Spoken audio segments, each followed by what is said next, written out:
He knew the bell schedule. He knew February 14th was a school day.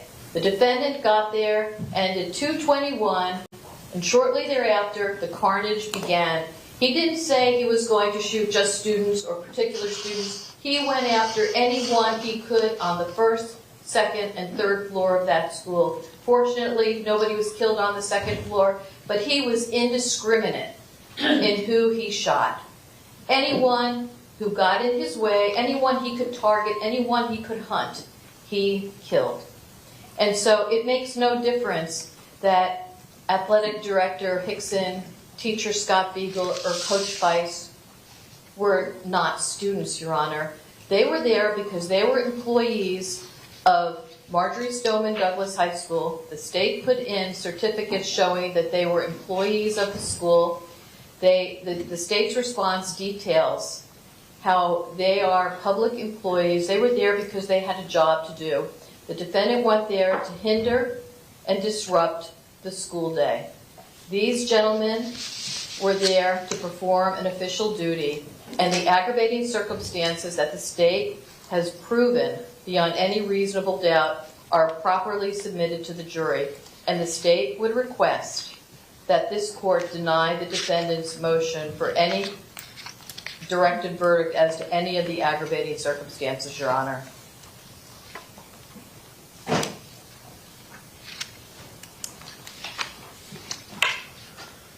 Defense, is there anything else that you wanted to add to the record before I rule? No, ma'am. All right, the defense motion for directed verdict as to all 17 counts is denied on all grounds.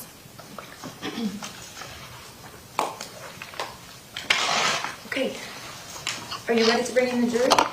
Yes. And you're going to be presenting opening statement. Yes, ma'am. Okay. All right, bring in, please.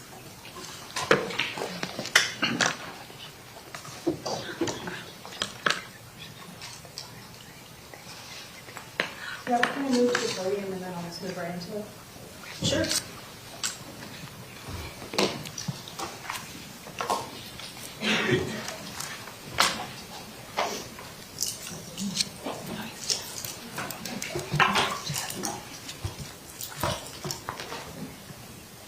Judge, before you bring in the jury, may I address the court? My name is Zach Rosenberg. I represent Danielle Woodard. I filed a motion for protective order in this matter. Judge, she's a prospective witness, and I think we could probably address that after our opening. Okay, sir, this is the first time I'm hearing about this. You can have a seat for now, please.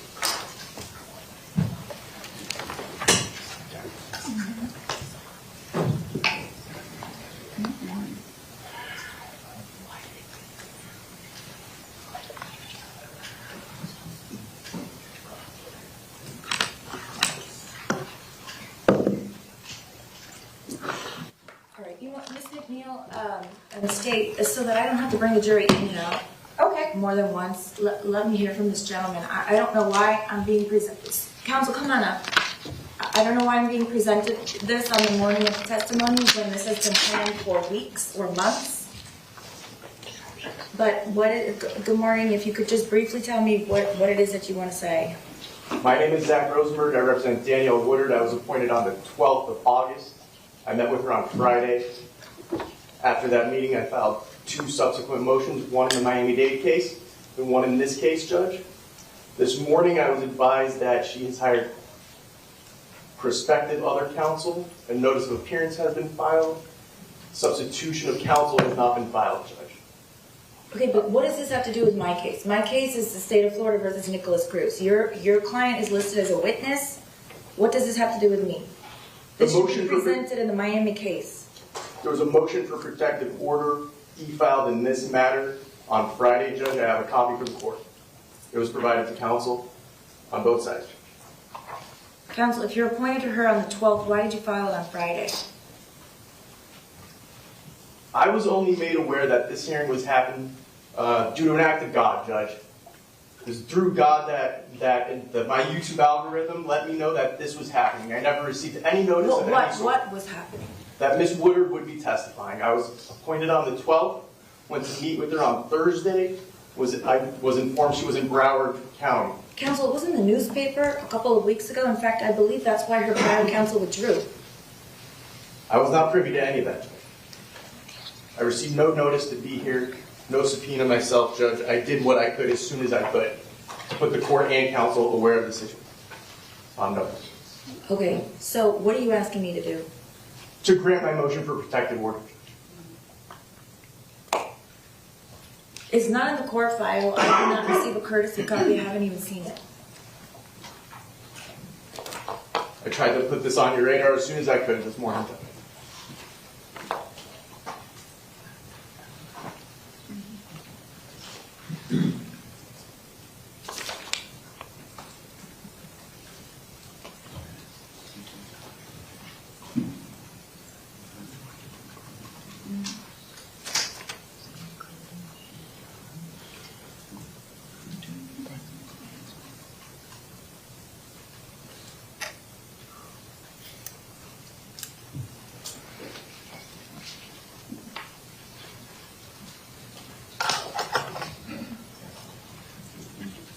This is very vague. What exactly are you asking me to protect her from?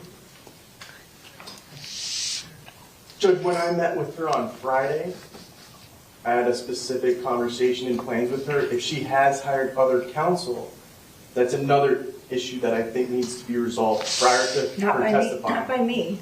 If you're her counsel of record and the judge in Miami has not ordered any kind of substitution, you're the attorney of record, and I'm going to hear you briefly, and that's it. We're not going to be fighting about who's representing her in this court.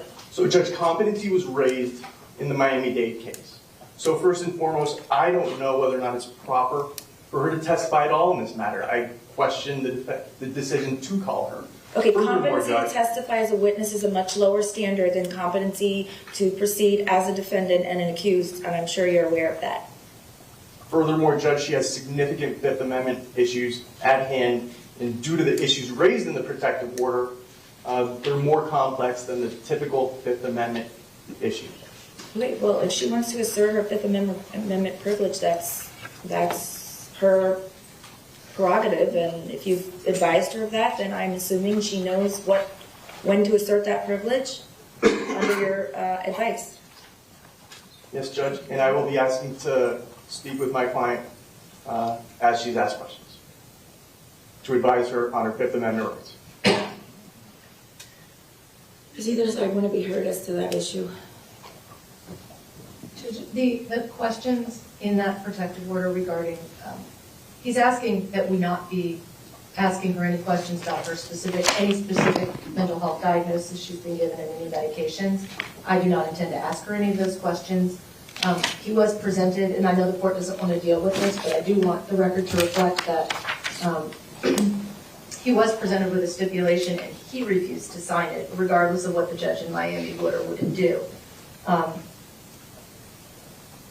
I have spoken to Ms. Woodard. She wants to testify. She knows, she's spoken to both of her lawyers now, or the prospective one, the current one, and I have no concerns about her competency, at least to be a witness. And if she has an issue with the question that she's asked, he can stay here, and if the court wants to allow him to speak with her, that's fine. State, do you want to be heard? Only to the extent, Your Honor, that we don't know at this point. We haven't heard her testimony as to what questions we may or may not answer, but we understand she can always assert a Fifth Amendment right. Okay, counsel, your motion for protective order is denied. I think that the Fifth Amendment privilege that your client may or may not have is her privilege to assert if she so chooses. Based on the fact that you've indicated you've had an in-depth discussion with her as recent as Friday, I'm also denying your motion to sit with her during her testimony. If I have a concern as to her competency, it's my job to deal with that as it comes. Understood, Judge. I will be renewing my request. Okay, thank you. Can you bring the jury? Thank you.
Ladies and gentlemen, welcome back. It's nice to see you all. Everyone else may be seated. At this time, defense, do you wish to present an opening statement? Yes, we do, Your Honor. Okay, whenever you're ready. Thank you. Thank you.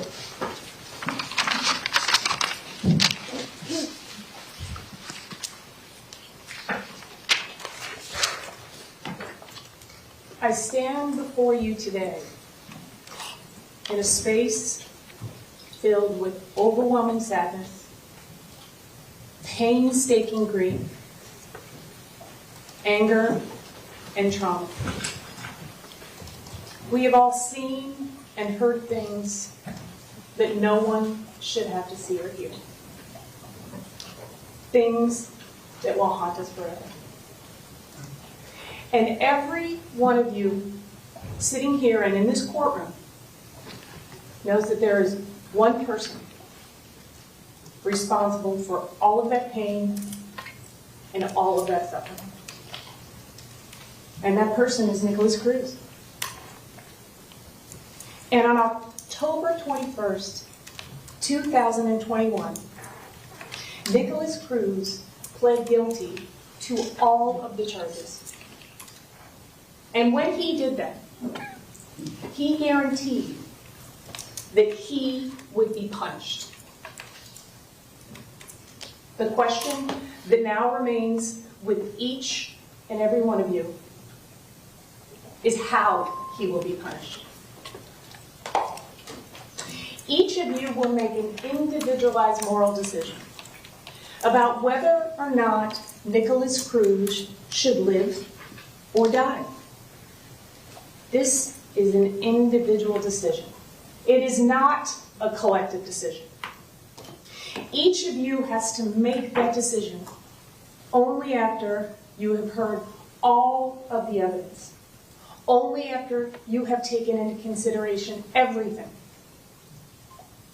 Knowing that the law never requires you to vote for death. Not in this case, not in any case, and not in the worst case imaginable. And it's arguable that this is the worst case imaginable.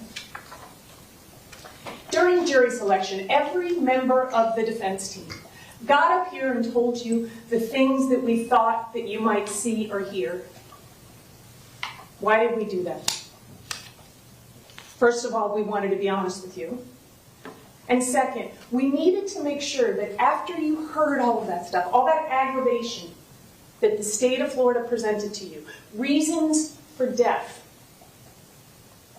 that you would want to know more, that you would need to know more. More about who Nikolas Cruz is. What shaped him? Who shaped him? Who wasn't around to shape him?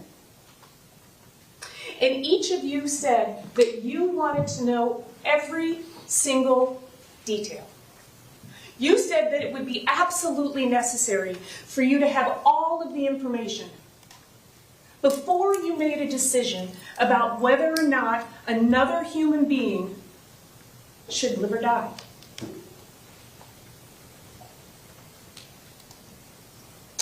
It's the oath that you took. It is the promise that you made. And everyone in this courtroom knows how difficult your job is. But we also know that you will honor your promise and you will keep your oath.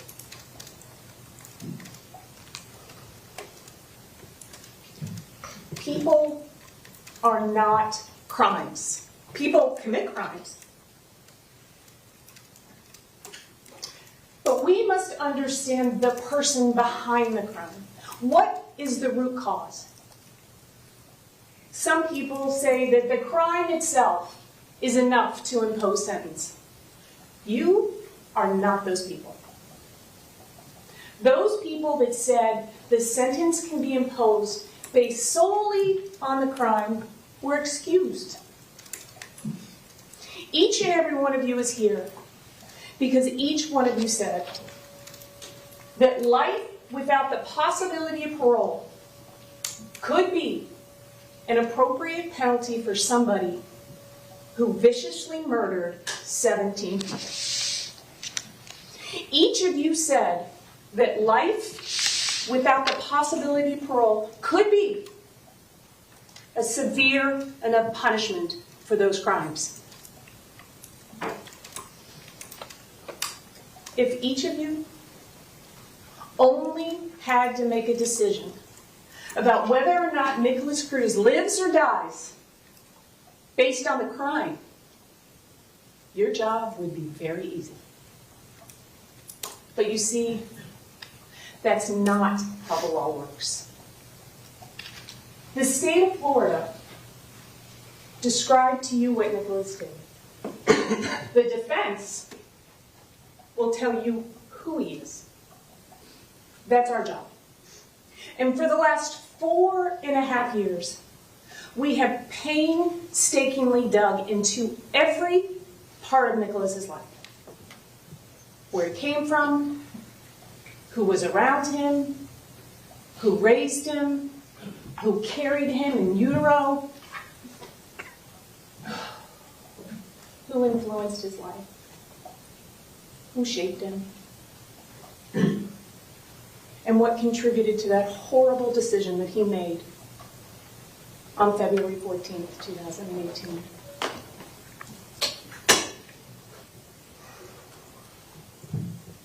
In telling you Nick's story, in telling you the chapters of his life,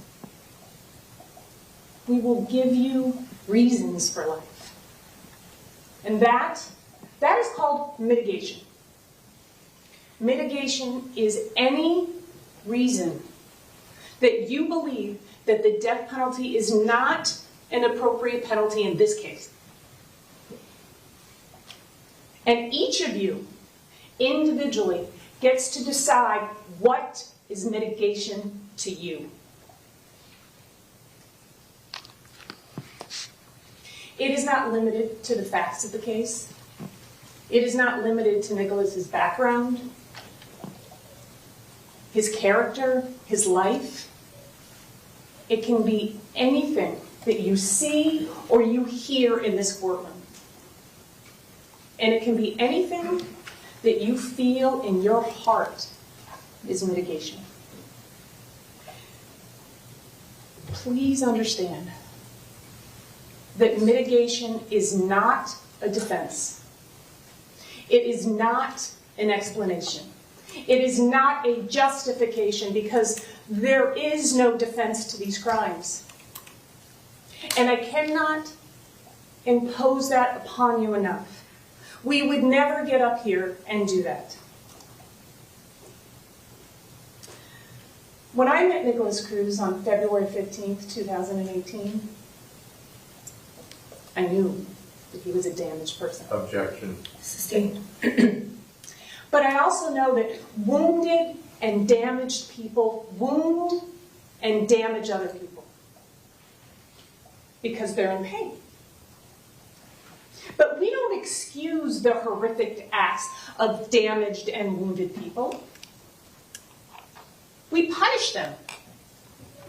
But we take into consideration their damage when we impose sentence. We will tell you everything. You will probably wonder why we're telling you some of the things we're telling you.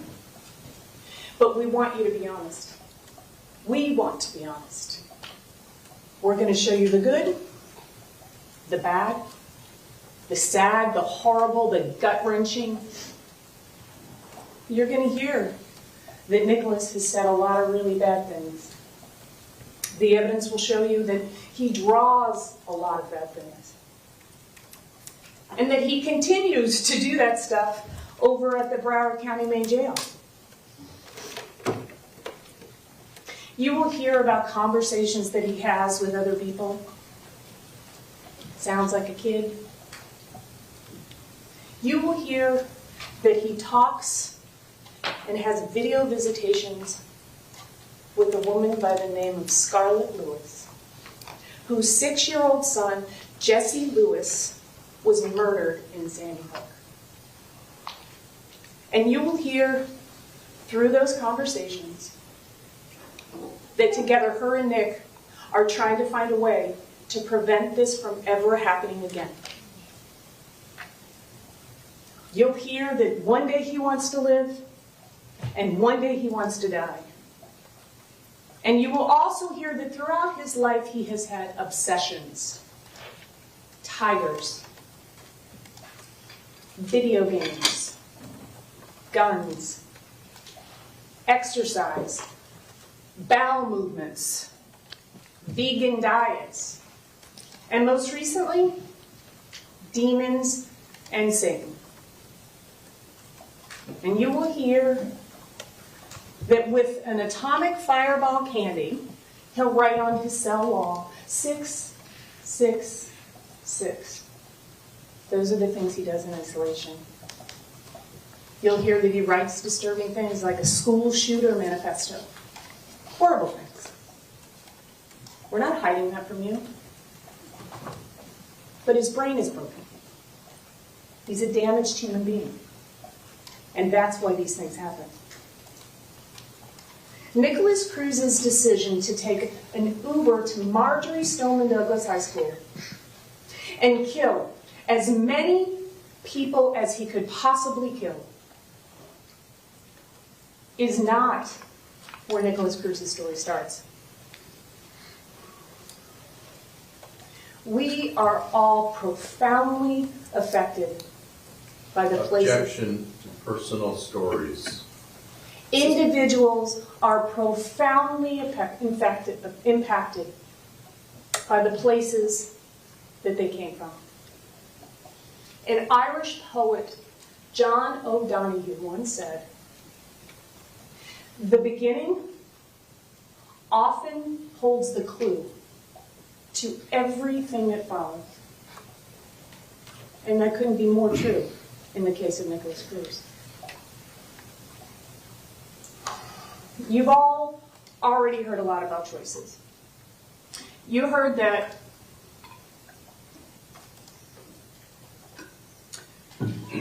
Nikolas made a choice to get into the Uber. Nikolas made a choice to go into the 1200 building.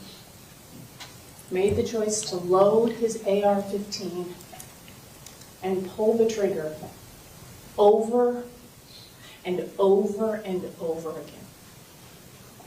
And no one here disputed any of that.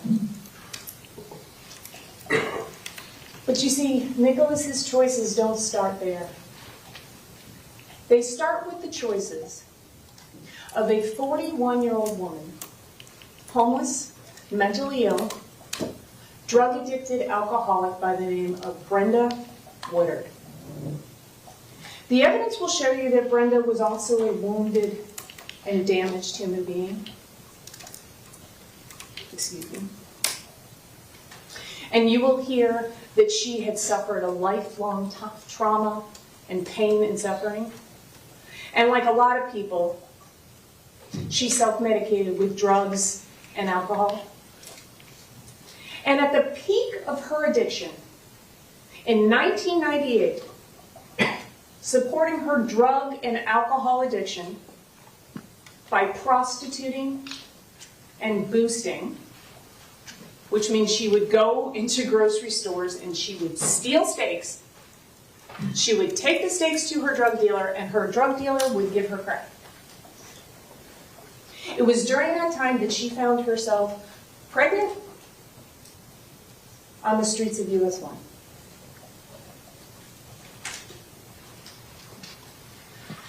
Although we know that Nikolas's conception was not planned. In fact, we're not sure if it was a trick baby or she was raped. But what we do know is that she didn't want that baby, and that she couldn't take care of that baby because she could barely take care of herself.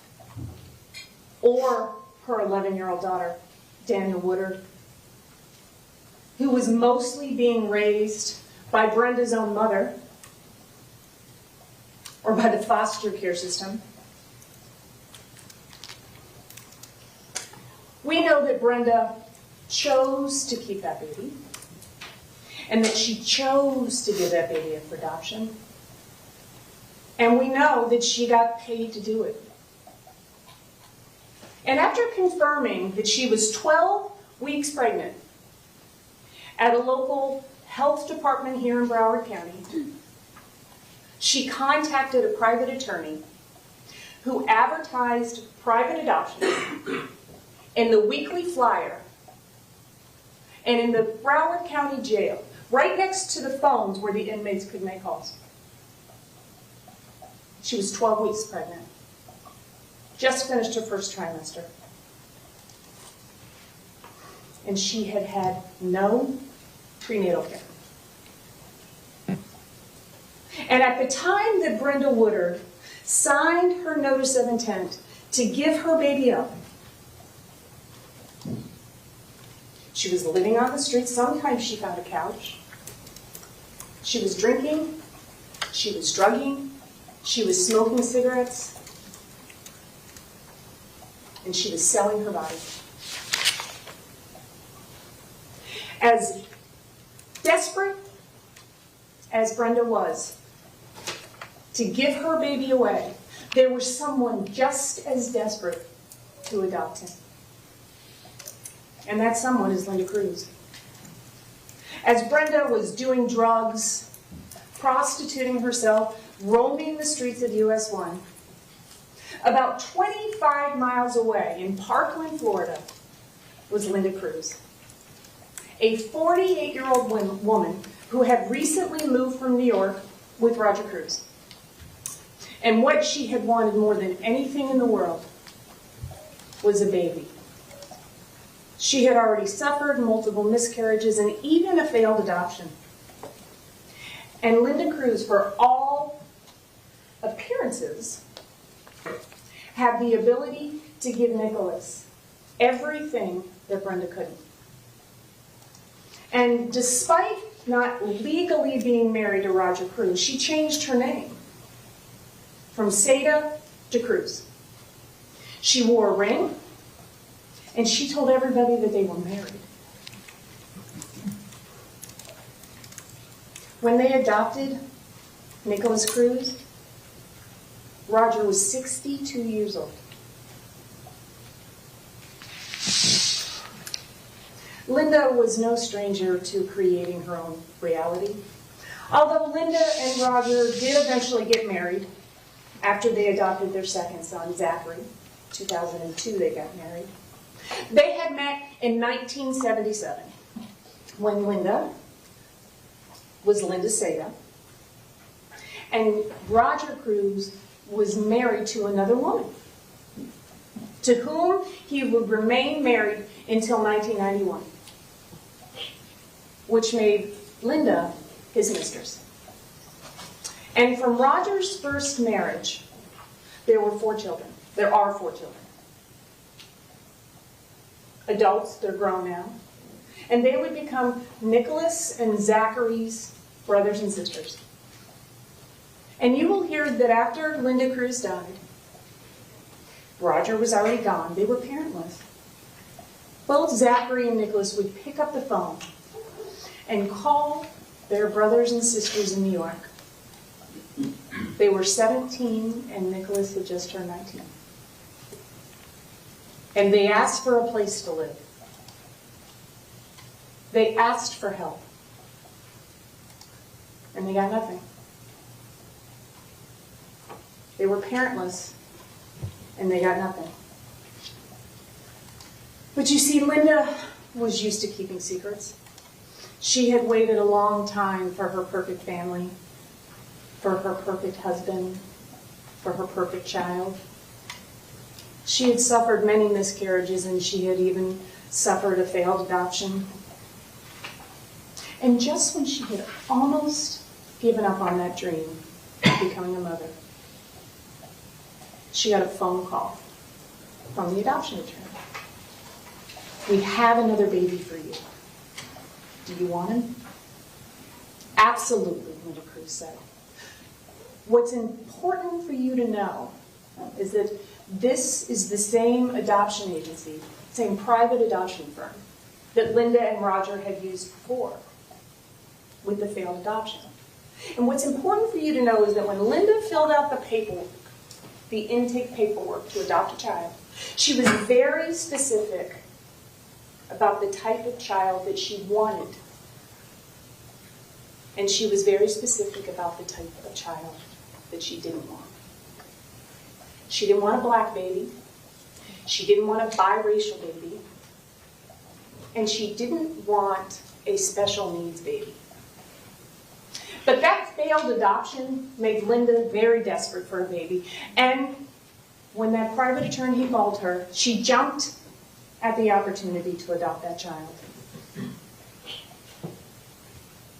The child's due date, ironically, was September 25th, 1998, Linda Cruz's birthday.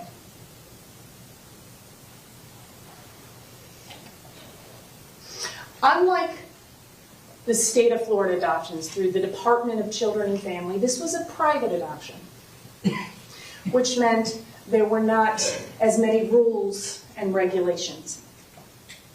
Didn't have the same oversight as state of Florida adoptions do.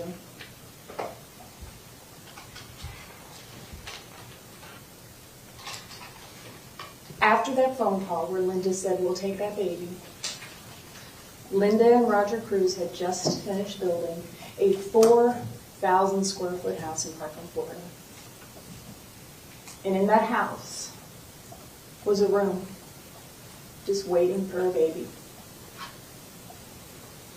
And so as Linda and Roger painted the room, bought the baby clothes, and put money into that adoption trust account, Brenda roamed the streets of US 1, doing what she had to do, doing what was the most important thing in her life, drinking and drugging and whatever she had to do to get those 2 things. You see, the wake of addiction is very large. How do we know the things that Brenda was doing when she was on the street? Well, because she told us a year and a half before she died. And you'll also hear from Carolyn Deacon, who was her drug buddy. And you will hear evidence that her own daughter saw her mother drinking and drugging. Brenda's alcohol and drug use was well documented throughout the adoption records, the adoption report, and the birth records. Those records will show you that Brenda was not only drinking alcohol, but she was abusing it. Now, to be honest, Brenda's self-reporting about the length of time that she drank and the amount that she drank is inconsistent. But you don't have to worry about that, because witnesses will come in. And how do they know? Because they either saw her drinking and drugging, or because they were doing it with her.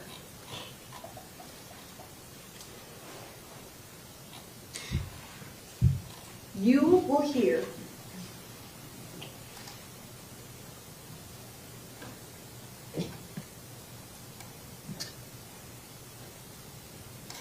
that Brenda had 4 prenatal visits. 4. In 41 weeks of pregnancy. And an amnio because of her advanced maternal age. And the drug and the alcohol use would continue until about 6 weeks before she delivered Nikolas, when she was transferred to a residential drug treatment facility in Coral Springs, Florida, referred to as a prenatal addiction center. You will hear throughout her pregnancy that she had negative drug screens, but you'll hear more about that later.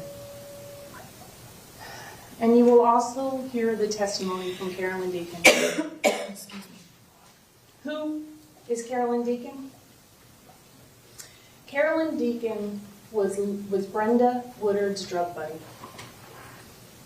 And she was also her co-defendant for their June 6, 1998 arrest for possession of cocaine.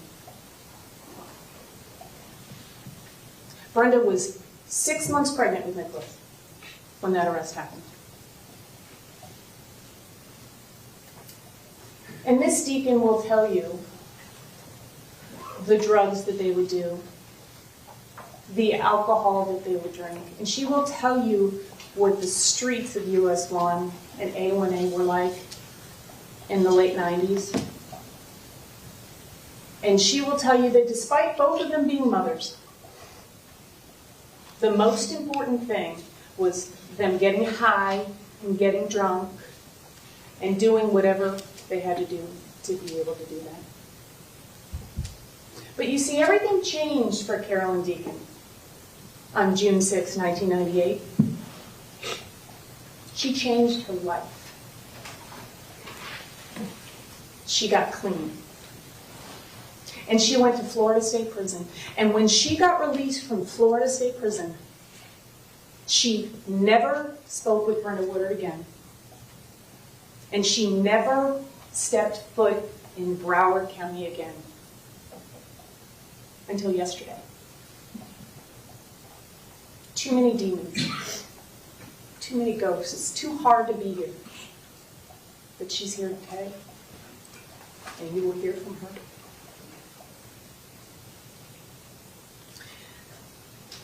After the arrest, the adoptive parents bonded Brenda out of jail, and she went to a prenatal visit.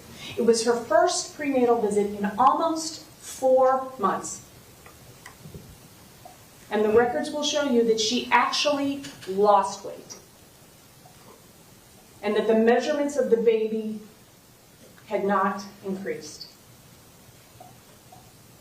And you will hear, the evidence will show you, that her daughter, Danielle Woodard, who had actually moved into the apartment where Brenda was living, the apartment that was being paid for by Roger and Linda Cruz,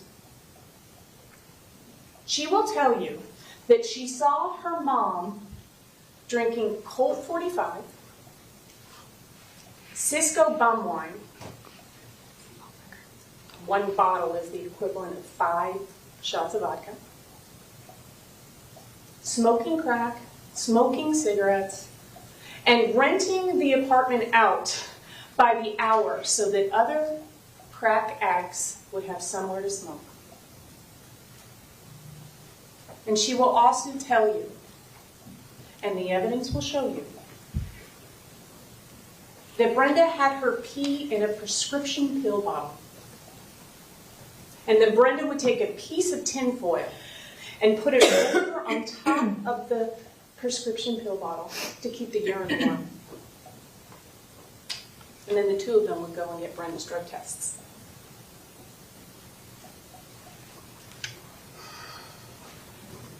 As a result of Brenda's June 6, 1998 arrest, she was placed on drug offender probation. Brenda was not a stranger to the criminal justice system. She was not a stranger to drug rehab, but now she was doing both. And as part of her drug offender probation, she was required to do inpatient day treatment. She could go home at night.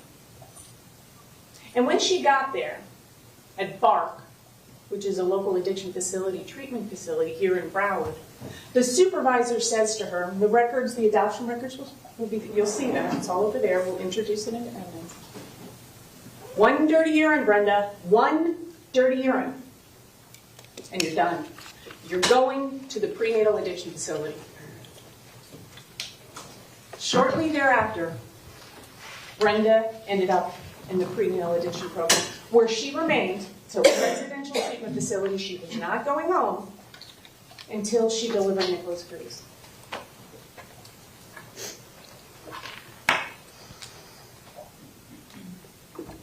Did Linda and Roger know about Brenda's criminal history?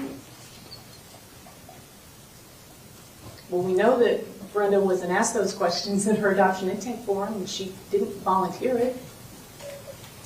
But we do know that that information was important to Roger Cruz. And he asked those adoption attorneys to do a complete background check. And we and the state have all of the adoption records. They're here. You can look at them if you want when they're moved into evidence. And there was no background check. But what if there had been a background check, because we did one? What would they have found out? Roger and Linda would have found out that since 1975, Miss Woodard had been arrested continually for mostly drug offenses, drug-related offenses, and that she had been in prison. Did Roger and Linda know that Brenda was drinking and doing drugs? We don't know for sure. But they bonded her out of jail when she was arrested for possession of cocaine. And the evidence will show you that Linda Cruz actually went to the prenatal addiction program and saw Brenda there.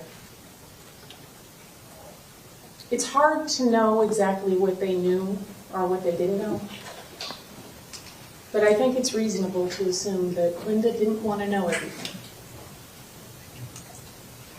So as Linda prepared for that baby to come home to Parkland, Florida, Brenda finished off her pregnancy at the Prenatal Addiction Center in Coral Springs, Florida. What do we know about Brenda's pregnancy? We know that it was very stressful and chaotic. The majority of her pregnancy, she was homeless and living on the streets. We know that she was using drugs. We know that she was smoking cigarettes. We know that she was drinking booze. Proper nutrition and proper prenatal care were not a priority for Brenda Woodard. She was an addict. You see, the wake of addiction is very large. Nikolas Cruz's prenatal vitamins consisted of Colt 45, Cisco bomb wine, crack cocaine, and cigarettes. And because Nikolas was bombarded with all of those things, he was poisoned in the womb. And because of that, his brain was irretrievably broken through no fault of his own. Irish poet John O'Donoghue has written, "The beginning often holds the clue for everything that follows." And that couldn't be more true in Nikolas Cruz's life. September 24th, 1998, as Brenda Woodard was being transported to Plantation General Hospital, Linda Cruz was in Parkland, Florida, anxiously awaiting the phone call that her baby had been delivered. They already had the names picked out. Nikolas after her father, and Jacob after Roger's father. Nikolas was delivered C-section. Birth records indicate that he was slow to progress, and that the cord was wrapped around his neck 3 times. He was blue for the first minute of his life, and he had to be resuscitated. And as medical personnel manually pumped oxygen into his little lungs, his extremities remained blue for 5 minutes. And in that hospital room, after Nikolas was born, the evidence will show you, was Daniel Woodard, 11 years old now. And the evidence will show you that she held that baby and thought that he was the most beautiful thing in the world. And she knew that he would have all the opportunities that she never had. Linda Cruz's life was now perfect. She had the man she loved, that she called her husband, a beautiful baby boy, and a beautiful house in Parkland, Florida. And like most new mothers, she was excited, and there were parties, and people bought baby gifts, and people signed his baby book. And Linda introduced 2 people as her parents. You see, when Linda was 2 and her brother was 3 up in New York, they were left in a crib by their mother. And in that crib was a note from their mother. She was done mothering, and she left. So Linda and her brother were raised by their paternal grandparents. Wonderful people in their late 60s, as their father commuted from Long Island to the city as a chef. This abandonment that Linda felt and this insecurity would follow her for the rest of her life. But very few people in Florida knew about that life. Because remember, she had created her own new reality. She also sent out birth announcements. And you hear from one of Linda's oldest friends. Her name is Mary Hamill. Mary Hamill. Remember that name. Because she is so important in Nikolas's life from the very beginning until very shortly before this tragedy.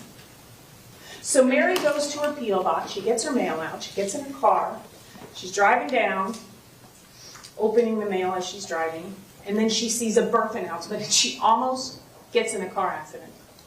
She immediately picks up her phone and she calls Linda and she says, "Why didn't you tell me you were pregnant?" And Linda says, "I wanted it to be a surprise." And it wasn't until years later, when Mary's daughter was actually babysitting for Zachary and Nikolas, that she happened to come across some paperwork, adoption paperwork. That's how Mary found out that the boys were adopted. Mary, one of Linda's very best friends. Linda was really good at creating her own reality.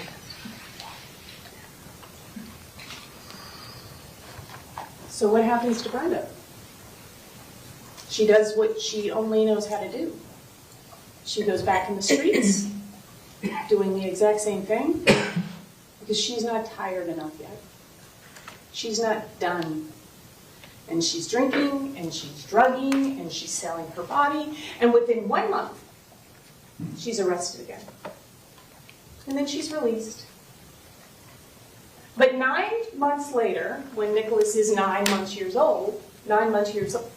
old, she steals her mother's car, leads the police on a high-speed chase until she stopped, and when she's arrested for grand theft auto, driving while license suspended, and eluding law enforcement. And she was sentenced to 24 months Florida State Prison. And when she got to the reception center, she found out that she was 6 weeks pregnant. That baby is Zachary Cruz. A trick baby? We don't know. But we do know who Brenda called. She called that very same adoption attorney. And after Zachary was 6 months old in utero, he received the benefit that Nikolas never did. For the first time in a very long time, Brenda Woodard was clean and sober. And Zachary got the benefit of proper nutrition and prenatal care, all courtesy of the Florida Department of Corrections. And back in Parkland, Florida, Linda loved every minute of being a mother. She became friends with other mothers on the street. Although she was sometimes 20 or 25 years older than them, their children played together, and you're going to hear from one of those people. Trish Devaney. She had moved here from New Jersey. She was in her early 20s. Her and her boyfriend had just built a house down the street, and Trish had no one. Her family was far away, and Linda became like a mother to her. And they hung out all the time. But Linda never even told Trish that she wasn't married. Linda was actually Trish's maid of honor. And Trish's first baby, 7 months younger than Nikolas, would become Nikolas's first friend. And Linda liked having all the kids over.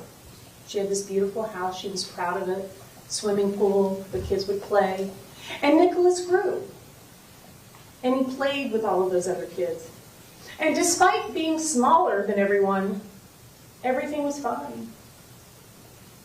Until it wasn't. His differences didn't really become apparent until he was around other children, where his behavior was different, where he didn't do what the other kids did. He didn't talk to the other kids, couldn't communicate. He wasn't socializing. He wasn't developing like other children. Now, Trish will tell you that she tried to talk to Linda about this. And Trish will also tell you that because of those conversations, there were weeks where they didn't speak to each other. But Trish wasn't the only one that was telling Linda that Nikolas was different. Roger was too. And Linda could ignore Trish, but she couldn't ignore her own husband, and she didn't. And as life continued in Parkland, Florida, Linda got a phone call from that same adoption attorney. Nikolas's biological mother was pregnant again. Did she want the baby? Would Nikolas want to be a big brother? Of course, she said. Let's set up the adoption trust account. And on February 21st, 2000, Linda, one of her very best friends, Renee Brown, who you will also hear from, and Nikolas drove up to Lowell Correctional Institute, which is just right outside of Ocala, and picked up Zachary Cruz, Nikolas's new baby brother. So the family of 3 now became a family of 4. And as Zachary normally developed, it became more apparent that Nikolas was not developing at the same rate. No parent wants to admit that their child is different. And Linda was no different. And she was in denial for a really long time, until she couldn't be anymore. And when Nikolas was just turning 3, he went to his first psychiatrist, Dr. Musil. And the records will show you that from that visit, Dr. Musil said what a challenging child Nikolas was, that he ran into his office and got underneath his desk, and then 20 minutes later to pull him out. And Dr. Musil wanted to help Linda, and he wanted to help Nikolas and Roger. You'll also see that there's some notations in the records about possible drug and alcohol exposure. He gave Linda literature. He gave her books. He gave her documentation. Give this to the teachers. Let's all work together. Let's figure this out. And please come back, Linda. The most important thing for Nikolas is consistency. Linda never went back.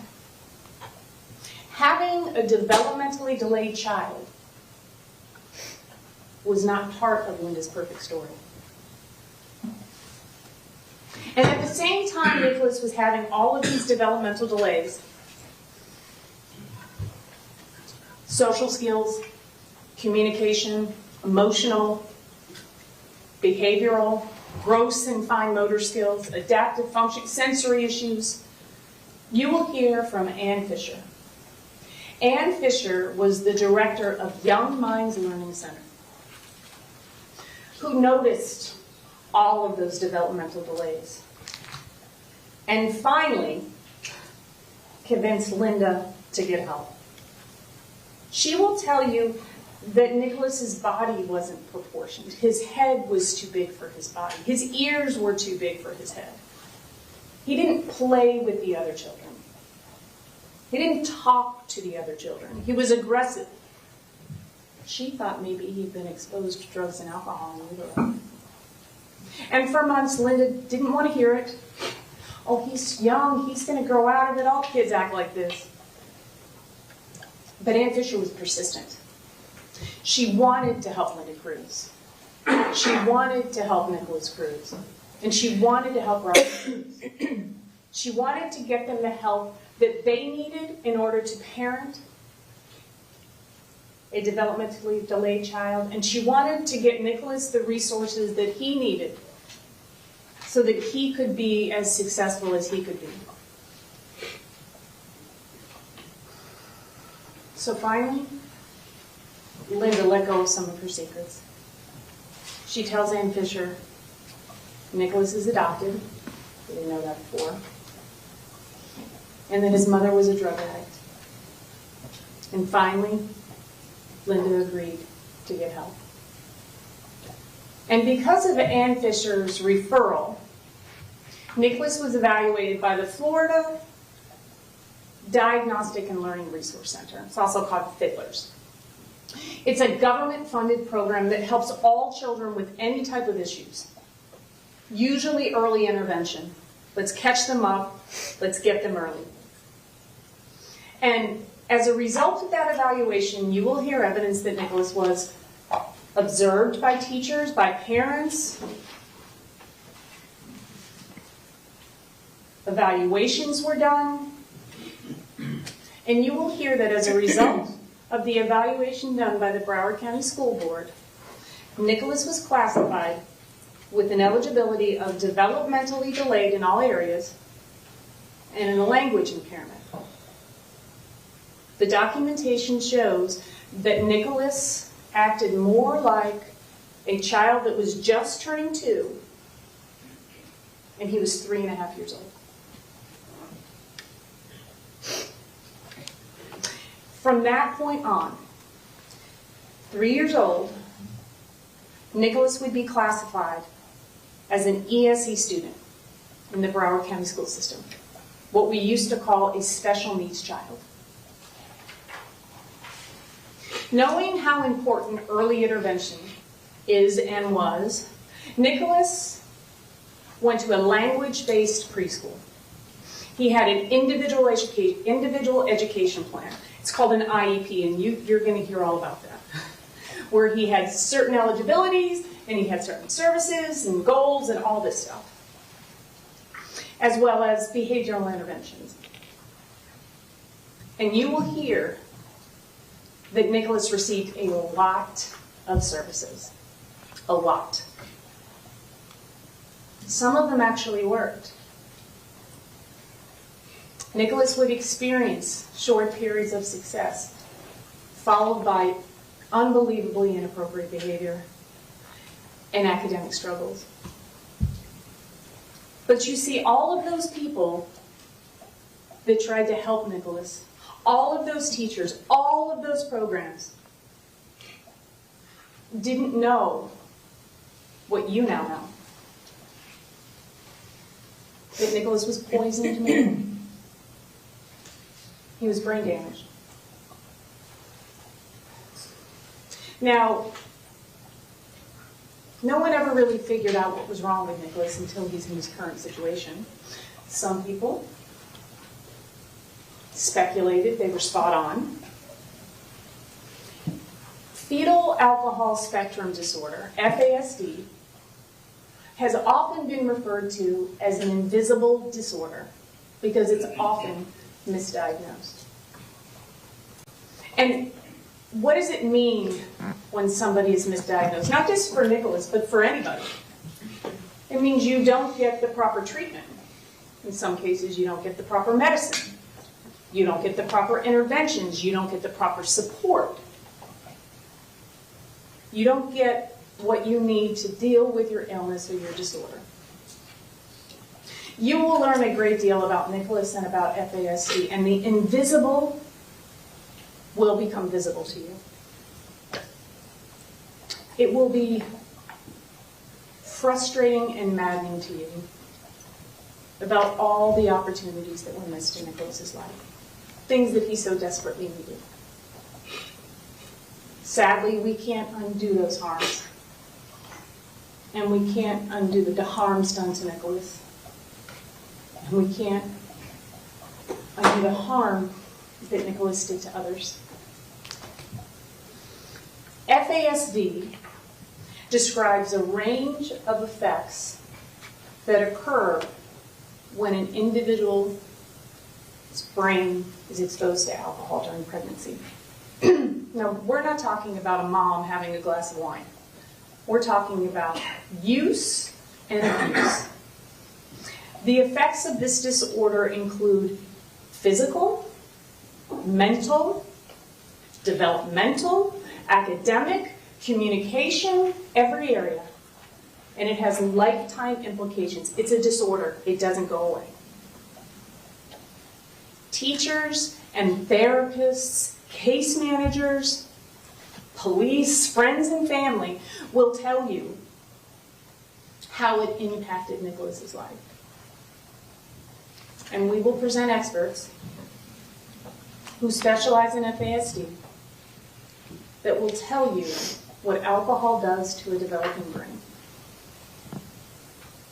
Listen to those experts, but more importantly, listen to the lay witnesses, because they will describe to you all of the behaviors that constitute fetal alcohol spectrum disorder. I suspect that you're also going to hear another acronym. ASPD.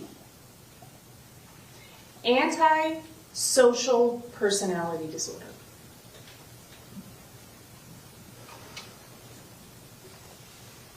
Antisocial personality disorder is defined as a lifelong pattern of disregard for other people's safety, for their needs, and for the feelings of others. And there'll be doctors that'll come in and they have this book called the DSM-TR. And they'll say, check, check, check. He's got ASPD. But I'm going to be honest with you, our experts will come in here too and say, he probably checks off a lot of that. Or he's going to say that he does not meet the criteria for ASPD. ASPD.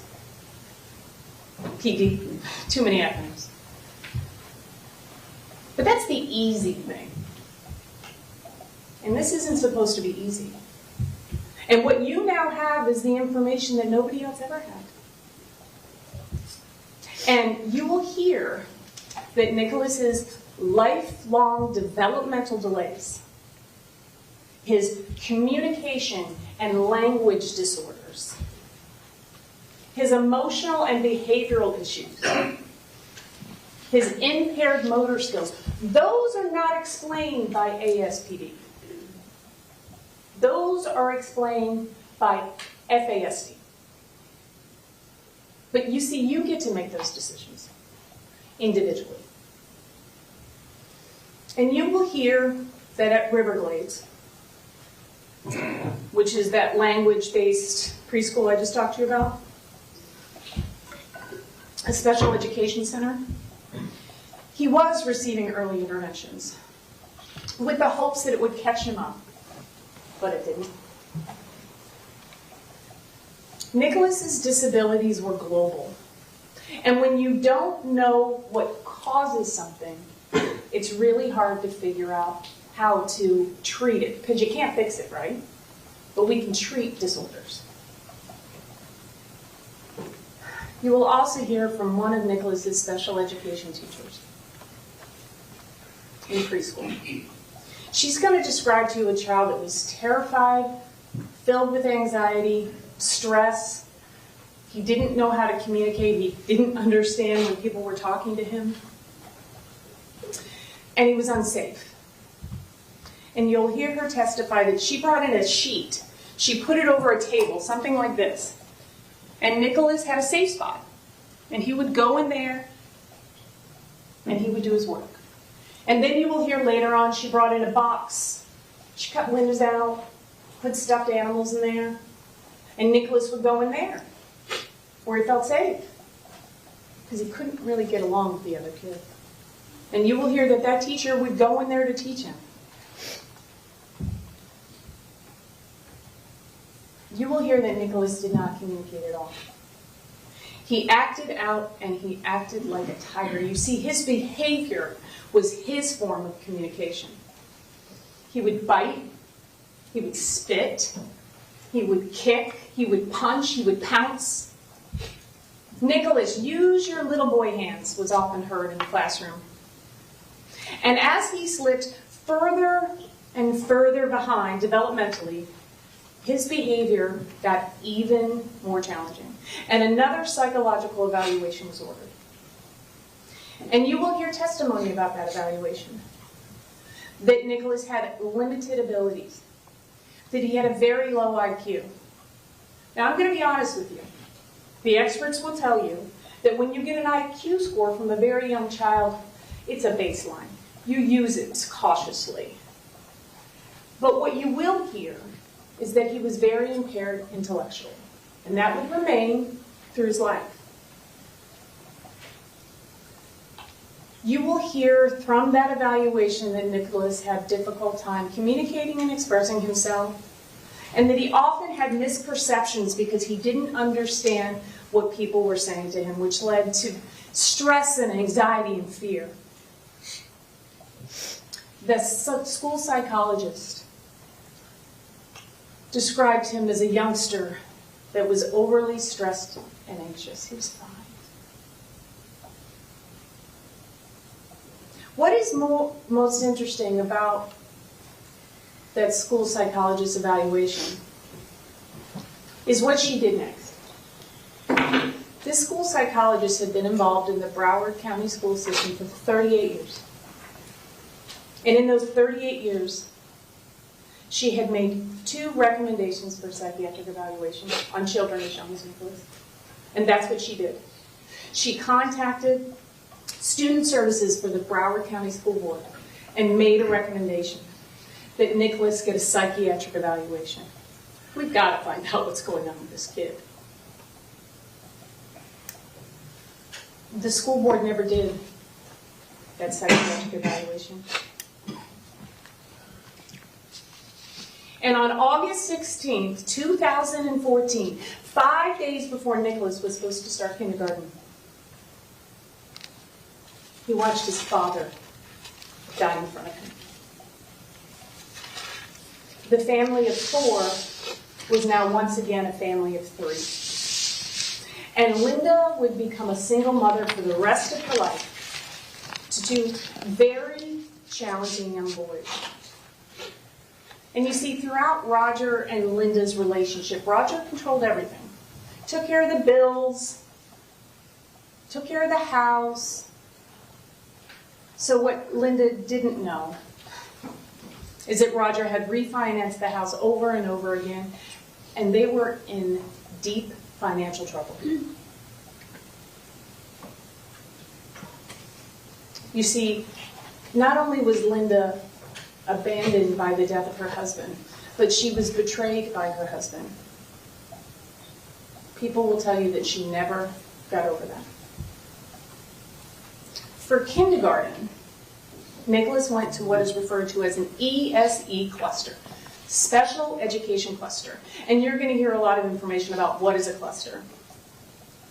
You will hear that it's a small teacher-to-student ratio. There's a paraprofessional. There's usually more than one teacher, and there's a lot of support. There's a lot of intervention, and that's where Nikolas went. And you will hear from his family counselor, John Noonan, who was probably one of the only consistent things that Nikolas had throughout his childhood, from kindergarten until he left Coral Springs Elementary in 5th grade. And Mr. Noonan, he's going to testify about some of Nikolas's successes at Coral Springs Elementary. And he's going to tell you not about his failures, because he doesn't like that word, his struggles. In kindergarten, further testing once again determined that Nikolas was very developmentally delayed and that he required constant supervision. He wasn't able to retain information and he struggled in all academic areas. And that year, he was retained. Nikolas was also diagnosed with ADHD and he was placed on medication. He was 6 years old. And he would remain on medication on and off until 2016. You will hear that the best educational environment for Nikolas Cruz is one that is structured and supportive, with a small student-to-teacher ratio, with certified special education teachers, and behavioral intervention programs. At that time, he was seeing a psychiatrist, he was seeing a clinical psychologist, he had a case manager in home services. However, he continued to struggle with behavioral issues and academic issues. And that's because people still didn't know what was wrong with him. Throughout his time at Coral Springs Elementary, Nikolas struggled in all areas, academically, socially, developmentally, regardless of the services that he received.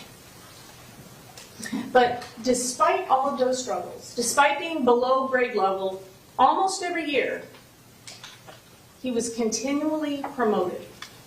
Because you see, if you're an ESE student, you can only be retained one time.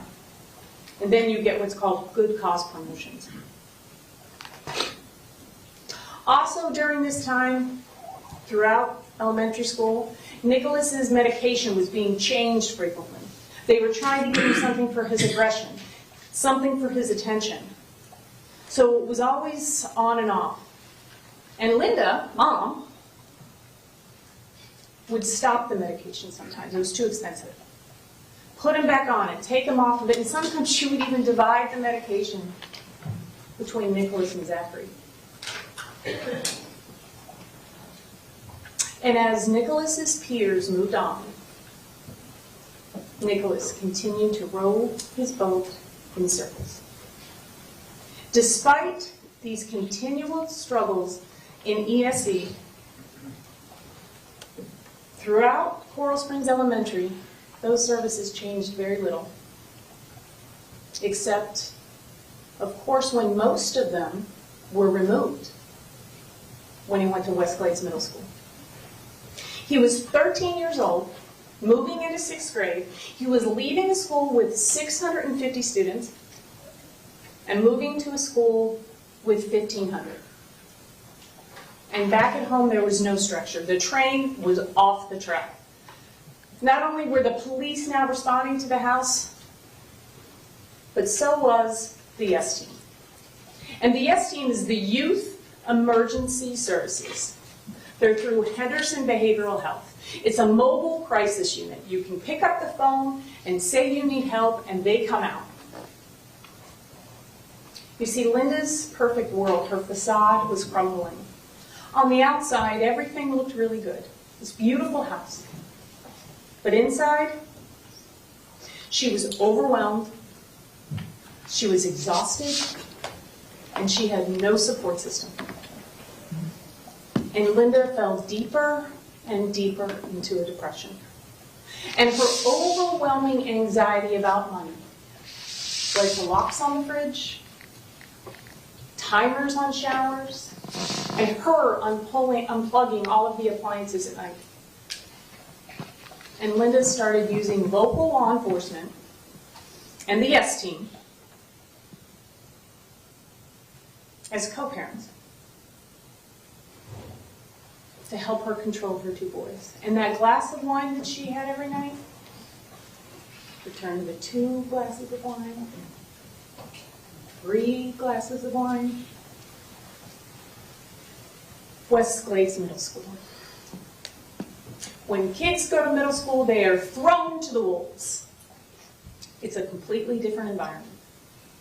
And the services that a special needs kid gets in elementary school, Jack Vasey will tell you, principal of West Glades Middle at the time, we just don't have the staff. We just don't have the services. We don't have the structure and the support that these kids need.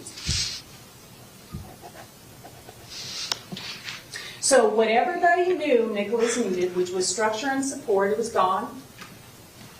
And he roamed the halls of West Glades Middle. And at the beginning of middle school, Nikolas, he did all right. But when the social, we're in 6th grade now, emotional and academics demands continued to pile on Nikolas, his behavior worsened. And even though he still received some ESC services, it was in a mainstream classroom now, sometimes with 30 children, and teachers that did not have the specialized training that they needed, that they deserved to have to deal with a student like Nikolas. You will hear that they tried. They went to administration. They went to the ESC staff. They wrote referrals. You see, Nikolas would yell in class. He would uncontrollably laugh for attention. He would destroy property. He even grabbed a phone from a teacher's hand as she was trying to call 911. And his fascination with firearms began. He brought a weapon to school, which resulted in him not being allowed to have a backpack anymore. And he was placed on an escort-only status. That means that there was some adult or a school monitor that literally had to walk Nikolas from class to class every day. And without proper interventions, Nikolas's behavior got worse. Not only was Nikolas not getting an appropriate education, but no other student that was in class with him was getting an appropriate education either because of his disruptive behavior. And teachers will tell you that they went to administration, they went to ESC, that they were blown off. They were told to deal with it, that Nikolas deserved an education. No one here is going to tell you that Nikolas Cruz or any other special needs child doesn't deserve an education. But what a special needs child deserves is the appropriate environment where their individual needs are met. That placement was not West Glades Middle School for Nikolas. Instead of putting Nikolas in a school where he could maybe be productive, he remained at West Glades Middle School until the second half of 8th grade. When finally he was transferred to Cross Creek. Cross Creek is a specialized educational center that educates children whose behavior is a manifestation of their mental illness. When Nikolas left West Glades Middle School, he was struggling in every academic area. And he had received 70 disciplinary referrals. And at home, Nikolas was receiving case management. There was an in-home therapist from Henderson and from Camelot Community Care. And they had very strong suspicions that Nikolas needed more services. He needed more help. They needed a proper diagnosis. And they made lots of recommendations. Very few of them Linda listened to. And you will also hear it was during this time, the psychiatrist that was prescribing Nikolas medication had recommended that Nikolas be placed in a residential treatment facility.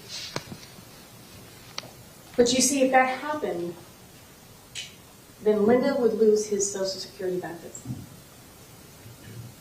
He never went to that treatment facility. But on February 7th, 2014, Nikolas was enrolled in Cross Creek School. Cross Creek is the most restrictive educational environment in Broward County. This school serves students that have emotional, behavioral disabilities through a therapeutic and a behavioral environment. This is not a behavioral center. This is not a punitive school. There are those schools in Broward County, and this is not one of them. Let me explain to you what Cross Creek is like. They have 13 clinical therapists. They have a school psychiatrist on staff that does medication management and provides services to all students. 2 psychiatric nurses, 2 behavioral specialists that develop behavioral plans, implement therapeutic resources. They have a school resource officer, they have a security specialist, they have 15 crisis management staff members that are trained in verbal de-escalation skills as well as professional crisis management. 27 educational support providers, all of them. Everyone at that school is ESE certified. 19 certified teachers. There's a speech and language pathologist. There's a school-wide behavioral system, a school-wide behavioral plan. At that school, there's approximately 80 staff members. It goes from kindergarten to 12th grade. There's 150 students, and they are constantly supervised. And remember, the evidence will show you that what we know about Nikolas's educational environment is that when it's structured and when it's supportive, he does better. And you know how Nikolas did? He did pretty well. Behaviorally, academically, was everything perfect? No. But remember, he's mentally ill and he's brain damaged. But he did well for himself. But his fascination with firearms continued. His mother was told by many people from the school and from the in-home case management, do not buy him a BB gun. Do not buy him an airsoft rifle. Linda Cruz bought him a BB gun. Linda Cruz bought him an airsoft rifle. And you will hear that Cross Creek psychiatrist, along with Linda, developed a home safety plan because Nikolas was having dreams about being covered in blood.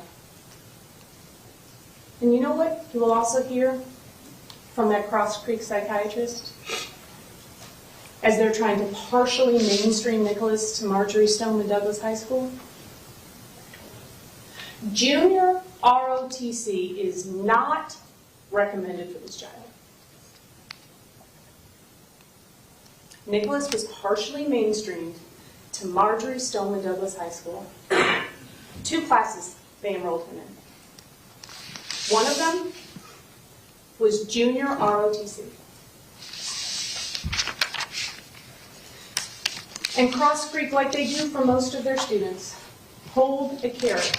We want children to be in the least restrictive environment. You'll hear a lot about that. Get them moving to their home-based school. And most kids really want to do that. So that's what they did. They held a carrot in front of Nikolas. Good behavior, you go to MSD. But the reason why Nikolas's behavior improved, why he was having some success academically, is because he was exactly where he should have been, at Cross Creek. And you will hear a lot about that transition from Cross Creek to Marjorie Stoneman Douglas High School. You will hear that eventually he was full-time mainstream. And you will tell, and people will tell you that that never should have happened. And you will hear evidence from one of his support facilitators, a member of the special education team, ESE, that she received Nikolas's IEP, individual education plan. You're going to hear a whole bunch about this, which lists his eligibility, which lists impairments in domain, and gives a history of the child's behavior in other schools. You'll hear from that support facilitator that she took that IEP and that she went to the assistant principal that was in charge of the ESE program at Marjorie Stoneman Douglas, and she said, look at this. This child does not belong here. And she was told to stay in her lane.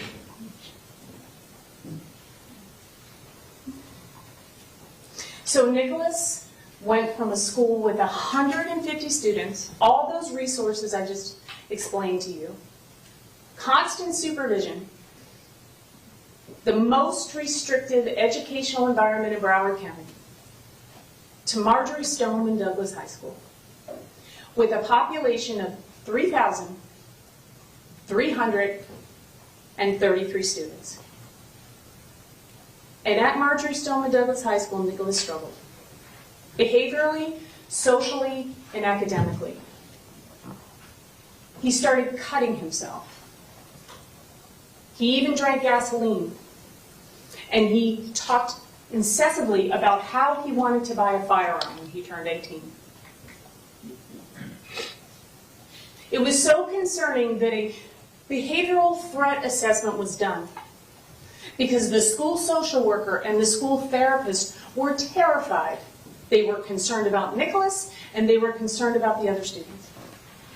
So they went to the school resource officer, Scott Peterson, who knew Nikolas, because you see, everybody knew Nikolas. And they said, he's cutting, he's drank gasoline, he wants to buy a firearm, he needs to be Baker Acted. And what a Baker Act is when you are a danger to yourself, potentially, or someone else. And you need to go to a facility where you can be assessed, maybe medication management, maybe referrals to other programs. And Scott Peterson said, I'm not Baker Acting that kid. Go ahead and call Henderson. So that school social worker and that school therapist called Henderson, and out came that bus, the Youth Emergency Service Mobile Crisis Unit. And they talked to Nikolas, and Nikolas said, I'm fine. I'm fine. So they didn't Baker Act him. But that did not stop the school social worker, did not stop the school therapist.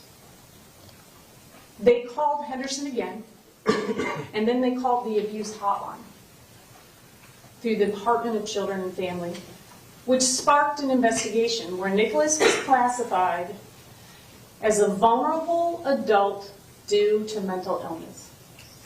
And DCF went out there and they said everything's fine. And Henderson and their mobile crisis unit went back out there 3 times. And Nikolas was assessed for a potential Baker Act. And of those 3 times, he was assessed by 2 mental health interns, which means legally they can't even Baker Act anybody. He wasn't Baker Acted. And 6 days later, on October 1st, 2016, Nikolas Cruz and Linda Cruz walked into Gun World of South Florida, where Nikolas bought his first real gun, a rifle. As a result of that threat assessment, Nikolas was no longer allowed to carry a backpack to school. And every morning he had to be searched. And it was around that time that MSD, Marjorie Stoneman Douglas, realized this kid does not belong here. He needs to go back to Cross Creek. That's where he might be successful. So they pulled Nikolas to the office, now 18, now able to make his own educational decisions. And they gave Nikolas a choice. You can go back to Cross Creek, or you can stay here at Marjorie Stoneman Douglas and revoke all of your services, all of your special education services. On a document that was generated by we don't know who, typed up, not a formal Department of Education revocation form, Nikolas signed his name. And he revoked all of his special education services. Think about that. This is a child who had been receiving special education services since he was 3 years old. And they were all gone now.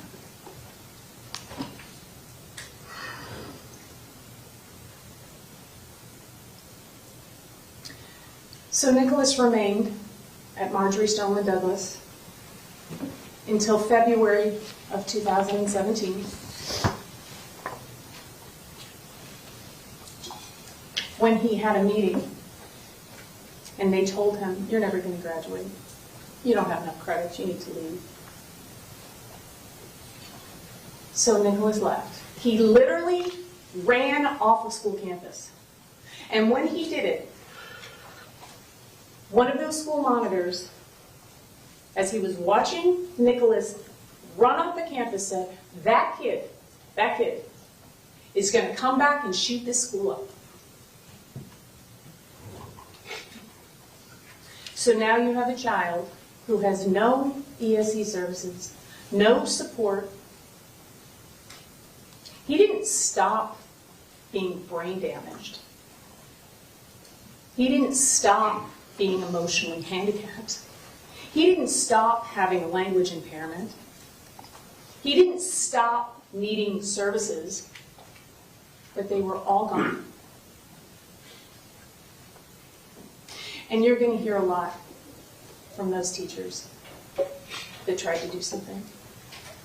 They'll come here and they'll testify, and some of them do not want to be here. They're here because they're under subpoena.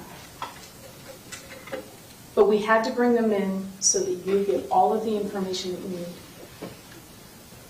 Because you have to make a decision about whether or not another human being lives or dies. And what they tell you and the things that they say are not excuses, they're not justifications, and they're not defenses. They're part of Nikolas's story, and it's my job to tell you that story. So after Nikolas left MSD, he floundered around, went to some off-campus learning centers where he'd work on a computer, self-paced kind of thing. No structure, no stability, no medication. And then on November 1st, 2017, the one consistent person in his life, the one that loved him unconditionally, the woman that did the very best that she was able to do, Linda Cruz, she died. And Nikolas was there. Nikolas was 19. He had just turned 19 in September. And Zachary Cruz was 17.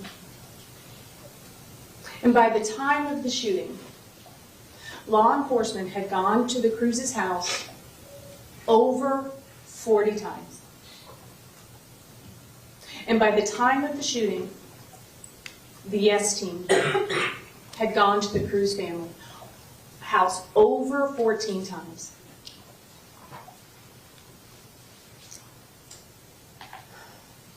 We will tell you Nikolas's life story so that we can give you reasons to vote for life. And that's what I'm going to ask you to do. I'm going to ask each and every one of you to do that. And now the state has the responsibility of proving all the aggravation, the reasons for death. And you must all agree on that. And we will present you with mitigation. Reasons for life. And you don't have to agree on that. In fact, the law says that you can disagree. You can give mitigation any weight that you want. And it's individual because different things hold different value to other people. None of us has walked the same walk. Your vote has to be an individualized moral decision, not collective. And you never have to justify, explain, or defend your vote for life.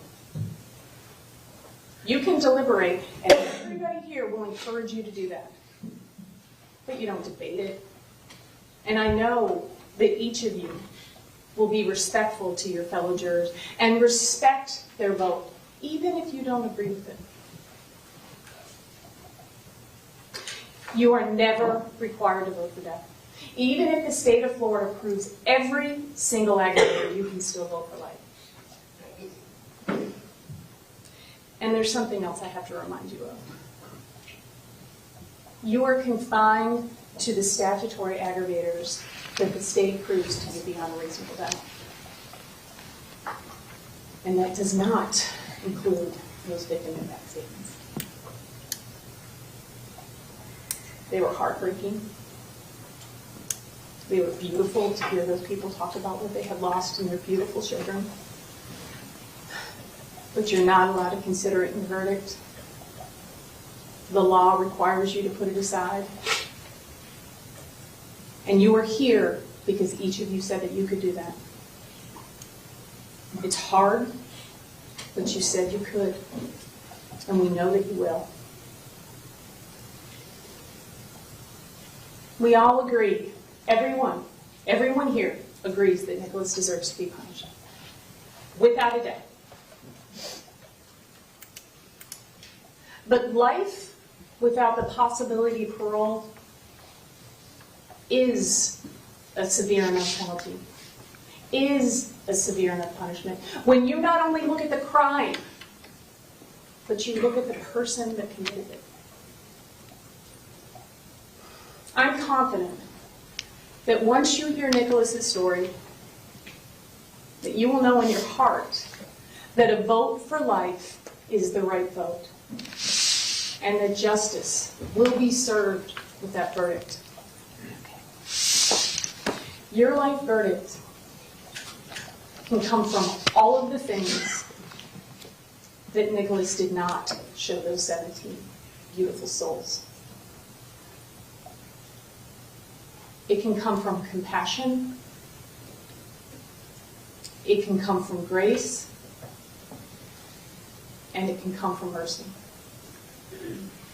Thank you. Thank you. Okay, ladies and gentlemen, we're going to take a brief 10-minute recess, just long enough for everyone to stretch and just take 10 minutes. Please do not discuss the case. Please leave your notepads behind, and we'll be back with you very shortly.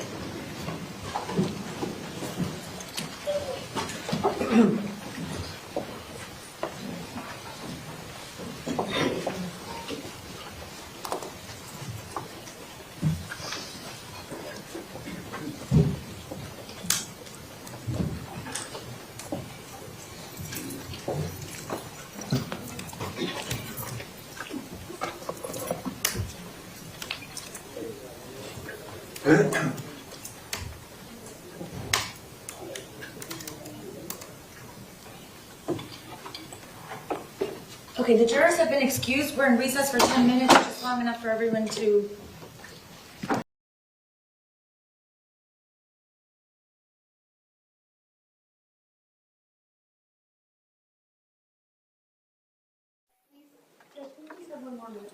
Speaking to the state. It's going to it'll take a few minutes to line the jurors up.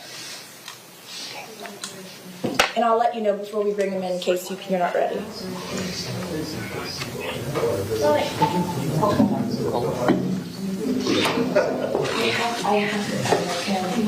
I bought like a bag of No, it's a D and I ate them all weekend. It's like on the third one.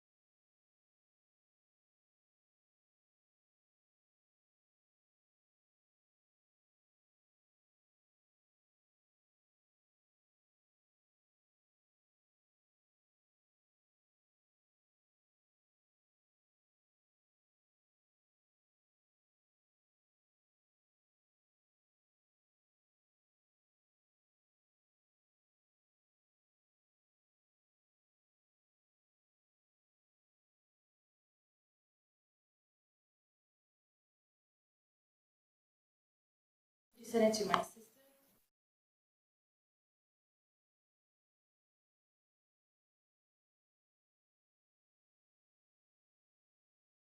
SF-215 and SF-216.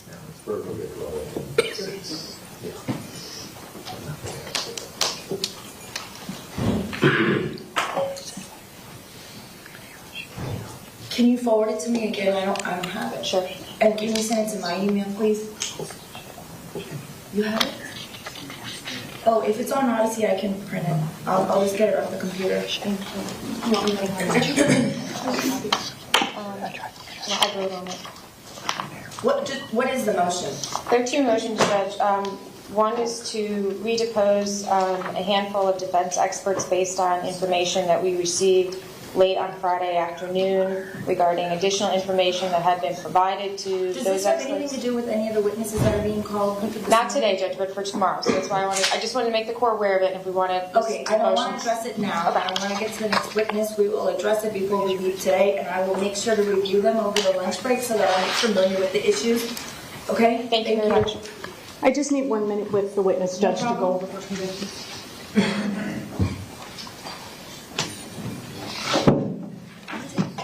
What are the numbers state? 215 and 216. We can print copies here. as long as they're on Odyssey, I can get it without a problem.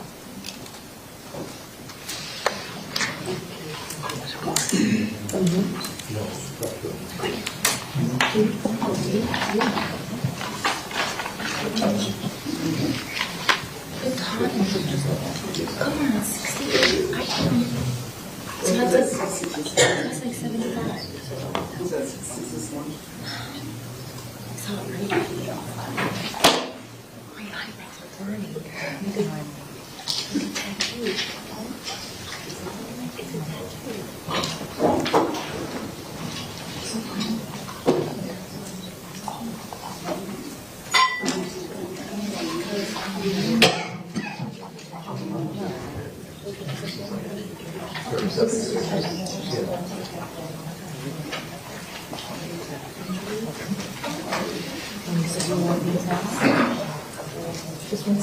Sure.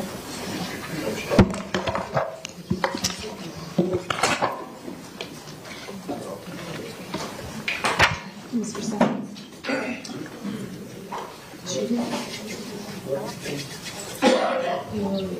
Ian?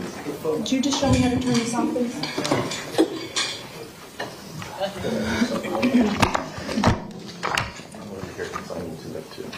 Yeah, because I don't know what to. I want to have that on it. Can you just show you? Just kidding. Well, I'm kidding. oh, I need as much direction. Okay. Never mind. I guess it wasn't.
I'm ready, Judge.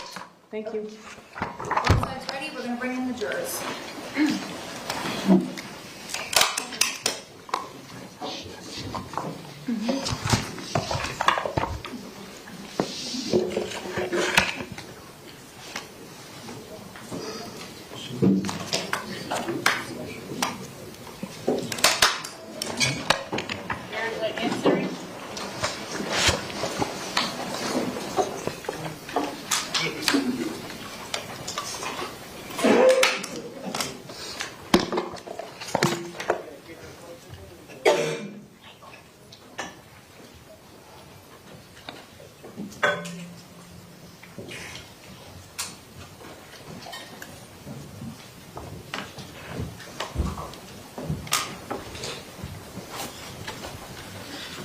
Okay,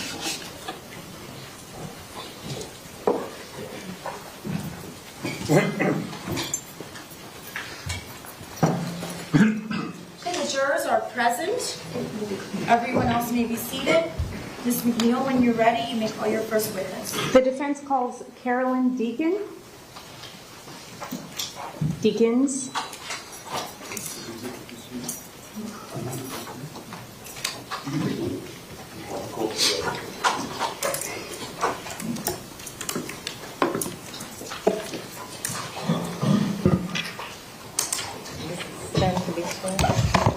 Ma'am, please raise your right hand. Do you solemnly swear or affirm the testimony you're about to give is the truth, the whole truth, and nothing but the truth? I do. Thank you. You can go ahead and be seated.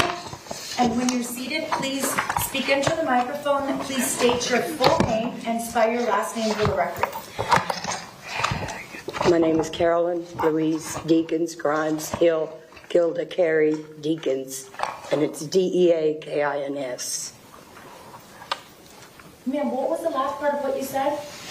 You said your name is... You wanted it all again? Well, I wasn't sure. And Deacons is the last thing because I changed back to my maiden name.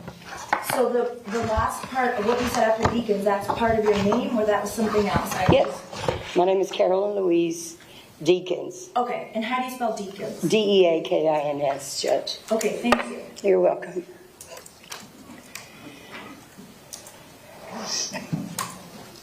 Good morning, Ms. Deacons. Good morning. Can you please tell the ladies and gentlemen of the jury where you currently reside? At present, I live in Leesburg, Florida. Okay. How long have you lived there, Ms. Deacons? I bought a home there in September of last year. Okay. Soon be a year. Okay. And where did you move when you moved to Leesburg? Louisville, Kentucky. Okay. And how long have you were you living in Kentucky? For the past 24 years. Okay. Is that where you were raised? Yes, ma'am. Okay. And do you have family back there? I have grandsons, 2 sons, a daughter, a grandbaby, 4 sisters and 2 brothers, and my dad. Okay. And are you currently working? Part-time. Okay. Where do you work? I work for Dairy Queen part-time. Dairy Queen? Mm-hmm. Okay. And do you do anything else in the community? Actually, I do. I mentor and help support 4 women from the Healing Hands place. What is Healing Hands? It's for battered women. It's for drug addicts that want to get clean. It's women with children with no homes. Whatever I can do to help, that's what I do.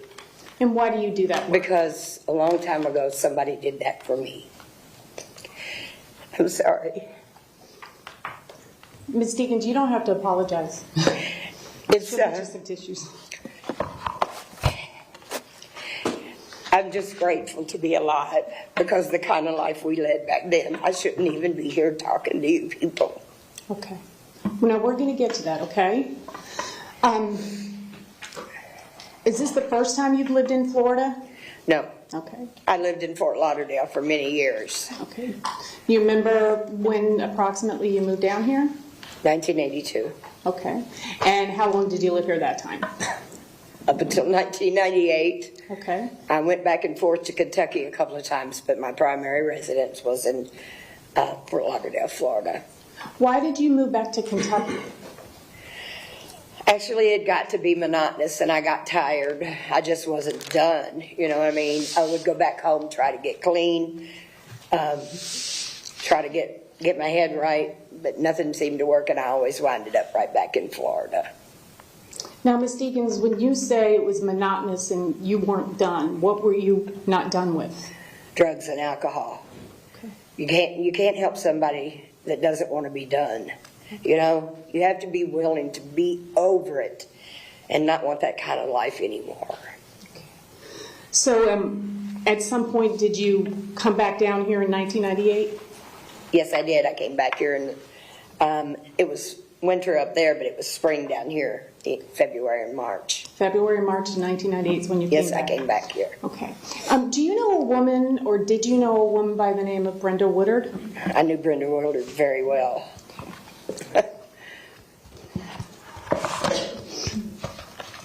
And how did you know Brenda?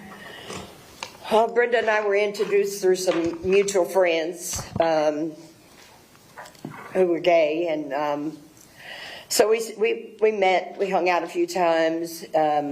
We didn't constantly hang out, and over the years, the last few years I was there, we would meet maybe once or twice a week on the streets while we were working, and chit-chat. I actually never hung around with Brenda on a continuous until I came back down here in '98, and then she and I hooked up, and we stayed together until the time we got arrested. So I want to break all that down. Okay. But first I want to show you something, okay, and see if you recognize it. Your Honor, may I approach the witness, please? Sure.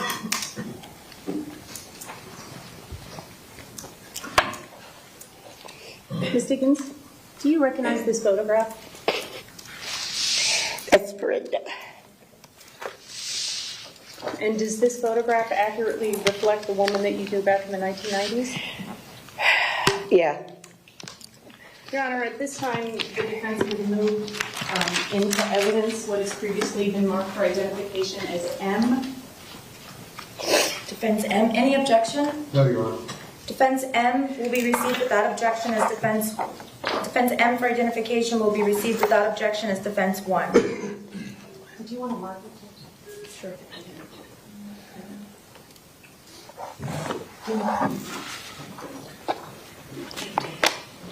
Shaky.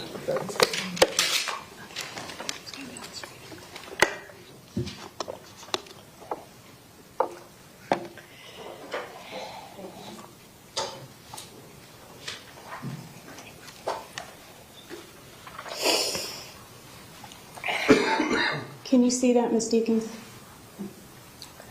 Yes, sir. Everybody else? Okay. This is Brenda Woodard, correct? It is. Okay. This has been the days when we didn't care much about anything other than drinking and getting high and making money in order to do that. Getting high, and it was our way of life. It was actually the only life we knew. Everything else didn't matter. Let me ask you a couple questions. You said that you moved back down here in 1998. I did. You knew Brenda before then? I did. Okay. Do you remember when you first met Miss Woodard? It must have been in early 90s, maybe 92, 93. Okay, and do you remember where you met her? Yeah, actually I do, on Federal Highway. Okay. That's also known as US 1? It is. Okay. It is. Particular area that you hung out with? Or Anywhere between 17th Street Causeway and State Road 84. Okay. It was where the known hookers went. Okay. So you met Brenda in the area where all the other hookers I met Brenda. She was basically somebody that, there was 3 or 4 girls that basically Brenda watched out for them while they did what they did. They're prostitutes. And she drove them around, took care of whatever they needed to be their backup. That's when I first met Brenda. That's what she did. Okay. But those changed. What changed? First she lost her car. She actually got more addicted to drugs than she really wanted to. Okay. And it became her lifestyle also. And that was your lifestyle, Ms. Deakins? It was. I was a prostitute. Okay. And what kind of drugs were you doing? Anything we could get our hands on, the truth be known. Mostly crack and snort cocaine and weed and drinking. That's what we did every day. Did you have anything that you preferred to drink? I was a bush beer drinker myself. Okay. So you knew Brenda in the 80s, is that correct? Late 80s, yeah. Okay, and then you left and went back to Kentucky? I did. Okay. And then you came I seemed back. like every time I got out of jail, I would go back to Kentucky thinking it would work, but never did until 1998. So when you talked about this area of Federal Highway, where all the hookers hung out. Yeah. Was that an area that most people knew that's what you guys were doing there?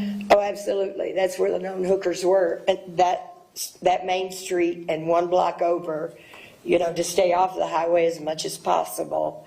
we would be a block over and you would see somebody and they would wave at you, like, let's hook up. And so you would travel the other side, you know, go down the block so that the police couldn't see you and you'd get in the car. Did you ever get arrested during that time? Several. Okay. Have you ever been convicted of a felony, Ms. Deakins? Many. Okay. Do you know how many? 6 or 7. Okay. Have you ever been to prison? Several times. Okay. How about the county jail? Oh, numerous amounts of times. Okay. So let's talk about law enforcement. They would see you girls on the street? Absolutely. They would run us off.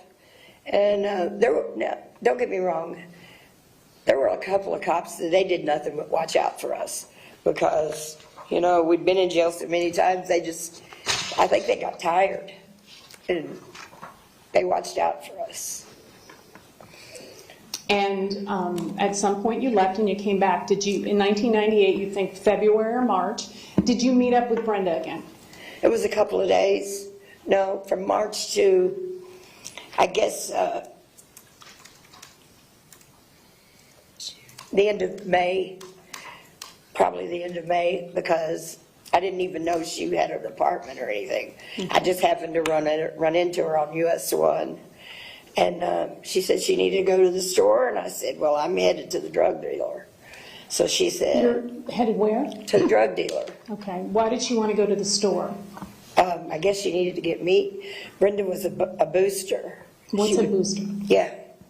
She would boost meat, steaks, high-dollar meat, and the drug dealer would trade it for drugs. And how often did you see her doing that?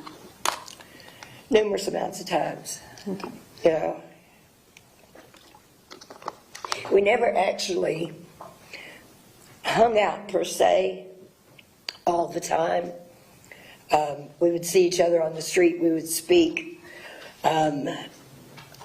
Maybe take a couple of hits together, you know, wherever we could. I had one specific place I used to go to, my friend's house, a couple of friends actually, and that's where I would go. And Brenda and I never per se hung out on a regular until I met her right before we were arrested in June. Okay, so that's when she had the apartment. Yeah. Okay, we'll talk about that. So you're talking about you would go to friends' houses. Were you homeless? Absolutely. Okay. And I had a car though. Okay, so you would sleep in your car? Yeah. Okay. And do you know if Brenda was homeless? At the time I did. Okay. I thought she was, but she had an apartment. And do you know when she moved into the I apartment? don't. Okay. And before you spent that time with Brenda in the apartment, you said you saw her frequently, once in a while on the streets? Yeah. And what was she doing on the streets? What did you observe her doing? Brenda was a prostitute too. Okay. When Brenda couldn't get meat to make her way, she turned to prostitution. It was quick and easy money. Everybody knew it. So that's what we became. And during that time, did you do drugs with her? Yes, on occasion. What kind of drugs were you doing? Crack. With her? And And did you beer. I'm sorry? Beer. Okay. We And- drank a lot. Okay. Do you remember what Brenda liked to drink? Coke 45 malt liquor, 16 ounces, Okay. How'd you guys carry those around? in a sippy cup, What is that? in a like? big gulp that you get Okay. from 7-Eleven. You could always tell the girls that were hookers, and that's not being disrespectful, but it's the truth, because we all had a big gulp. And, So we could carry our beer in it, or our iced tea, or whatever your choice was. and when you would see Brenda before you spent time in her apartment, would she always have this big gulp Absolutely. out the cup? Brenda's drug of choice was drinking, for real. Do you remember what she would like to drink? Coke 45. What is Colt 45? It's a beer. It's a malt liquor, actually. It's stronger than just a regular beer. Okay. So explain to me what a normal day would be like before you guys moved. Well, you stayed at her. I can't really tell you what a normal day would be like because days run into days. You know what I mean? You know, you're up for 5-6 days at a time. You go from one day to day to day to day.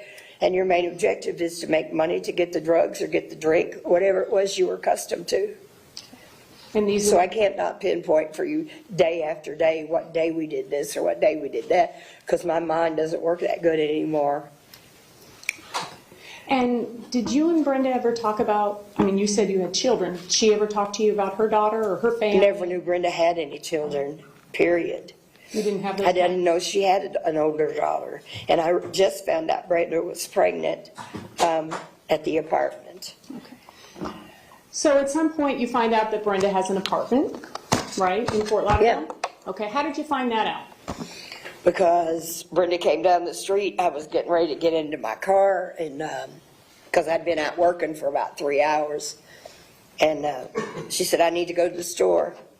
And I said, well, I'm headed over to Broward. It was off of Broward Boulevard. It's where we used to go.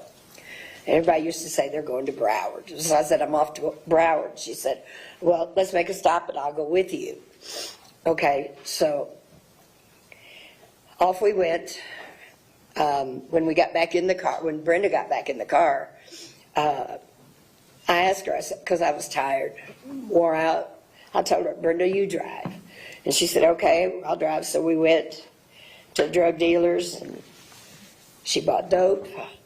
Did she give the drug dealer steaks? Is that one of those? She gave him a bag, which it was all meat, plus my money, and wrenched it out the car, and she got the drugs from the drug dealer. We pulled off, was headed to the apartment. Okay. The car stalled on the bridge, What bridge, do you remember? coming back toward the apartment from Broward. We let it sit there a couple of minutes. It started back up. We went around the corner like this, put it in park, and sirens went off. And that was the day we got arrested. So that would have been June 6, 1998. Yes, ma'am. Okay. Let me back up a little bit. Go ahead. At that point, Brenda had her apartment? Yes, ma'am. Okay. And were you spending time in her apartment? I was there for a few days, a couple of days. And that all day, every day during Yes, that ma'am. period? Okay. When we weren't working. And working means what? Prostitution. Okay. So Trying to make money. what did that apartment look like? Not much of anything. There wasn't anything there but a refrigerator, a stove, and a mattress. There was no furniture. Was there any food in the apartment? No. No. Food wasn't our big interest. What is it that you and Brenda would do in the apartment when you weren't working? We'd get high And what were you getting? and high? drink. You know, drink is a whole lot cheaper.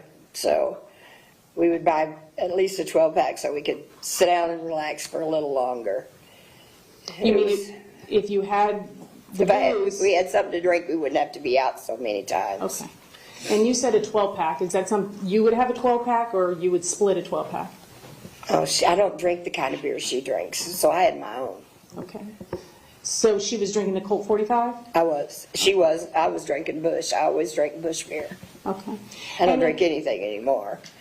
Thank God. So at some point during that week, did you find out that Brenda was pregnant? Brenda went into the bathroom and she got sick. And I thought she was drug sick. And so I still had a little bit, you know. She had her stuff and I had mine. I still had some. And I asked her, I said, Brenda, are you drug sick? Here, take some of mine. Here, take this piece of crack, is exactly what I said to her. And she said, no, it ain't drugs, I'm pregnant. And I thought, oh my God. And then that's when we kind of got into a little bit of a, it's my life and I'll do what I want to. And I was trying to tell her, you know, Brenda, you can't do this, you're pregnant. Babies, it's hard on them. She didn't care at that point. Okay. So even after she told you that she was pregnant, did you see her continuing to use Absolutely. alcohol? Absolutely. Drugs, alcohol, weed, cigarettes, anything she could get her hands on. She was just like me. That was our daily routine. That's how we lived our life. Was it one of the, kind of a lifestyle where one day just went into the next day and you were just surviving and doing what you Yeah. had to do? One day led into another, into weeks. I was up one time for 12 days straight. I was to the point of hallucination. It becomes your way of life, and that's all you know. So you're a recovering addict, isn't that I correct, am, Ms. Deacon? 25 years. Okay. And based on the observations that you made of Brenda with her drugs and alcohol use, do you believe she was a drug and alcoholic during that time? I know she was. I don't have to think. I know she was. Okay. So, did you know what Brenda was going to do with the baby? Yes, I did. She told me when she told me she was pregnant, and I rant and raved a little bit. She said, "Don't worry about it. It's all took care of. I have a lawyer, and the baby's going up for adoption, and so I'm not going to have to worry about it." And that's how she felt. She didn't want it. Nikolas, I'm sorry, but that's how it was. Based on the conversations that you had with her and the things that you observed, did it appear that she cared about the baby that was growing in her belly? No. No. The most important thing was the drugs and the alcohol? It was. It was how we lived our life at that time. So now let's go to that June 6th, 1998, when the lights and sirens went on. Tell us what happened that day. Well, when the sirens came on, Brenda still had the baggies in her hand, and she reached behind the seat like this and put it in with the beer, because we had stopped and bought beer.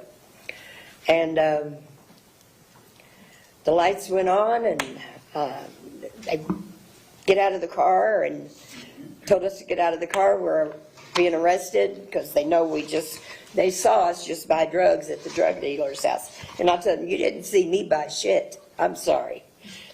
You didn't see me buy anything. I was in the car. Brenda bought it. You saw her do it, but you're together, so I saw you.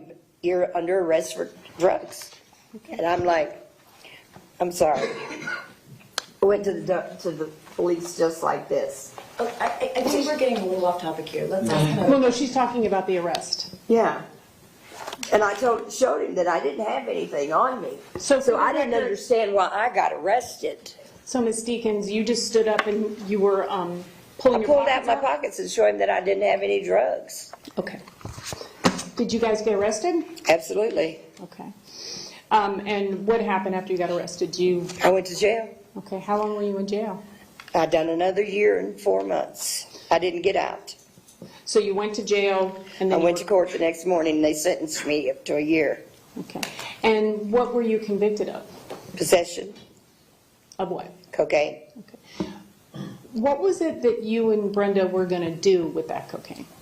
We're going to smoke it. Okay. And what were you and Brenda going to do with the booze in the car? Well, drink it. That's what we did. Now, this is after you know that she's pregnant, correct? Yeah. Okay. And did you ever hear Brenda talking to the adoption attorney on the phone or in A person? couple of times, yeah, because she called him because, she couldn't get any meat or we didn't have the money. She would call this attorney and he would give her money. And a couple of times I heard her talking to them. What would you guys do with that money? Again, we would buy dope and beer. Okay. So, if you hadn't been staying at Brenda's apartment, would you have been sleeping on the streets? No, I had a car. Okay. After you were arrested with Brenda on June 6, 1998, did you ever see her again? No, ma'am, I never saw any, and I never met Nikolas. I went home in '99 when I got out of jail, and I never looked back. I never looked on Facebook. I never knew anything of Brenda's life or even what the baby was, because I didn't know what the baby was at that time. I didn't even know it was a boy until I heard from the district attorney a couple of years ago about Woodard and what had happened. That was my first clue about Brenda's life since we separated. Now, are you sure it was the district attorney that contacted you? I'm not sure who it was, Okay. to be quite honest. Okay. A detective, that's all I can tell you.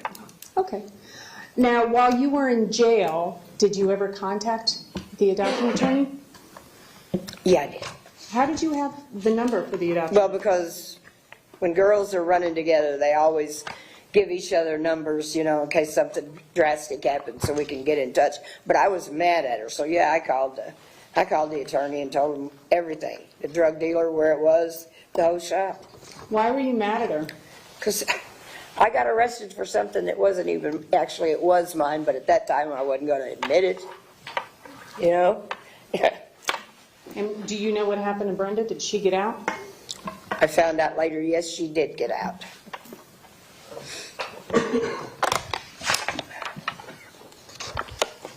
I'm going to show you another document. One moment, please. May I approach the witness, Your Honor? Sure.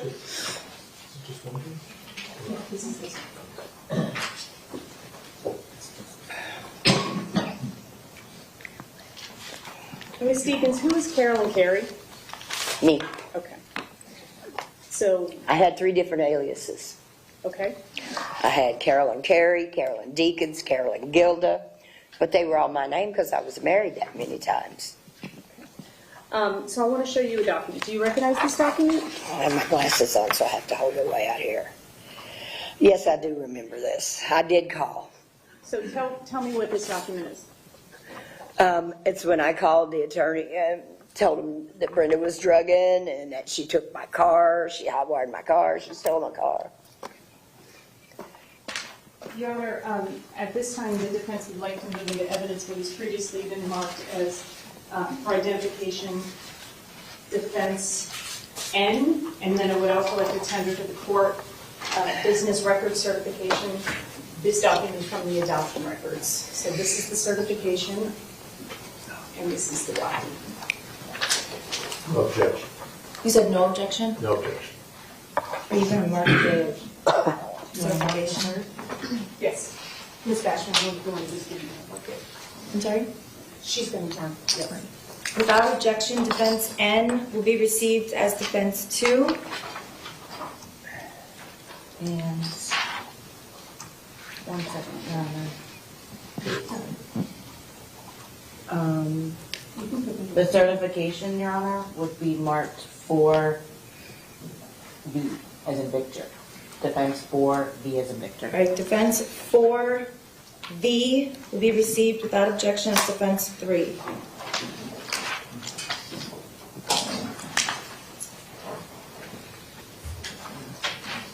Here you go.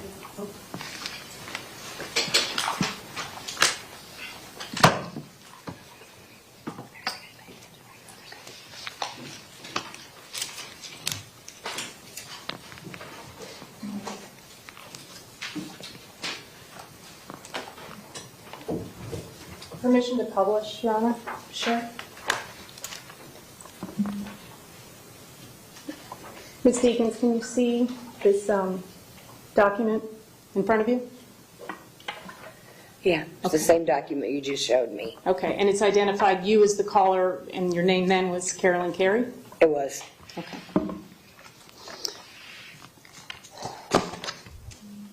When's the first time you returned to Broward County, Ms. Deakins?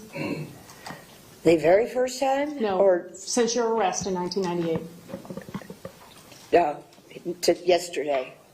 Okay. You've never stepped foot back in Broward? Never. Why not? Too many ghosts, lots of demons, tragic lifestyle, drugs and alcohol, the way I lived. I couldn't do it anymore.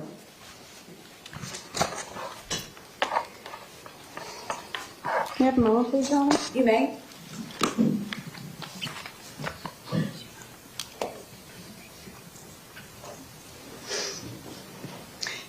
Ms. Deakins, you had mentioned earlier that Brenda preferred to drive the girls around?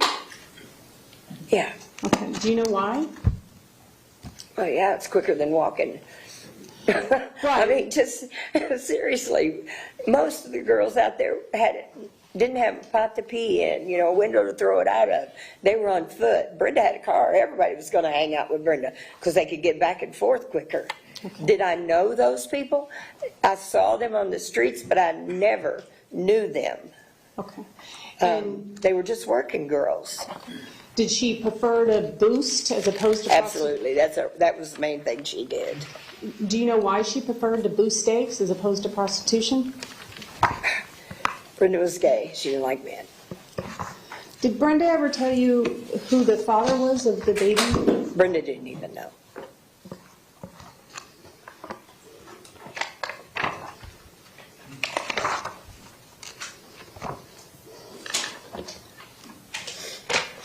Your Honor, I have no further questions. Thank you, Ms. Deacons. Thank you.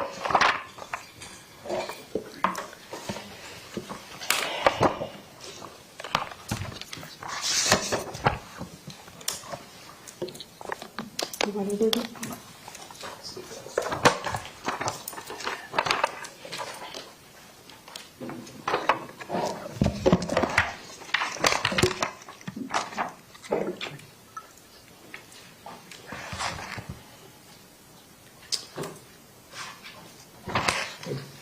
Good afternoon, Ms. Woodard. Or, excuse me, Ms. Ms. Deacons. Deacons. I'm sorry. I'm reading Woodard for a while. Ms. Not even. Ms. Deacons, you said two different things in your testimony at different times. I'm not sure if it was just a misstatement or not. Probably. That's okay. You said originally that you met Miss Woodard in 92 or 93, and then I think you were asked a question if it was the late 80s, and you said yes to that as well. Which Like one I was said- it? Yep, I was in the night. Yeah, that was a mistake. Yes, I met Brenda in the 90s. In the 80s, from 82 until I think around 86, I didn't work in the prostitution. I was a dancer at Dollhouse on Federal Highway. Okay, so you met... I met her in the 90s. Okay. So, Originally. all right. So 92 or 93, you met her. You'd see her once a week or so? Sometimes a week, once a week, sometimes it could be a couple of weeks, just depending on how the girls were and how they worked. It was like a revolving door. We would meet, but we never were hangout buddies. She had her crowd and I had mine. Okay. And you didn't know that she had a daughter that was born in 86, so she No, was I did not. 4 to 6 years old or around then? No, I did not. Okay. And even in 1998, when you were living at the apartment, not living at the apartment, when you were sleeping over at the apartment for... Yeah, because I wasn't living there. Right, just for a few days you were there, Yeah. you said, right? Yes. And there was no sign of a about 11 or 12-year-old girl, was there? There wasn't any clothes in the apartment. The only thing that was there was a mattress. We didn't even have a sheet on the bed, and a refrigerator and a stove. It was like they gave her the apartment, but she just never moved in. It was a place to hang out and do drugs and drink. Okay. And the call that you made, I guess is it still on the camera? No, they've moved it. Okay. All right. Is it on now? It is now. Okay. So it says Carolyn Carey called from jail, referenced Brenda Woodard. And so this is the time of this arrest, right? Yes, sir. Okay, the June 6th, Yes, it's actually 1998, correct? Yes, Okay, and so you were still in jail and Brenda was out? I believe so. Okay. Because I never came out. Okay. They sent me directly to prison. And this is a message, right? That you. It is a message. Okay. And is it correct, the message?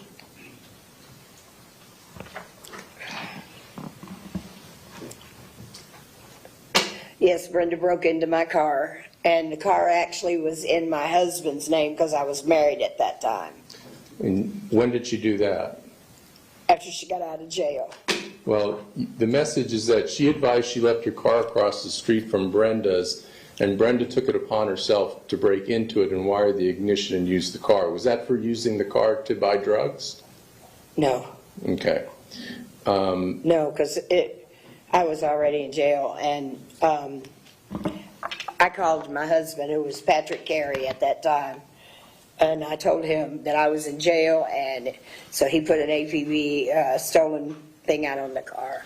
You said, and you showed the jury about how when the police stopped the car, Yeah.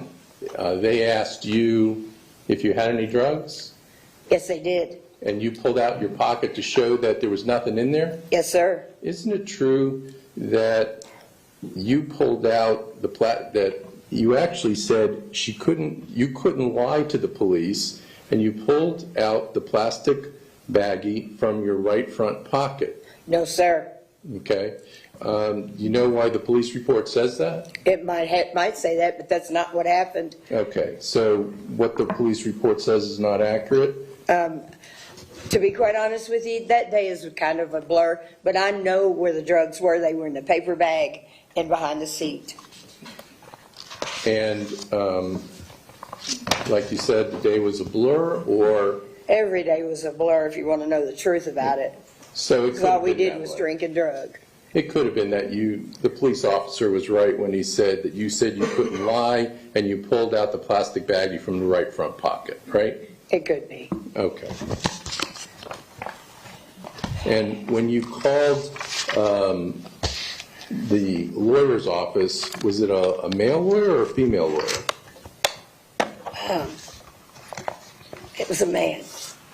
And you learned that it's not a male lawyer, it's a female lawyer that was taking care of the adoption, right? I learned that later. Okay, so you're incorrect about it being a male lawyer too, right? I guess so. Everything is just crooked and backwards when you're in that state of mind.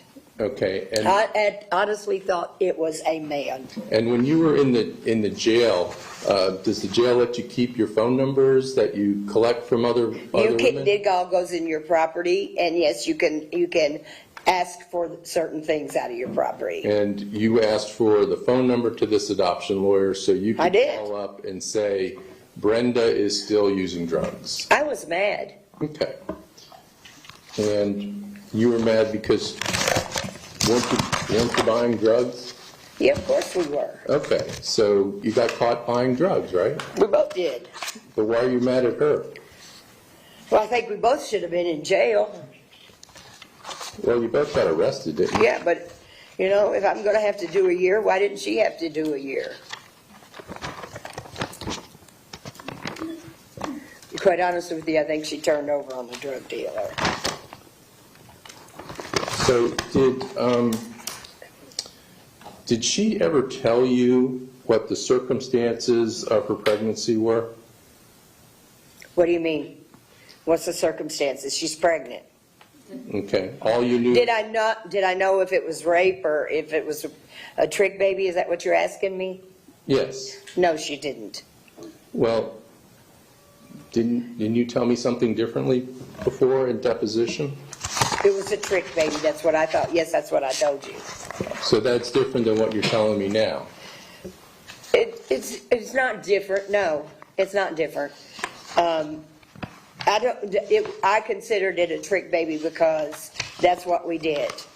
Now, if that's wrong, it's wrong. But to me, it was a trick baby, and so did Brenda think it was a trick baby. Brenda never said she was raped, so I'm taking it that it was a trick baby. So when you said in your deposition that it was a trick baby, everybody knew that, and I asked you, how do you know that to be true? And your answer was, because she told me. That answer was not correct? Yeah, it might be. I honestly cannot remember everything we talked about. It's what it was. We were drug addicts. Just like you can't remember whether or not you had the drugs on you or didn't have it on you, correct? Right, correct. All right, thank you very much.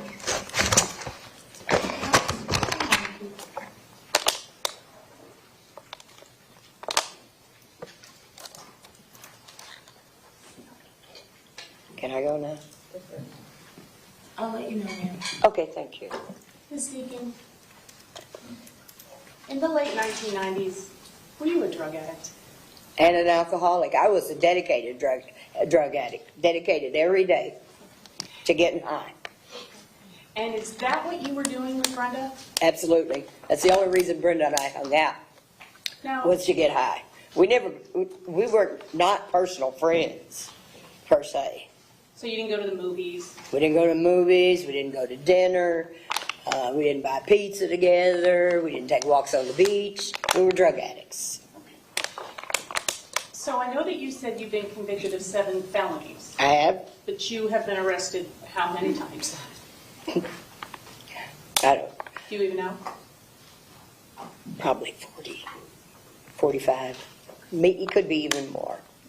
And do those arrests kind of verge into each other, one arrest to another arrest? Yep. Okay. But you know you were arrested that day with Brenda on June 6, 1998. I know that it was June 6th. Okay. And it was because both you and her were in possession of cocaine. Exactly. And even though she may have had it in her pocket, or you may have had it in your pocket, We were both, it was our drugs. It was both our drugs. It was our money, her meat. It was our stuff. and what were you going to do with that? I was fixing to get high, real good and high, because we had 5 rocks. So I understand that you were mad at Brenda, I was. okay, and you called the adoption attorney. I did. Are the things that you... I just was being pissed off, you know, mean. I wanted her to go back to jail too. But were you lying about the things you were telling those attorneys? No, no. Ms. Deakins, thank you for being here. Thank you. Okay, now ma'am, you're excused. Thank you. Ladies and gentlemen, we're going to take a recess for lunch. I'm going to ask that you please be back at 2:15. Please do not discuss the case or begin deliberating. Please, if somebody, remember the rule that if somebody comes up to you and tries to discuss the case, you must walk away. Tell them to leave you alone and report the matter immediately. Please leave your notepads behind, and I'll see you at 2:15. Thank you very much.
Yes, I wanted us to ask you if we could just have 1 minute to talk to Ms. Woodard, just to let her know about the prior convictions and the numbers and all that. Thank you.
Judge, also, just so you know, after Ms. Woodard, witness is the Zoom witness, so I think maybe we take a break and let the jury know. Okay. Thank you.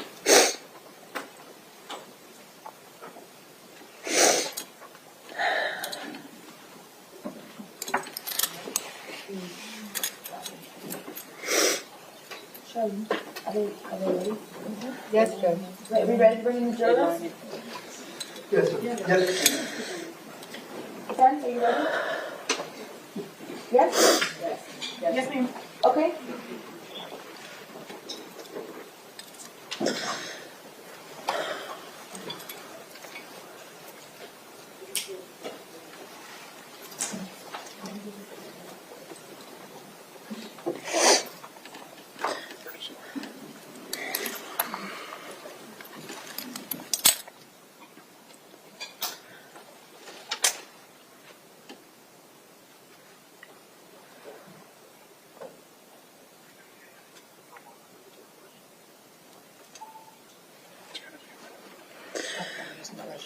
It's going to be a minute.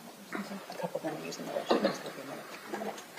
You all can be seated. We have a few jurors that are in the restroom, so it might be a few minutes. Thank you for that.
Jurors are entering.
All jurors are present.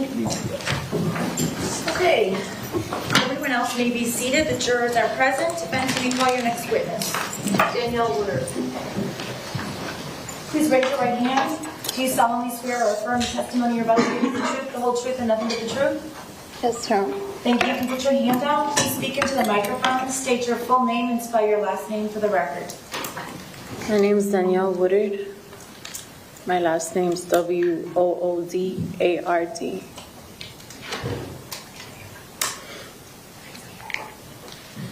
Okay, maybe you can speak up a little bit and info. My name is Danielle Woodard. My last name is Woodard. Thank you. Ms. Woodard, can you tell the jury where you currently live?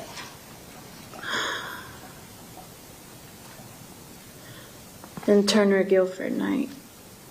Okay, and what is that? It's detention center. Okay. In Miami? Yes. Okay. Are you nervous? Overwhelmed. Okay. Ms. Woodard, who's your mother?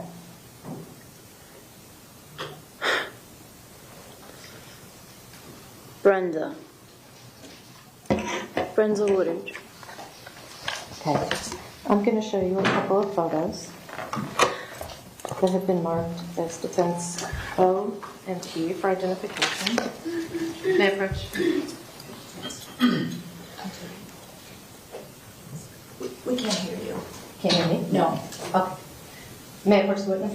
Yes, but will you repeat the what they're marked for identification? Oh, P and O.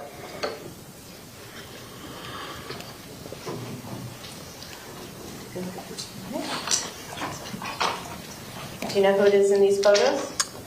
That's Brenda. Judge, I'm requesting that what's been marked as P and O be entered into evidence. Is there any objection? No, Your Honor.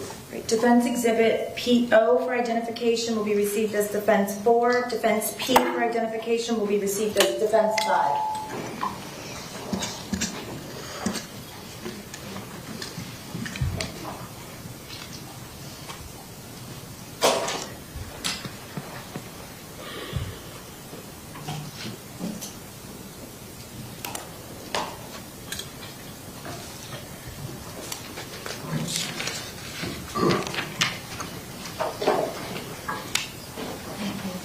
public?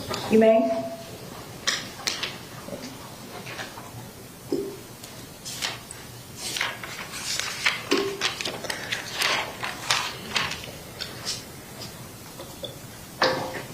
Tammy. Use the wheel. Oh, that's okay.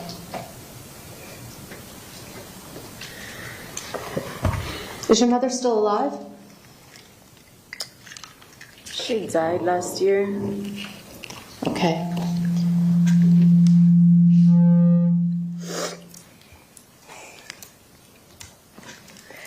Do you know if she had any other children? Brenda had me, Nikolas, and Zachary. Okay. Did you live with your mother as a child? Yes. Okay. Did you ever live with anyone other than your mother as a child? Yes. Who else did you live with?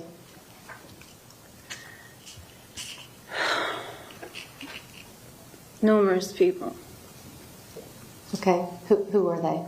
My grandmother. That was my mother. Dorothy. I loved my grandmother very much. And Jody. Is that Jody Hale? Jody Hale and her husband, who I called Grandpa.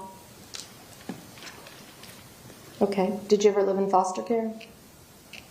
Yes, I lived in foster care at the age of 12 and on. And Dorothy was Brenda's mother. Is that right? Dorothy was Brenda's mother. Okay. I want to go back to 1998. Did you live with your mother in 1998? That's the time of my life where I lived with Brenda. And Nikolas was developing in her polluted womb. And she was consuming grape Cisco wine cooler. Objection, not responsive. Sustained. Okay, I'm going to ask you about that stuff in just a minute. Do you remember when in 1998 you went to live with Brenda? Yeah, I remember the day she picked me up. Okay, do you know like about when it was? Was it in the winter, in the fall, in the summer? It was in the summertime, right before school started. A while, maybe right after school, elementary had ended, and I was going into 6th grade. Yeah. Okay, so sometime during the summer. Mm-hmm. Okay. And what happened when, where were you living before you went to live with her in the summer?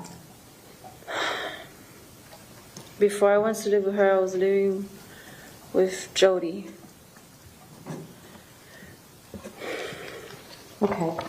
And when Brenda came to get you to live with her, what happened on the way to that apartment? She picked me up from Jody's house, and we went to a gas station. When we got to Fort Lauderdale, it was right across the street from a women's in distress shelter. And she got down and went into the gas station, and I looked around, and I saw glass on the floor of the car because the back seat window was busted. And Brenda came out with a little brown paper bag, and she went to put gas in the car. And as she was pumped the gas, she came around to the front. She lit a cigarette and took a swig. And then she got in the car. I mean, when she was standing out there, that's when I noticed, you know, something in me said, she looks pregnant. She has a baby bump. And thus she got in the car. And I asked her, "Are you pregnant?" And she looked at me and she said, "I got raped." And she took another swig. She turned up the radio, and we drove to the efficiency that I moved into that day with her. Do you know what was in the paper bag that she was drinking from? Cisco, Okay. her favorite.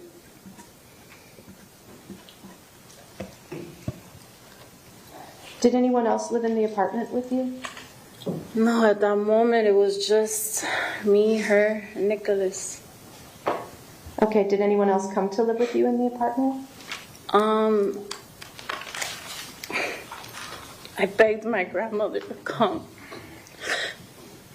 because Brenda was definitely out of control. I never really liked her. She was never my favorite.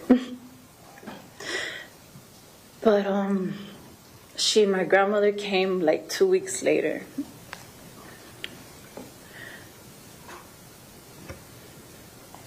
Did you ever go to the doctor with your mother? I went to the doctor with her numerous times. I went to probation with her. Every time we would go, she would have me pee in a cup. And she'd take the pee I would give her and put it in a pill bottle and put aluminum foil and a rubber band around the top. And then I guess put it inside of her. So when she'd go in to see the people, she could urinate and have a clean urine.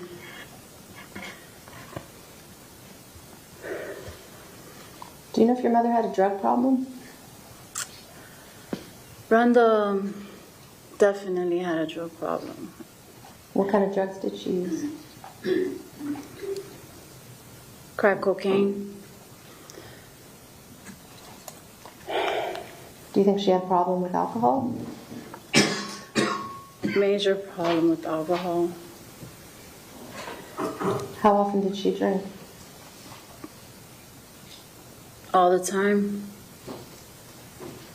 And is this when you were living with her in that apartment in 1998? Yeah.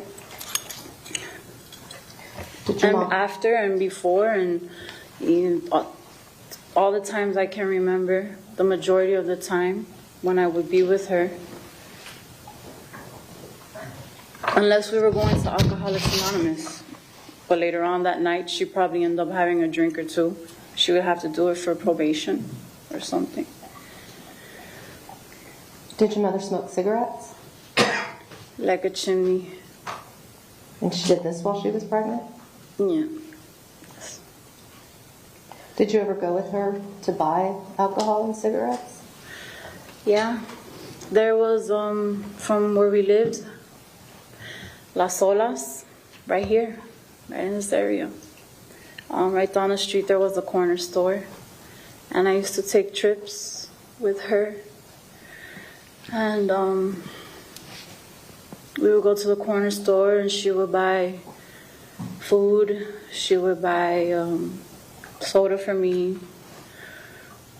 She would buy her liquor. She would buy paraphernalia. And she would buy her cigarettes. What kind of paraphernalia did she buy? There would be these little roses all over the house sometimes, and I would never like could comprehend until I finally got it, understood. She would buy, they come out of some earth. Okay.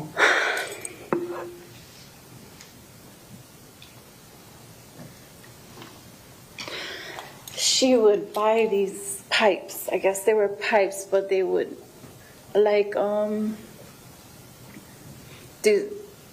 disguise them with little roses inside of them. And she would buy pipes and chore boy. What is chore boy? Chore boy is Brillo. What do you use it for?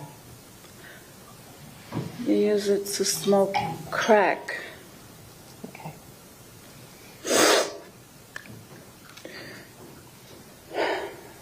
Miss Woodard, did you see your mother drinking Cisco while she was pregnant? Yeah, Did you see her smoking crack while she was pregnant? yes, Did you see her smoking cigarettes while she was pregnant? yes.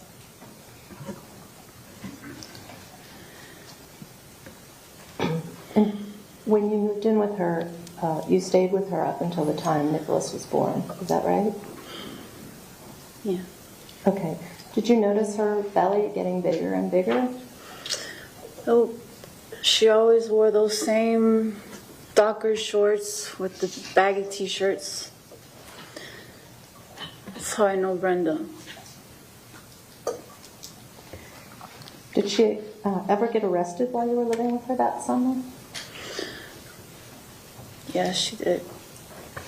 Do you remember what happened? What did she get arrested for? When she got arrested? Yeah, I remember that day. Okay. When was that?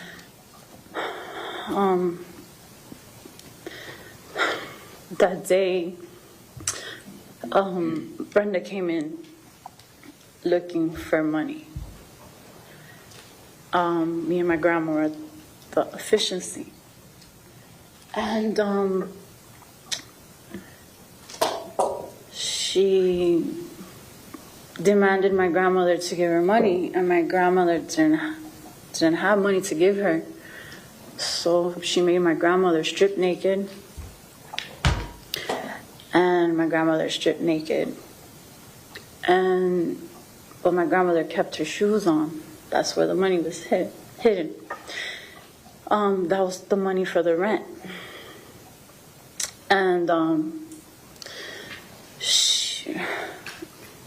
since she went in the kitchen, she tore apart the cabinets, she tore apart the refrigerator, she opened baking soda and emptied it out all over the counter.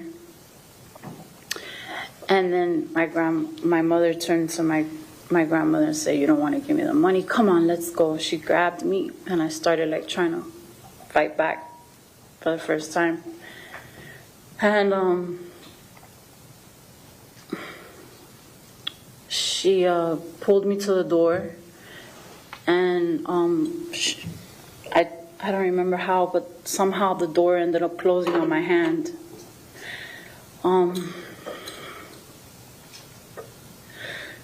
And she took me out. She still took me out. I was screaming. She took me out of the house. My grandma was older at that time already anyway. She couldn't with Brenda. I couldn't neither. I was a child. And she took me to the car, to her Cougar, her beloved car.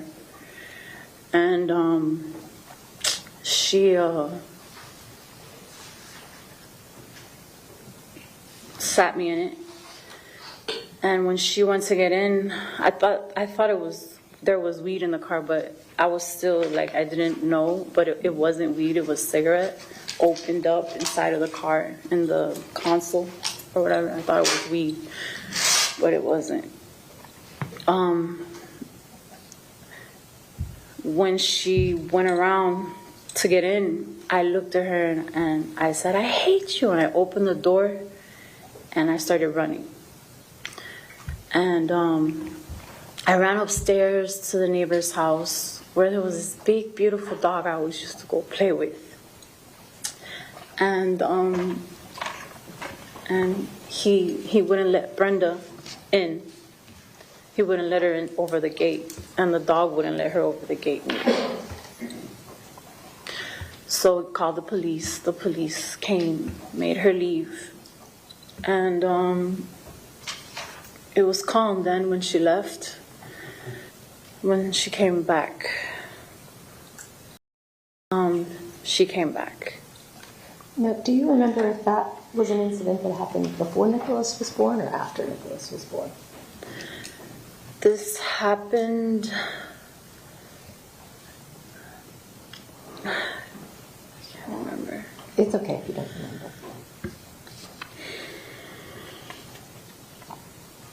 Did Brenda have people coming to the apartment when you were staying there? Other people besides your grandmother? When I first got there, that's why I called for my grandma. Because I got there and there was like a bunch of bums, I guess. Not bums, but I don't want to say it like that. But, you know, there was a bunch of junkies. I don't know how else to put it. They were all getting high. They were paying to smoke and hang out, I guess, and shoot up. And Brenda was, you know, it was her place. So she was like the rent man, you know. You want to smoke and get high? Well, pay me. And you could sit here and smoke and get high. And I was involved. I would always go to the neighbor's house. And then eventually I started learning about Las Olas. And, you know, I spent a lot of times walking on those tracks back and forth. I spent a lot of time playing by the river right by here. And, you know, anything to get away when was like that, when it was like that. Do you remember the day Nikolas was born?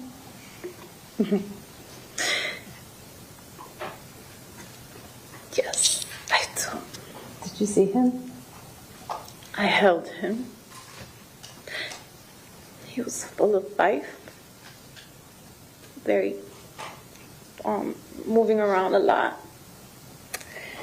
I was looking at him, holding him. He was looking back at me. It was just real squirmy. And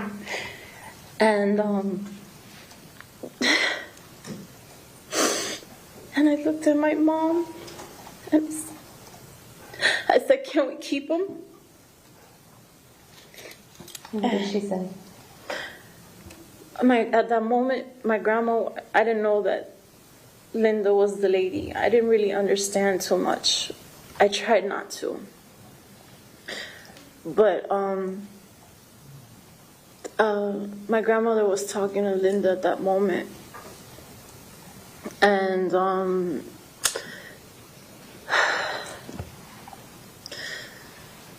Brenda screamed at me and at my grandmother and said, "Get her out of here! Get her out of here!"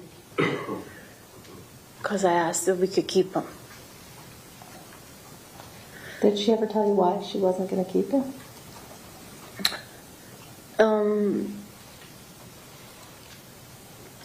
Well, she had an addiction. That's one of the reasons. She always put that first before me or him or Zach or anybody.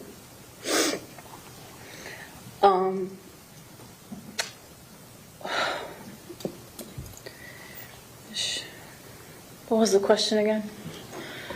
I just asked if she told you why she wasn't keeping him. Yeah. It was, you know, for him to have a better life, for him to take a different path. How was Brenda as a mother to you? Brenda was a mother to me. That's what you said. I asked how she was. How was she as a mother to you? Yeah.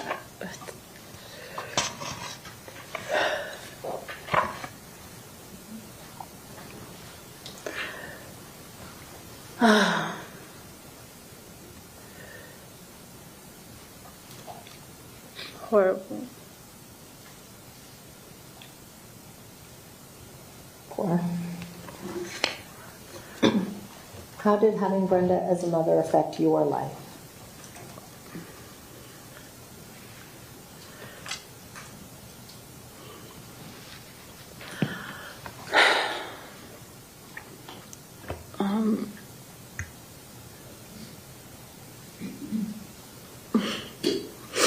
How did it affect my life?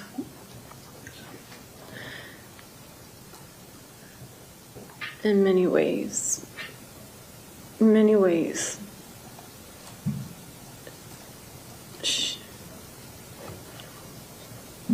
she just introduced me to a life that no child should ever be introduced to. And, you know, she has no regards, you know, for my life or his life, you know.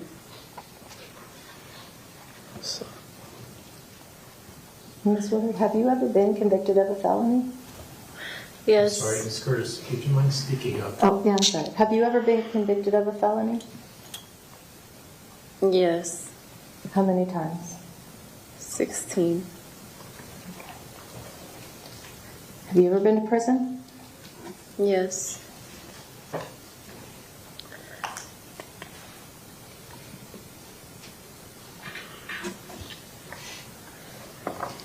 Did you go back to that apartment after Nikolas was born? Yeah, I did. Okay. And how long did you stay there?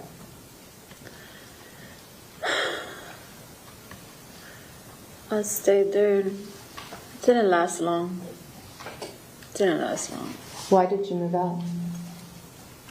I started going to school, and I was trying to have a life, I guess, start a life in a way up here, but I don't know. Were you forced to move out of the apartment? Yeah, I came back from school one day, and there was an eviction notice on the door,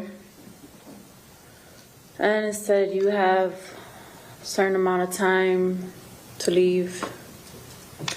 Then I came back a week later, I think, whenever. The eviction notice stayed on the door for a while, for a minute. I came back one day from school, and all my belongings were on the front yard. I couldn't find my cat.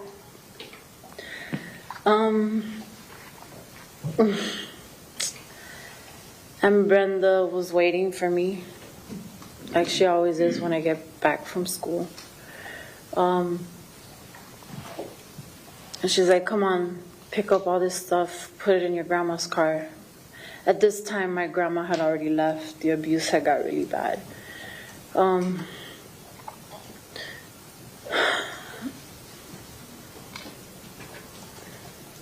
She left me, but you know.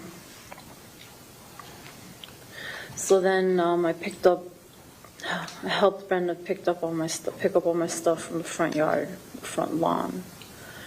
Where did you go? We went to some crack house, I guess, and I would not get down. And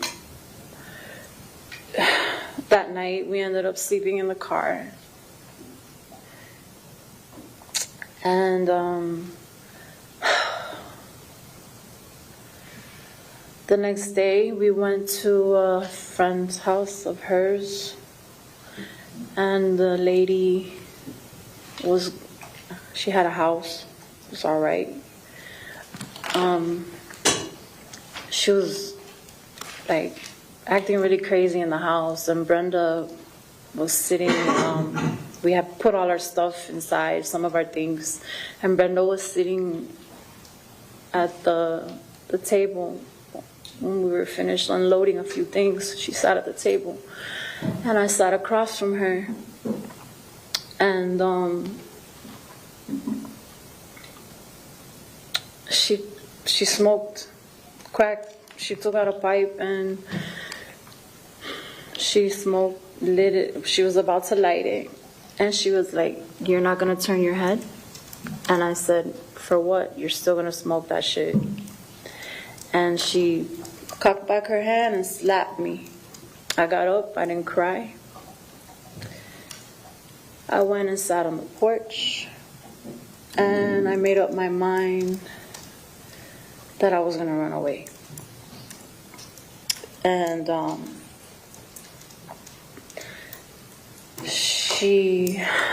the next day we went to a women's in distress shelter, she came up with some story about how her boyfriend beat her up, and she didn't have nowhere to go, so we stayed there. And that night, when she went to sleep, I packed my book bag, and the next morning I went to school, and I ran away. Where did you go? I went to this house that wasn't far from where we were living, by Las Olas. And these people, their name were Patty and Buster. My friend, one of the girls who lived in the efficiency complex, she introduced me to them. They were cool people. And I stayed there. I went there. Okay, how long after that was it before you saw Brenda again? I saw Brenda a few days later. She came knocking. I don't know how she found out where I was. She came knocking on the door of that little green and white house. She's still there.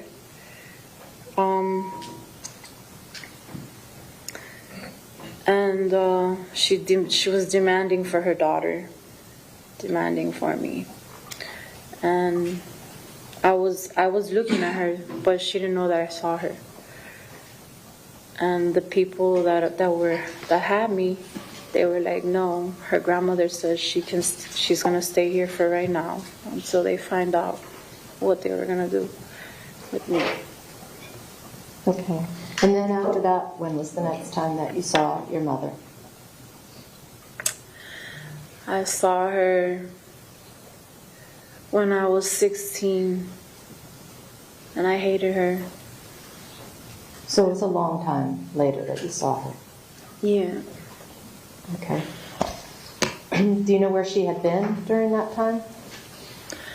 I don't know where she was, but I was in a juvenile program. And she was trying to make her way back in, and I was resistant. I was cursing at her, and I was angry. Did she tell you anything that had happened that was important in that time period that you didn't see her? She told me that I had another brother, Zachary. Okay. Did she show you anything? Picture. Okay. I'm going to show you what's been marked as defense Q for identification purposes. May I approach? You may.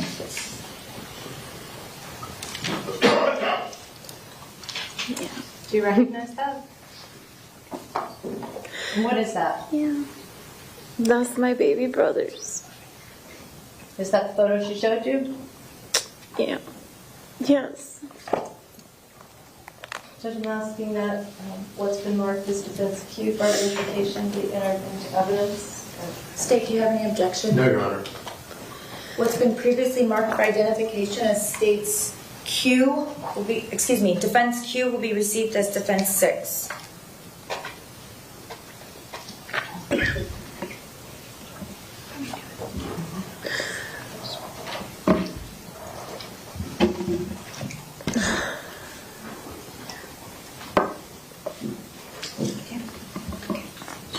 I'm sorry.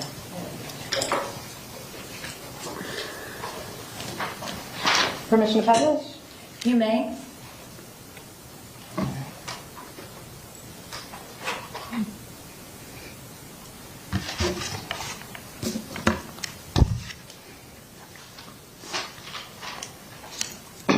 Do you know where Zachary is living now? Yeah. Where is he living? He's living in Virginia. Okay, do you know who he lives with? Yes. Who is that? He lives with Richard and Mike. Okay, have you had any contact with Richard or Mike? Yeah. Do you know when you started having contact with them? Probably within the last maybe like 2-3 months, maybe. Okay. And does Richard help you in any way? Recently, he has. What does he do? He helped. He sent me some food. Okay. While you were in the jail? Yeah. Okay. Yeah. Danielle, do you love your brother? Nikolas? I do. I do. Thank you, ma'am. Cross-examination? Thank you, Your Honor.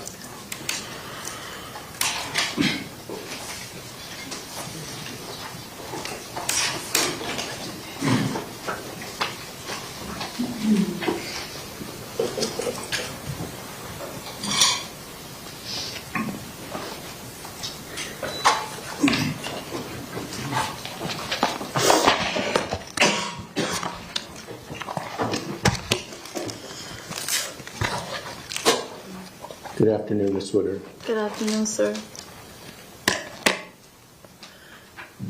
Is this the first time you're actually in the same room with Nikolas Cruz? This is the second time.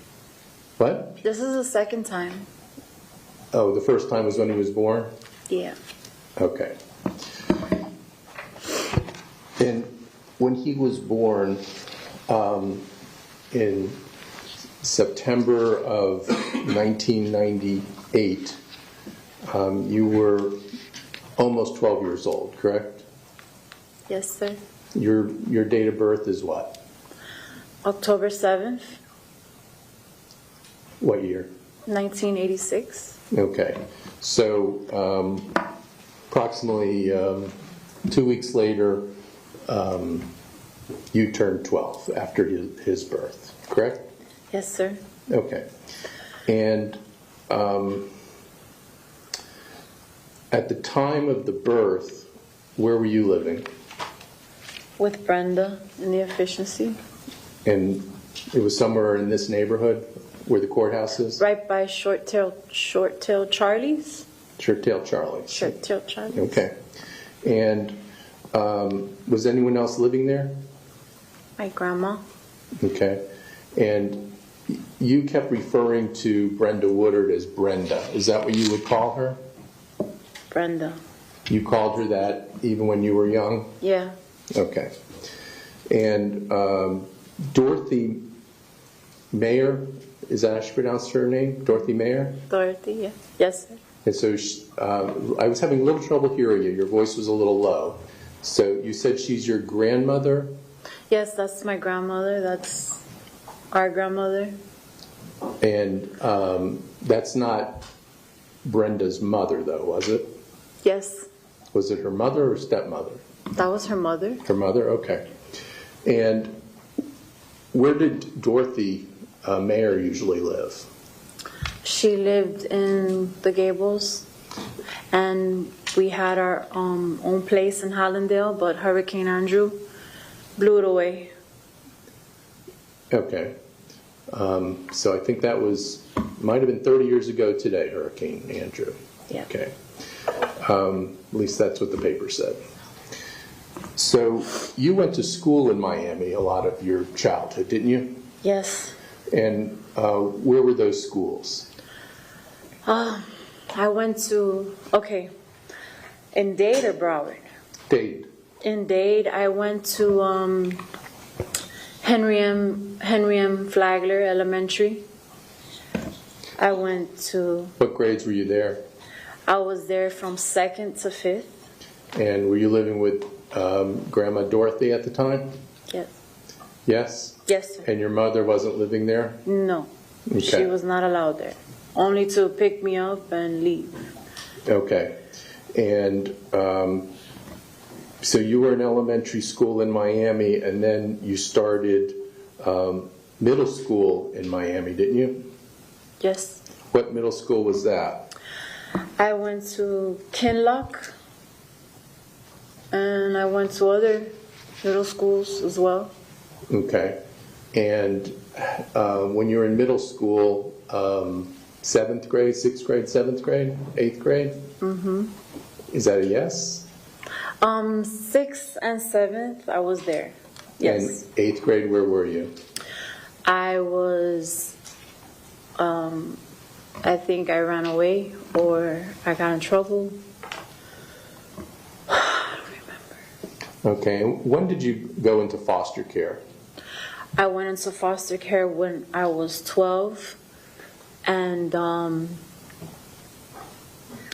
my grandmother died, and Jody was still alive, and Jody felt bad because I was in foster care, so she let me come back. And who was Jody? Jody was my grandma's best friend. She was like my aunt, but Okay, was that an elderly person, Jody? yes. How old was she? She was older. Okay, like 70s, 80s? Or? No, like 60s. Okay, all right. So the reason you went to foster care is because you were running away from home, right? No, I went to foster care because my grandmother couldn't take care of me. And Jody, at that moment, she didn't want me at the house. I was a little out of control. I had a lot of anger problems, a lot of problems. You had a lot of, you were getting in trouble with the police too, weren't you? So, yeah, I was. And I went to the bridge and I ran away from the bridge. And the bridge is is that a drug treatment center? The bridge is a place for children that have nowhere to, teenage children, like a shelter that have nowhere to go. And you were at the village too? The village, yes. That's another treatment shelter for young girls? Yes. Okay. And how long were you in the foster care system? I was in the foster care system since I was 12. Until you were 18? Yeah. Okay. So when you were 12, is that when you began using about 12 alcohol and other drugs? Yeah. Yes, sir. Okay.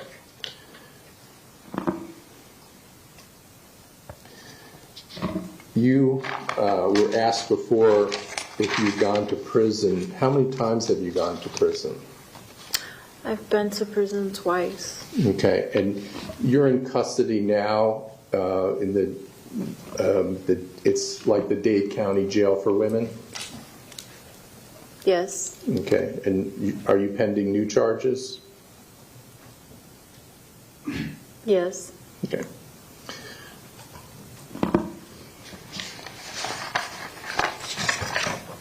In your childhood, would it be accurate to say that you were exposed to drug abuse by your mother, Brenda Woodard?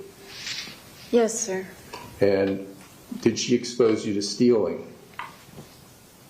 Yes, sir. Did she expose you to crack addiction? Yes, sir. Or crack addicts, I should say. Yes, sir. Did she expose you to prostitution? Yes. And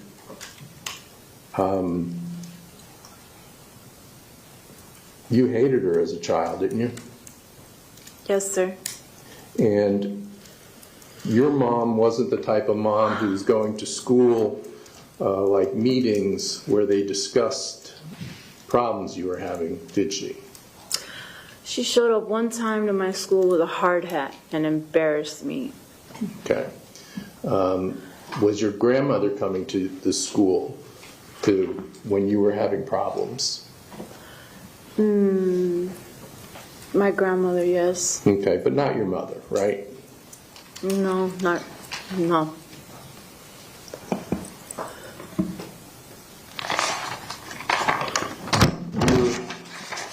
Your mom was not a stay-at-home mom waiting for you to come home from school, was she?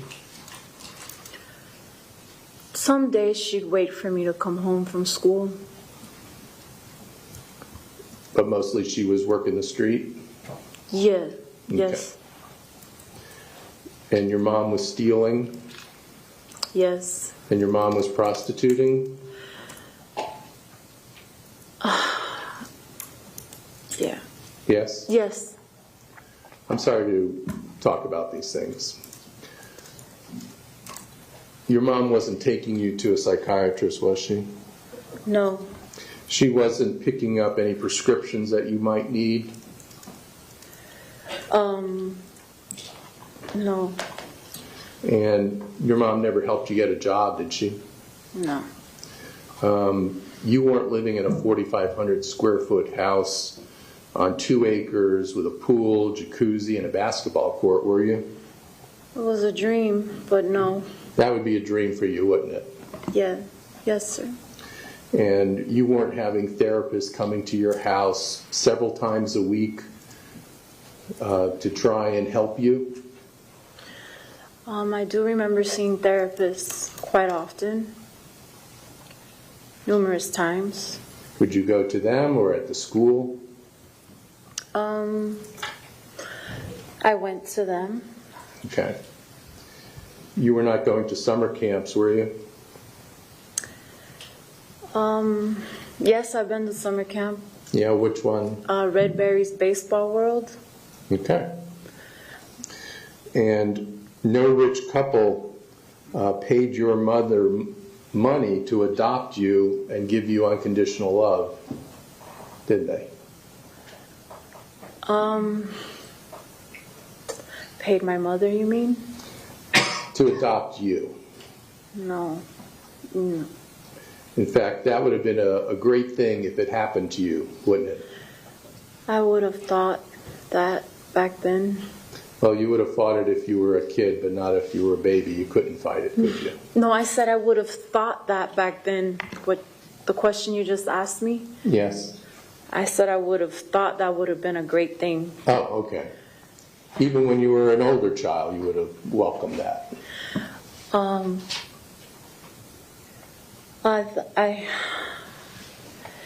My understanding that my Linda wanted to, Brenda told me this, that she wanted to take me, but my grandmother and my grandmother's bond was, we were too attached to each other, so it wouldn't have worked out. Okay. But you wouldn't have mind living in a 4,500 square foot home on 2 acres in Parkland, right? Right. Okay. You mentioned on direct that you know a person named Richard Moore now, correct? Yes. And that's not someone you knew before, what did you say, 2 or 3 months ago? I've known about him, and You've I've spoken with him before. Okay.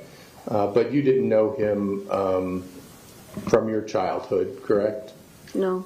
And you're aware, I believe you said, Zachary Cruz, the defendant's brother, and you're also technically a birth brother as well, correct? Is living with him in Virginia? Yes. Okay. And Richard Moore's in the courtroom today, isn't he? I don't see him. Weren't you saying hello to him before? Yeah, I did earlier, but right now I don't see him. You see him now? Or you don't see him now, but you saw him before? Mm-hmm. Okay. And you didn't know this Richard Moore person before this shooting happened with the defendant, did you? Right. You know him through Nikolas Cruz, correct?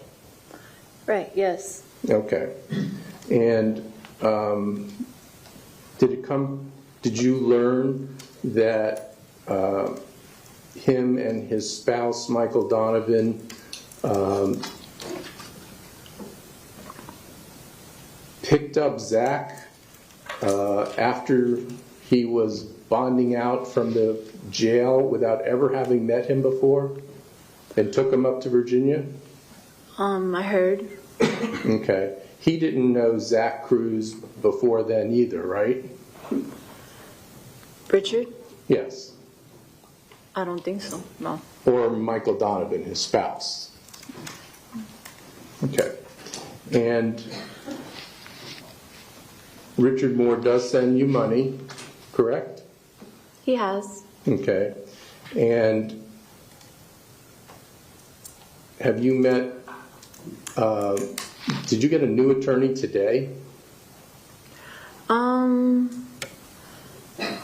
don't know yet. You don't know if you got a new attorney? I don't know yet. Okay. Do you know who Mark Lowry is? Yes, Who is he? he's an attorney. Okay. Do you know he's your attorney now? Yeah, you just told me. I told you? I think so. That's what you just said, right? Okay. All right. And he's in the courtroom now too, correct? Yes.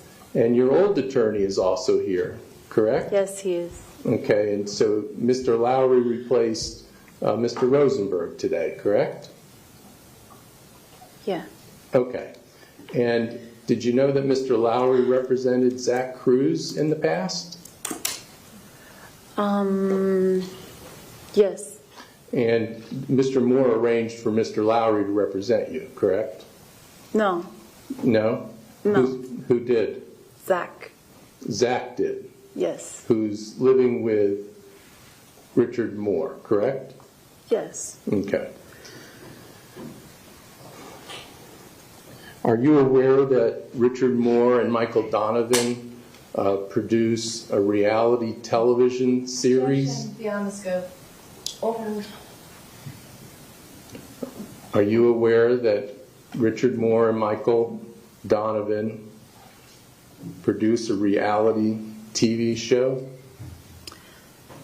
What does that have to do with anything, sir? Ma'am, I'll decide whether or not it's relevant. If I don't say the objection is sustained or tell you not to answer, then you need to answer the question. Yes, Your Honor. Thank you. All right. Are you aware of that? No. Are you aware that one of the episodes of the show was called Being Zachary Cruz? Overruled, you can answer. That what? Are you aware that Richard Moore and Michael Donovan have a show where they have an episode called Being Zachary Cruz as a No. part of a reality show? Are you aware of that? No. Do you think that it would be, well, let me strike that. Do you think it would be appropriate to capitalize on the murder of 14 children and 3 staff members of Objection, Your MS? Honor. I would like to finish the question first. I'm waiting to rule until you finish. Do you think it would be appropriate to capitalize on the murders of 14 children and 3 staff members at Marjorie Stoneman Douglas High School by filming or creating a reality show based on being the brother of a mass murderer? Okay, ma'am, don't answer the question. I'm sustaining the objection. Judge, I'm moving to strike that. Overruled.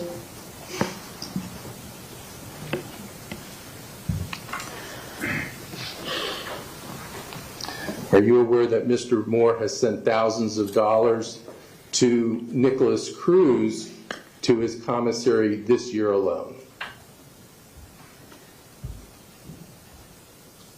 Can I ask him a question? If you don't understand the question, you can tell me you don't understand the question. That's fine. I don't understand what you're saying. Are you aware that Richard Moore has sent thousands of dollars this year alone to Nikolas Cruz commissary account? I'm not aware, but how do you know it's only him? Zachary has his own money too. What's his note? Ma'am, just the attorney asked the question, you answer the question, okay? If you don't understand, you can say, I don't understand, or can you repeat it? But you can't just fire back your own questions, okay? Thank you. Are you aware of that? Yes, you just told me. Okay.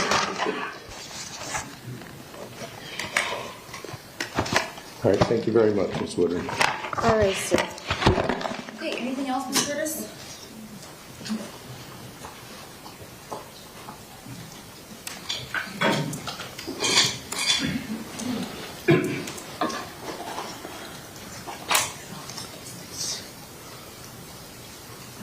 Is there anything else?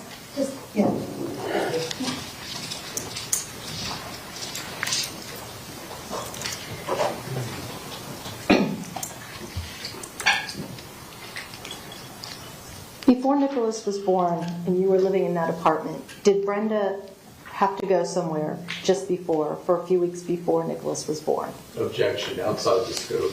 Overruled. That means you can answer. Okay. She had to go to a drug treatment program. Okay, and you and your grandmother, did you stay in that apartment? We stayed at the apartment. Okay, and how did you get to the hospital when Nikolas was born? My grandma. Okay. When did you first find out that Nikolas Cruz, who is your brother, was the one who committed the shooting in Parkland? I found out that was him when Kate came to see me in 2018. I was in prison. That's when I found out that was my baby brother. Okay, and at that time, did you tell Kate a lot of the things that you testified here to today? Objection. Sustained. Hearsay is admissible on a penalty phase. Sustained. Did you agree to testify about your mother and about what you saw her doing while she was pregnant before you ever met Richard Moore? Yes.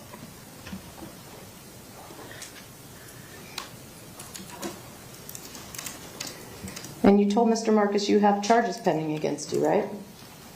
Yes. And you're here anyway testifying on behalf of your brother? Yes. Okay. You were never an ESE student, a special education student, right? No. Were you ever told that you had a language disorder? Objection, outside the scope. Overruled. They had to cut my tongue when I was little, underneath. Okay, that was for speech, right? Mm-hmm. Okay.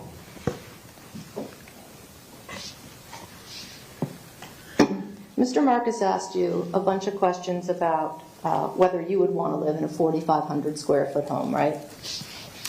Yeah, he did. And he asked you about whether you would want to have parents who took you to the doctor, right? Yeah. And he talked to you about whether you would want parents who went and got medication for you, right? Yes. Would you have wanted, while you were in your mother's womb, to have her drink Cisco wine every day? No, ma'am. Would you have wanted her to smoke crack every day? No, ma'am. Would you have wanted her to smoke cigarettes every day? No. Would you have wanted her to go to the doctor only 4 times? No. Okay. May I have a moment, Judge? You may.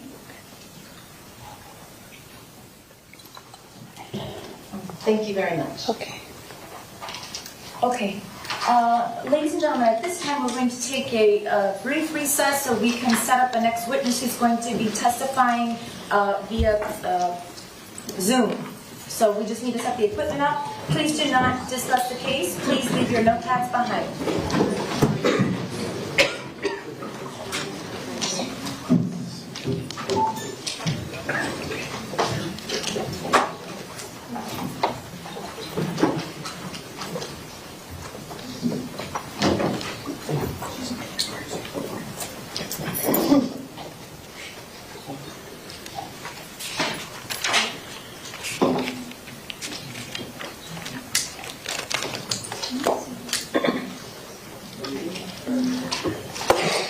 Okay, the jury has been excused. As soon as they clear the hallway, the sheriff's office will bring the witness out. In the meantime, if you all can go ahead and set up for your next witness. Okay, can we just have one moment just to Sure, as long as it doesn't hold you on if you're not ready to be. As soon as they're in the jury, Your Honor, we'll Just move. 2 seconds.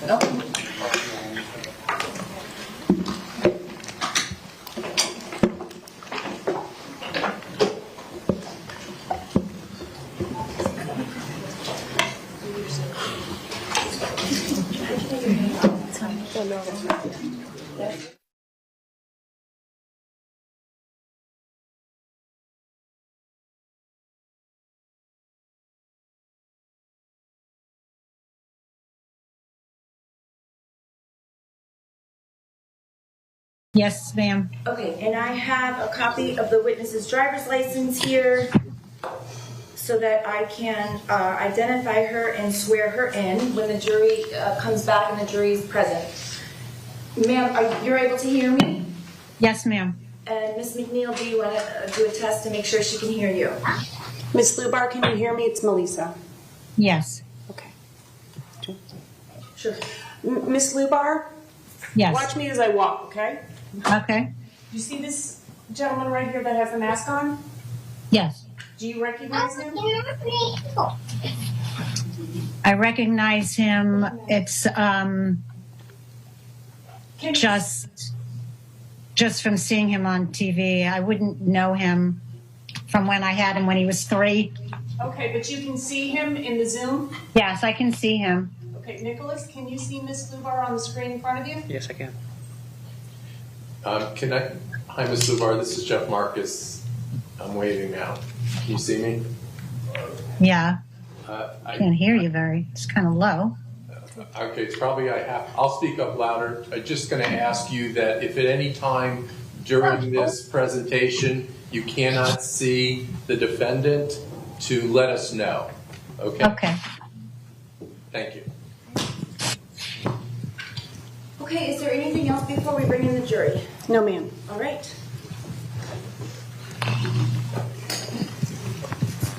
Is it on? Yeah, it's on.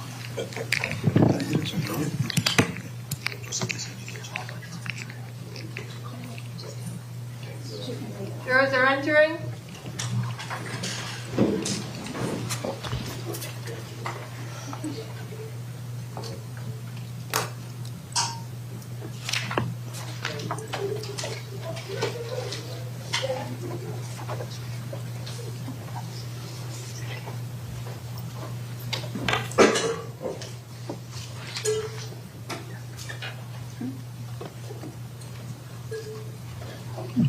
What was that?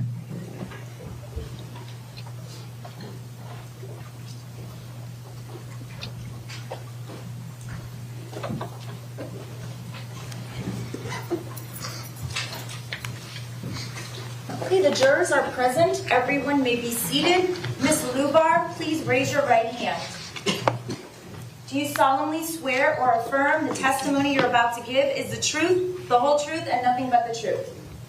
Yes. Thank you, ma'am. You can put your hand down, and for the record, I have identified the witness by her Florida driver's license. Ma'am, would you please state your full name and spell your last name for the record?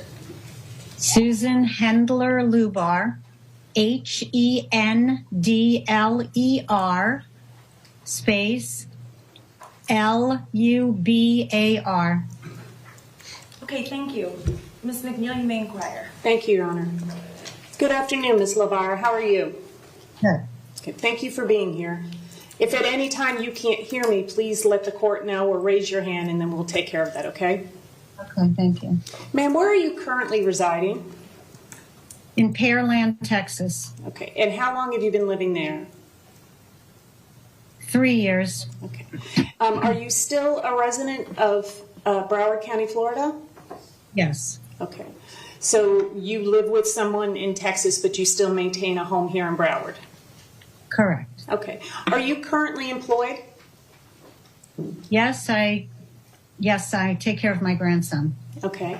And before you started taking care of your grandson, were you working anywhere else? Yes, Broward Children's Center. Okay. And what is Broward Children's Center? It's a multifaceted organization that takes care of children with medical needs from basically birth to age 22. They also have group homes. They also have a preschool. They also have ABA therapy. They do all kinds of speech, language, physical, and occupational therapy. And They do care. And what was your role there at Broward Children's Center? I was a administrative assistant to the ESE specialist, and then I was the administrative assistant to the CEO. And prior to working at Broward Children's Center, were you employed by the Broward County School Board? I was employed, prior to that, I was employed by Charter Schools USA as a ESE specialist And Ms. for Lubar, 10 years. I'm sorry, what is an ESE specialist? It's it's the person that oversees all of the services for special education children and ensures compliance to the county's standards and the federal government standards for special education children. So you just said two words, and I want to know if they mean the same thing now. You said ESE and special needs. Are they the same thing? It's, yes, exceptional student education specialist is what my role was. So if you're designated a special needs child or an ESE student, it means the same thing? Yes. Okay. And before the charter school, where did you work? And then I worked for Broward County School Board. Okay. At a couple of different schools there. How many years? Before that, I worked in Texas for like 8 years, and also in special ed. How many years were you employed by the Broward County School Board?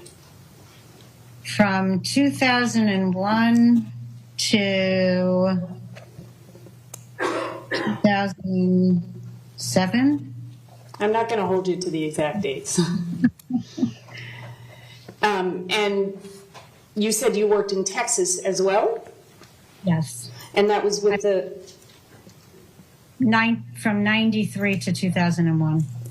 And what were you doing in Texas? Were you teaching there as well? Yes, I worked early childhood, children with autism, specifically very severe children with autism, and some older kids right before I left. Ms. Lubar, is it safe to say that your entire educational career you've been dealing with special needs children or ESE students? Yes. Either in the classroom or in an administrative position? Correct. Okay. Ms. Lubar, are you here because you want to be? I'm here because I was subpoenaed. Okay. So you're not here to help the defense, are you? I'm only here to give factual information. Okay. Thank you, Ms. Lubar.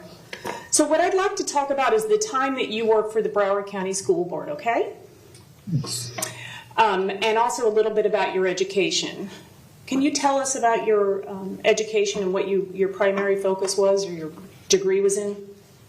My degree was in age 3 to grade 12. During your career, did you focus on a particular age group? I focused mainly on 3 to 5-year-olds. And does that constitute early childhood? Yes. Okay. And when you were in Broward County from approximately 2001 to 2007, what were you doing here? I taught the preschool program.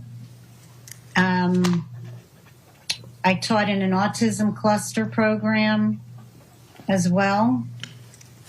And that's what I did at Park Trails and Riverglades and Maplewood. Okay. So when you were doing early childhood at Riverglades, did you have any particular certifications or qualifications in order to have that position? You have to be ESE certified to teach there. And what does that mean, Ms. Lubar? What's required in order to be ESE certified? You have to take coursework in early childhood. Okay. And then as you continue in your career, do you have to do continuing education courses? Yeah. Okay. And is that a certification that you maintained the whole time you were in Broward? Yes. Okay. And I'd like to talk to you about your time at Riverglades. You said you worked at a special preschool there. I worked in the preschool program there in the regular school. Okay. Help me understand what that means. There's a cluster or there's a part of the school that's designated for a particular population aside from the regular mainstream school? They have classrooms for children that are 3 to 5 year olds with exceptional student education needs. Okay. And was the program that you were involved with, did it have an acronym or a particular name? PLACE. Do you remember what the acronym means? Preschool language acquisition or activity centered education. Okay, close enough. How about you tell us what it was? What was the program? What was the purpose of the program? The purpose of the program was to implement individualized education plans in order to support learning in any areas of deficit that the child would have had coming into the classroom. Okay. So how would a student have an individual education plan, and that's also referred to as an IEP, is that right? Correct. How does that process start? There are many different ways it could start. Referrals from different agencies, and then a psychological evaluation would have been done. And then from there would be recommendations for the for educational needs of the child, and you would direct your teaching to support the positive growth of those deficits. So is that a decision that one person makes, or is there like a committee that makes the decision as to what would be the appropriate placement and what services a particular student would need? There would be a committee. Okay.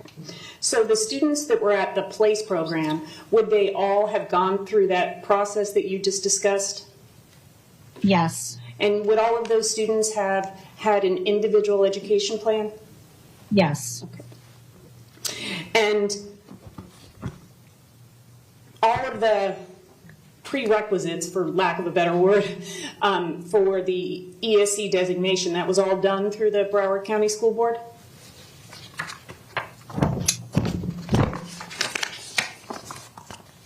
I'm not really sure what you mean by prerequisites. I don't know what documents were collected prior to his initial evaluation, so I really can't say. Okay, that's fine. But now if we're talking specifically about Nikolas, he would have come to you with an individual education plan. Correct. He would have come into my classroom with a plan would have been developed at his initial meeting. Okay. Would you have been part of that meeting, or would you just have received the data from the meeting and then implemented whatever services were necessary? I would have not been part of that initial meeting. Okay. So I'd like to talk to you about the PLACE program and what your classroom looked like. Can you tell the ladies and gentlemen of the jury what a typical classroom would look like for your students? So there would be it would be center-driven areas within the classroom to develop fine motor skills. There would be it would be print rich. What does that mean? There would be lots of words, labels, posters. There would be reading materials, picture books, There would be different centers like any other preschool that you would take your child to that didn't have an IEP, with block centers and dress up, and they would have circle time and music and individual areas for self-learning and self-correcting. It would have maybe soft cushions around and for reading areas. Just like a regular preschool. Just like any other preschool, you set it up pretty much the same way. Okay. Now, in terms of the student to teacher ratio, what would that be on average in this center that you were teaching at, or a place? Well, I'll speak specifically to the classroom that Nikolas was in. If you remember, please. Oh, I do. There were either between 12 to 14 children, 2 teachers. I was co-teaching with another teacher, and we had at least 2 aides, and we might have had a floater in and out. I don't really remember that, but I feel like we might have had somebody that came in and out. Also, the speech language pathologist would come in to the room and work with kids in a center. So it could have been 1 to 7. Okay. And those aides, were those paraprofessionals? Yes. And how would you describe the paraprofessional?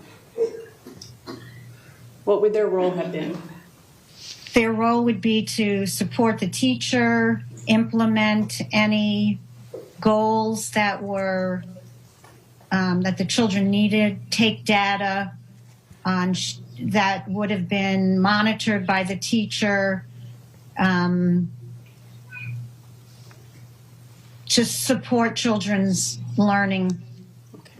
So would that have been a classroom that would have had more teachers and more aides than, say, a mainstream kindergarten center? Yes. Okay. How about the structure of the classroom? Would you say that it was more structured than a mainstream preschool?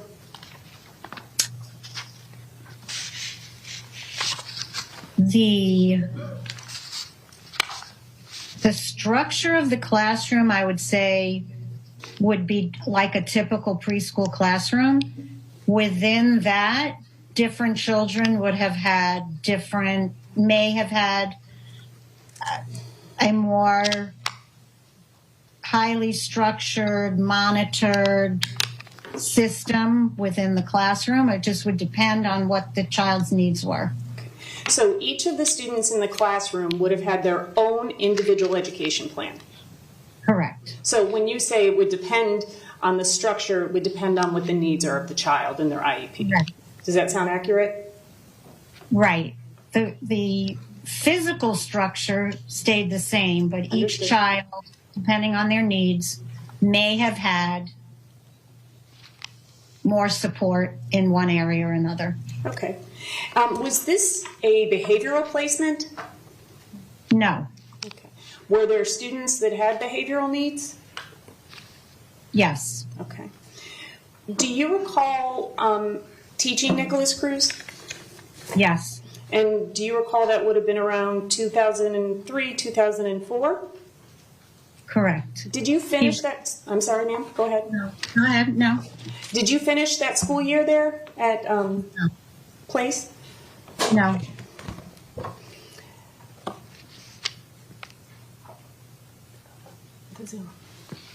Just 1 second.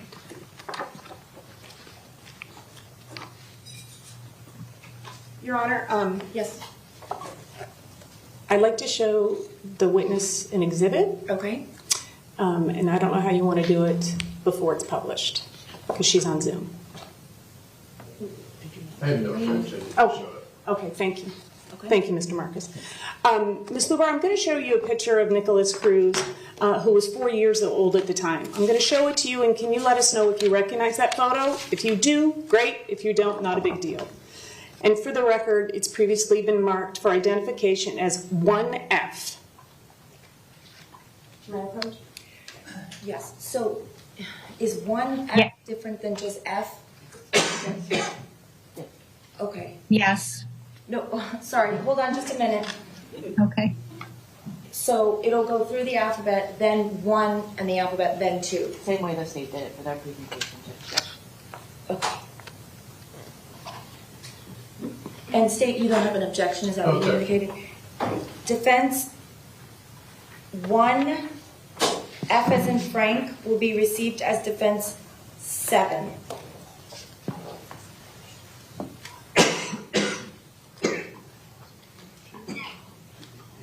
Is that published for you guys? Can you see it? Okay. Ms. Lubar, can you see the photograph that's on the screen, the Zoom screen? Yes. Do you recognize who this child is? Yes. Okay, who is this child? Nikolas Cruz. Okay. And this is how you remember him? Yes. Okay. Do you recall what, could we take that down, please? It's not on here. Oh, Melissa, thank you. Do you remember what Nicholas's ESE eligibilities were back in 2003? Developmental delay and language impairment.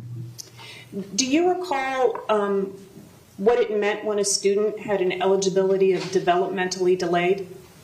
What that meant? That means they would have had to have at least 2 areas of development that were not on age-appropriate level. I'm going to test your memory, but do you remember what those areas of development were back in 2003, 2004? Social, emotional, and language. And how many different areas are there? Do you remember? 4. I believe 4. Okay. They are academic, social, emotional, independent functioning, and language. Okay. And in order to be developmentally delayed, you have to have at least 2 of those designation or impairments in 2 of those domains? Correct. Okay. And is that a designation that could follow a student for the rest of their educational career? No, developmentally delayed drops off when a child turns 6.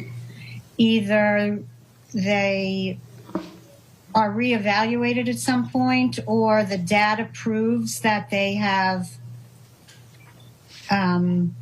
gained the ground they needed to be age appropriate, and then it just falls away and you don't need to have another evaluation. The language impairment is something that's reevaluated every 3 years or sooner if you feel the need for some reason to either, add more goals or to dismiss. And then that just stays with them until they gain the ground they need to be age appropriate. Is one of the goals of the program, the PLACE program, is one of the purposes to give a child early intervention that may be having some deficits in some areas? Is that one of the goals? Okay. And going to the time that you had Nicholas in September of 2003, that's when the school year started, right? Or maybe the end of August? It started in August. He was 3, and then he turned 4, like in the very beginning of September. Okay. And can you describe what Nicholas was like at the beginning of the school year that you remember?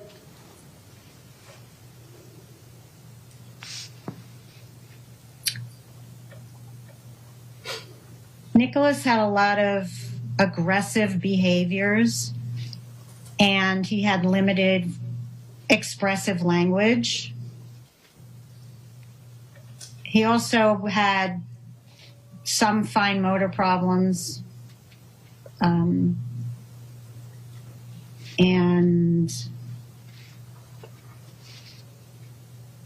That covers it?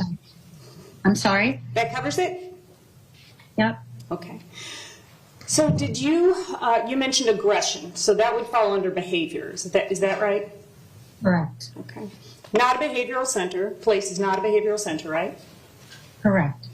Did you find yourself spending a lot of time with Nicholas?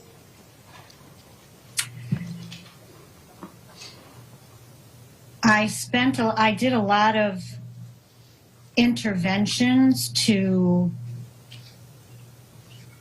support him in restraining his aggressive behaviors, along with everything else that was on his IEP. Okay. So let's talk about some of those interventions. Very early on, you noticed that something was different about Nikolas. And I don't want to put words into your mouth, so if that's not an accurate description, I want you to say, Melissa, that's not an accurate description. That's an accurate description. Okay. So based on the behaviors that you were seeing, first of all, describe what those initial behaviors were, please. Nikolas would push children, would scratch at them, would topple over furniture. He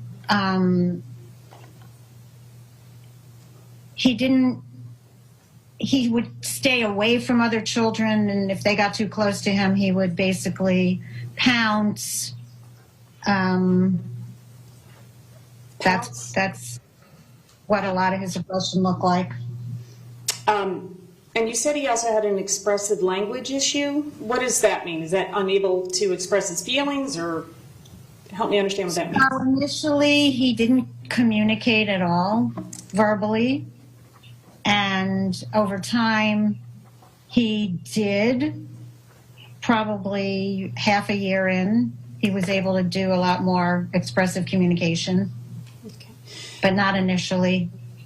So this is a student that would have been 3 and then very, very shortly thereafter turned 4, right?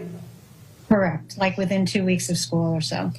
So does a 4-year-old have a pretty robust vocabulary? A typical 4-year-old would have a lot of language. Okay. Sentences, hundreds of words. And Nikolas didn't have any of that at the first part of the school year. Is that accurate? Correct. Okay. And you've been teaching for a very long time, right? Yeah.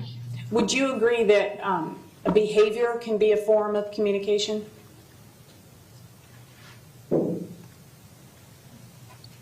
Yes. Okay. And children that are not able to communicate, how do they sometimes respond? Depends on the child. Well, how did Nikolas respond? Okay. Nikolas would push children if they got too close to him. He would pace the classroom, avoiding interactions with children. He would push over furniture. I just said those things. Okay. Mm-hmm. So did it also appear to you that Nikolas had limited social skills as well? He did. Okay. So when you started noticing this behavior, at that point, do you make a decision that maybe this isn't the most appropriate placement for Nikolas and you start documenting some of these behaviors? Initially, I would have taken data on what I was seeing, describing what it looked like, very observable behaviors, and I would have then tried interventions that I thought, with my experience, would have promoted a more positive interaction. And if, in the case of Nikolas, when it wasn't proving effective, I would have at that point reached out to the program specialist, and she would have been in contact with a behavior specialist, which is what did happen. And they would have done observations and given me other strategies to use. So you just said you start, I'm sorry, ma'am, you cut off? No, to help support him. Okay. So the first thing you do is collect data. Is this like a systematic process that you have that the school board has implemented? Yes. Okay. So that's what you... Mm-hmm. And you're collecting data. Did you identify any particular behaviors that you were concerned about, that you were trying to find an antecedent behavior or something? Correct. Okay, what were those two behaviors? Well, Nikolas, I took data on two behaviors, which was aggression, and which I've already described what that looked like, and animal fantasy behavior, which was something that I had not experienced. Those behaviors looked like curling his hands into paws, hissing, scratching out, scaling furniture. And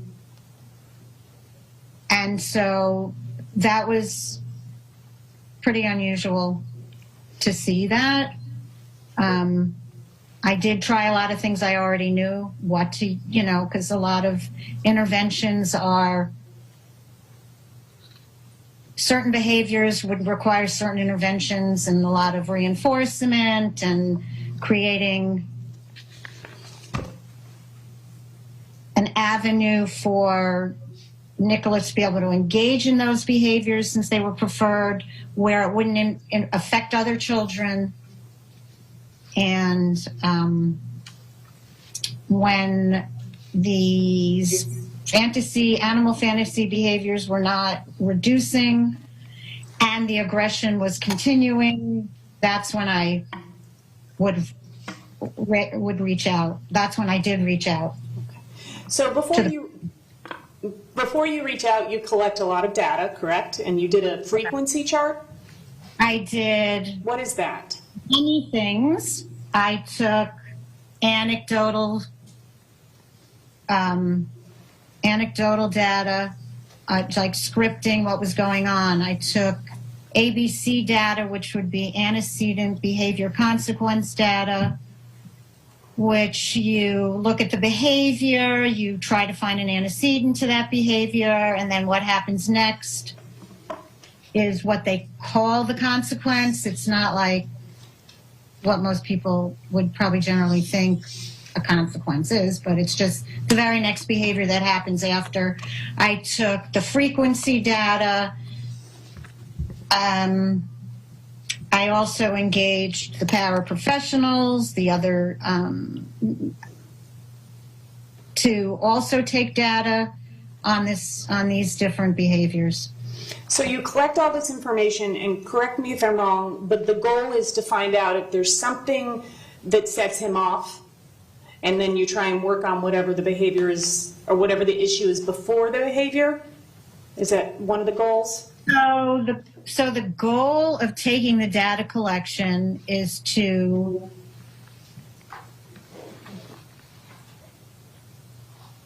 see if you can find an antecedent, what's happening beforehand, so that you can put an intervention in place so that the behavior does not occur. And then from there, you would work on appropriate behaviors, replacement behaviors, to eliminate those negative behaviors. And in Nikolas's case, you were focusing on aggression and the animal fantasies, correct? Yeah. And were you ever able to determine, you along with the paraprofessionals and the other support staff, what was the antecedent behavior that led to the aggression and led to the animal fantasy? So they're two different behaviors. As for the aggression, and it was analyzed by a behavior analyst, program specialist, with some input from me, of course. Proximity to other children would cause the aggressive behaviors. If no one was near Nikolas, he wouldn't hurt them, push them, topple over anything to get to, anything like that. As far as what the antecedent was to this animal,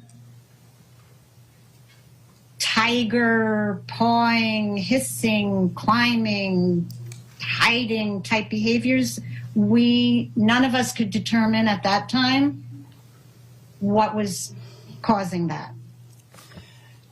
Do you think that his inability to communicate would have contributed to either the aggression or the animal-like behavior? Objection, asking for speculation. In your opinion, based on your training and experience as a special education teacher? If she can answer based upon her experience. If you can answer, ma'am. The judge just said if you can answer.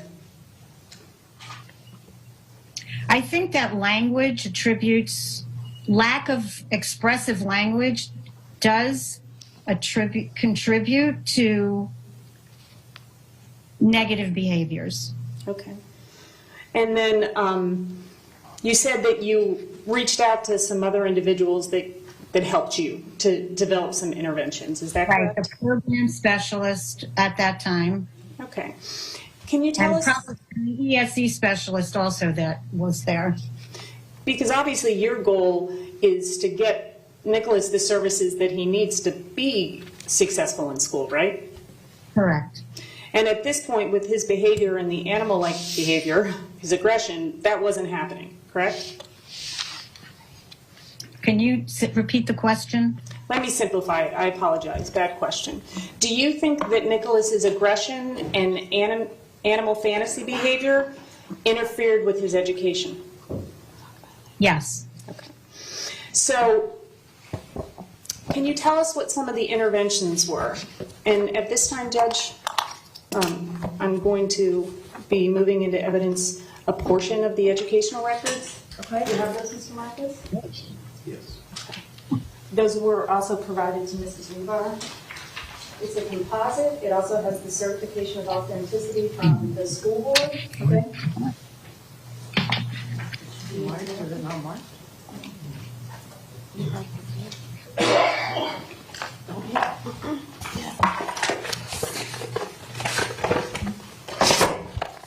It's previously been marked as, for identification purposes, as 1G. Defense 1G for identification. State pleading objection. Can you just announce for the record the debate stand number? Yes. So it's SBBC 75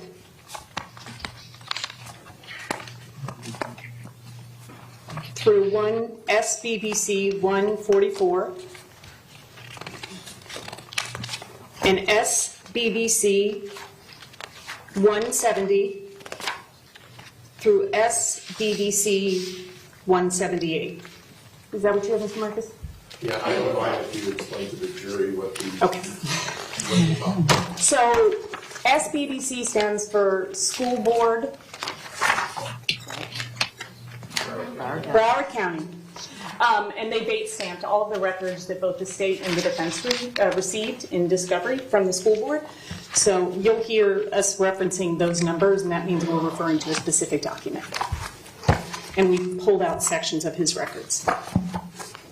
You will have access to all. 1G for identification will be received without objection as defense 8. Ms. Lubar, do you have those records in front of you? So I have data sheets that end in 75 and go through. I know you sent me a lot of things. What was FedEx to you should be exactly what I don't have it, not everything came, none of my data collection came in the FedEx. I did get another teacher's who had Nikolas. I got all of his home notes, which are not mine. And then I did get the,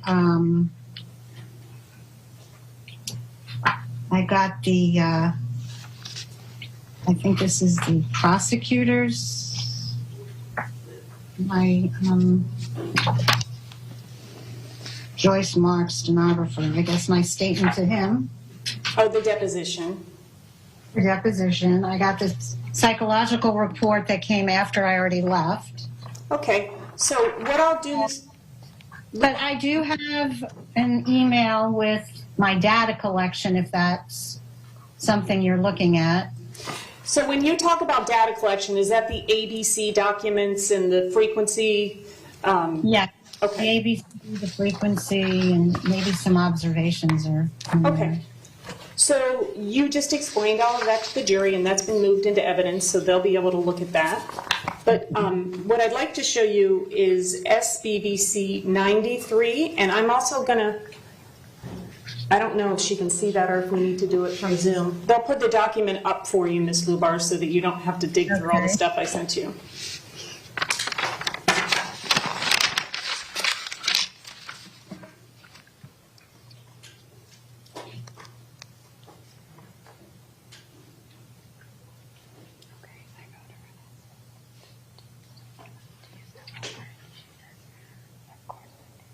Okay. Ms. Lubar, can you see this document? Yes. What is this document? This is an email sent by Lori Sugar, who was the behavior intervention specialist and a program specialist for preschool. And she was sending me, it's an email from her. Okay. And what was the purpose, or what was Ms. Lori Sugar Alper's role in this particular case and in this He email? was giving behavior suggestions for interventions.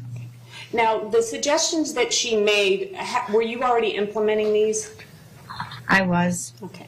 Let's talk about one of the recommendations she makes is creating a special area or a safe space. Do you remember that? It was a, do you want me to explain what that was, or do I don't know what you're exactly. Well, first of all, do you remember that intervention? Yes. Can you now tell us what that intervention is, please? So I created a space in the classroom that Nikolas could go into to be able to act out his fantasy behaviors of being a tiger or a lion or some sort of wild cat, where he could just do that and look at animal books and have stuffed animals within there. It was a tablecloth or a blanket, I don't really remember what exactly, over a small round table. And then it would be used if he would do something, some sort of work, would be used as a reinforcer, so he would be able to go in there.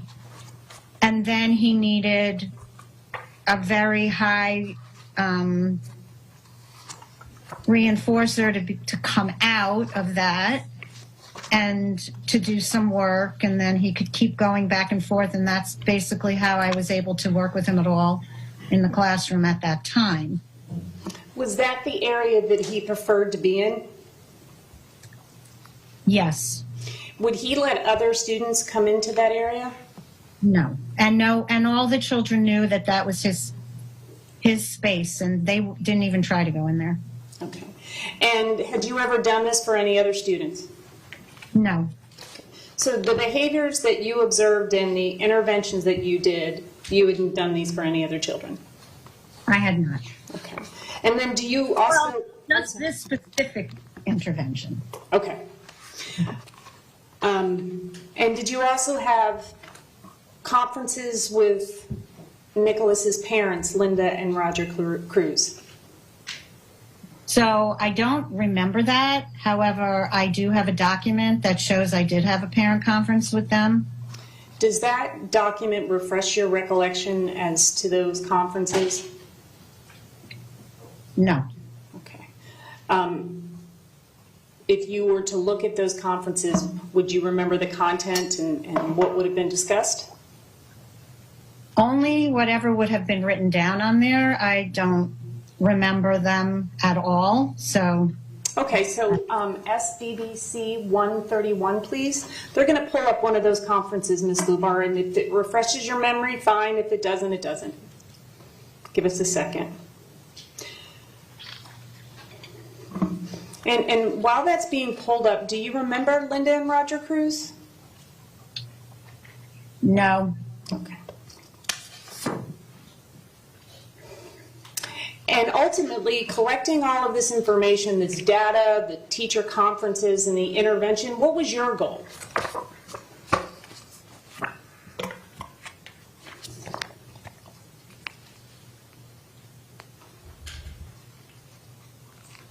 The goal was to support Nikolas in being able to express himself in a positive way. At the time, I'm sorry, ma'am. No. Okay. At the time that Nikolas was at Place Center inside of Riverglades Elementary, did you believe that that was an appropriate placement to fulfill his needs? No. Okay. What type of a place, based on your experience and training as an ESE specialist and a teacher, what type of an environment did you believe would be best suited for him? I thought he should be in a EBD cluster program, which is for emotional behavior disorder children. And did Broward County have those for preschool students? Yes. Okay. Okay, so we're going to pull up one of those conference forms, Ms. Lubar. If you remember it, take a look at it. Let me know if you do.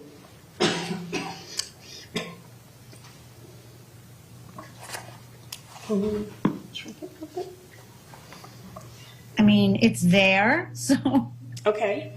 This document is actually from the referral packet. Okay.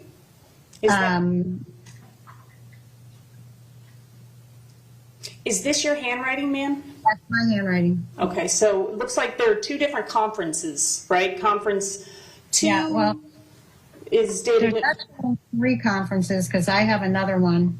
Okay, and there is one, but there's 2 on this form, right? Yeah. Mm-hmm. So let's look at the one that's dated November 17, 2003. Looks like both mom and dad would have been present? Yes. Okay. And the purpose of that conference, tell me if I'm wrong, was for you to explain the behavior you're observing and what the school is doing to try and reinforce positive behavior.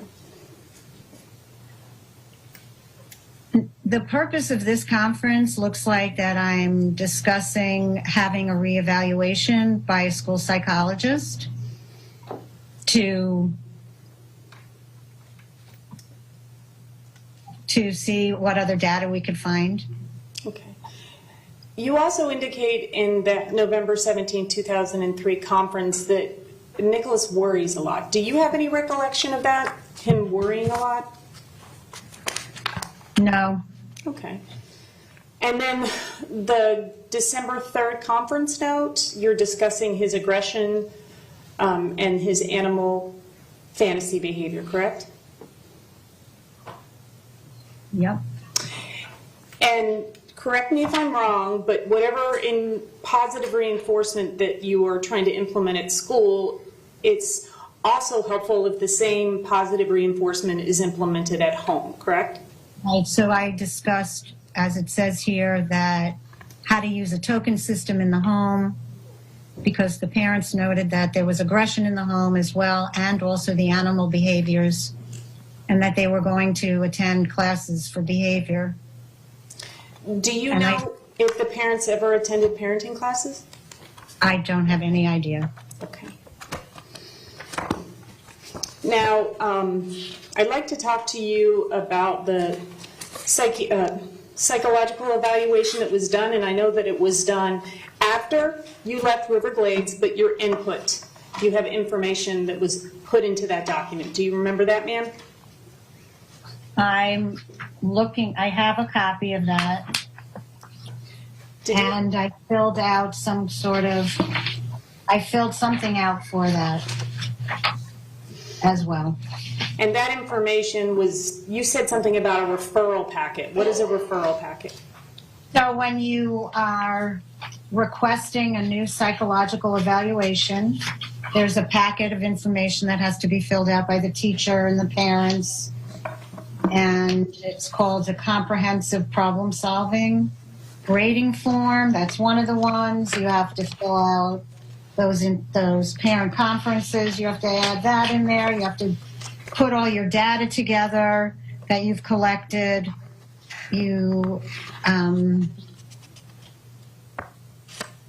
And that's what the referral packet is. And did you in fact do all of that, Ms. Lubar? Yes. And would you have had access to the document that would have been done by Ms. Linda Cruz, that same social and developmental history in the parent information form, or would that have just been provided?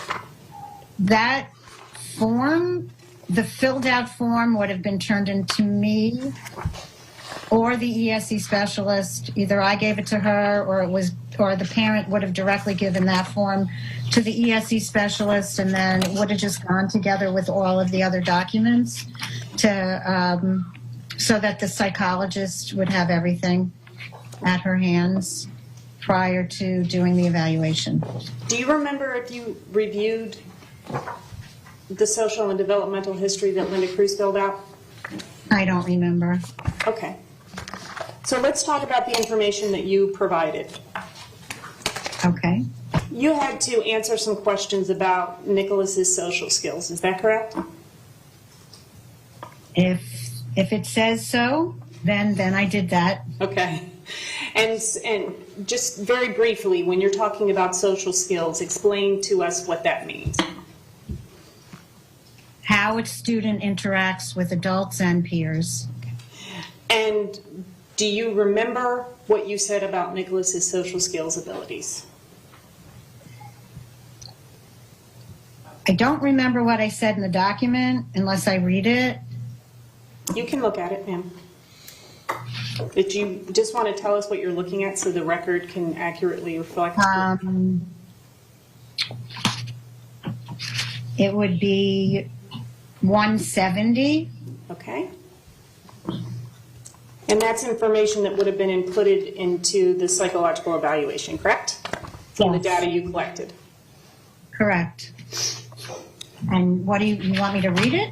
Well, you want to read it and then just summarize it. Basically, how were Nikolas's social skills as you observed them? Rarely makes friends easily or cooperatively works with his peers. When redirected or reprimanded, he almost always overreacts. Thus, he needs excessive praise, reassurances, and encouragement. These are taken from a checklist. Yep. Okay. And you want to tell us what page you have that at? The checklists are on page 127. Let's see, 127, 128, 129. Those are the 3 pages of checklists. Okay. So that's from the comprehensive problem solving and evaluation student rating form that you just referenced, correct? Yes? Yes, and then the psychologist puts it in a narrative. Okay. So do you have the comprehensive problem solving document in front of you? Yes. Okay. So let's quickly just go through some of those areas. You don't have anything checked under academic skills on 126, is that correct? Correct.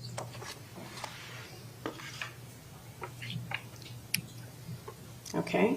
So if any of those things would have applied, you would have checked them. Is that correct in terms of areas of concern?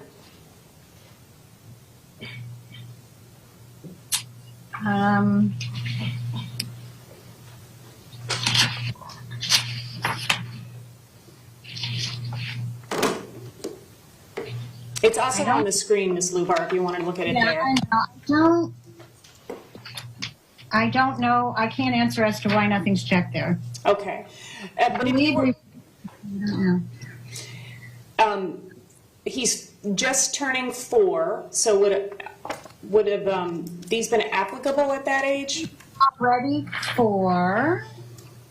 He turned 4 in September, and this was filled out in November. Okay. So are we spelling, are we doing mathematical calculations when we're 4? We could be doing some math. We do work on math concepts. Okay. We do work on sight vocabulary. But none of the rest of that. Okay, and then under attendance, it looks like that was also not an area of concern for you, is that correct? That's an area that I wouldn't have filled out. Okay. And then if we go to 127, Okay. that's adaptive behaviors. Based on your training and experience as an educator and as an ESE specialist, could you tell us in general what adaptive behaviors covers?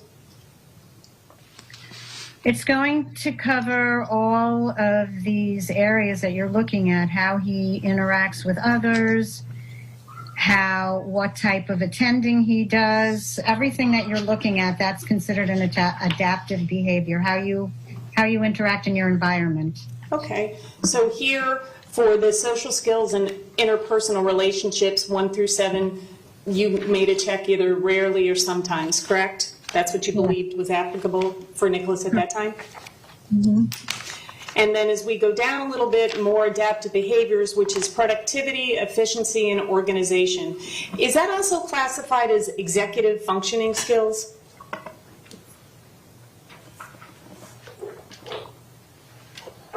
I can't answer that. That's fair. So here you make indications as to whether or not he rarely engages, sometimes or often, under those 13 things, correct? Correct. And then the emotional adjustment on the next page, and this is under behaviors of concern.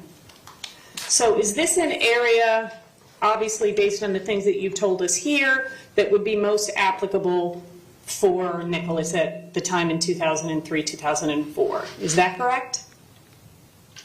All of the information on here is applicable. Whatever I checked is how he behaved. Okay. Lost you. Hold on. I don't know if you can hear me. I can hear you. I don't know what happened. That's okay. Okay. When a child needs excessive praise, reassurance, or encouragement, does that mean anything in particular for you?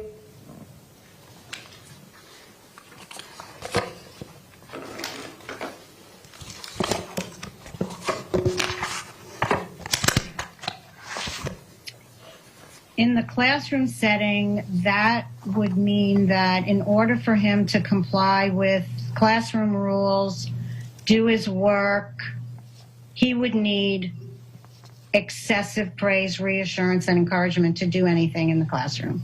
Okay. Excessive. Okay. And you're saying here he avoids verbal communication sometimes and he's withdrawn sometimes? It says he rarely avoids verbal communication was rare. Are we under emotional adjustment? Yes.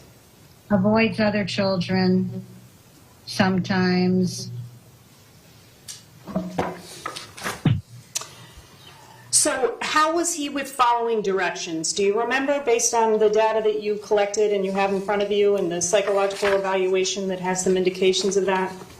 Well, the psychological evaluation was done after I left, so I don't have any knowledge of that, how he was at that time, except for whatever I put in there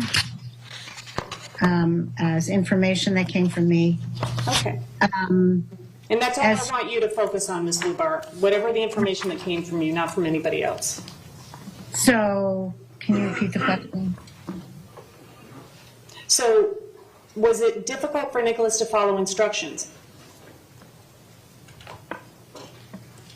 He could only follow instructions with excessive encouragement and reinforcement. Okay. And was there any particular way that you would have to give Nikolas instructions? Would things have to be broken down in chunks? Would you have to repeat things a lot? I don't recall. Okay. And you also have experience in autism, is that correct? In Florida and in Texas. Yes. Is that right? So obviously that must, well, not obviously, is that on your radar when you have some of these students, are you looking for any of that behavior that may be an indication that an autism evaluation would be necessary? I can't say that I would be looking for that behavior. Okay. If you saw behavior that was consistent with what you know autism to be, would you do a referral? Yes. Okay. Were you concerned about that with Nikolas at all? No. But did you believe that there was something else going on with Nikolas and that we just didn't know what it was? So sorry. Every time my phone rings, it interrupts the Zoom. I don't know what's going on.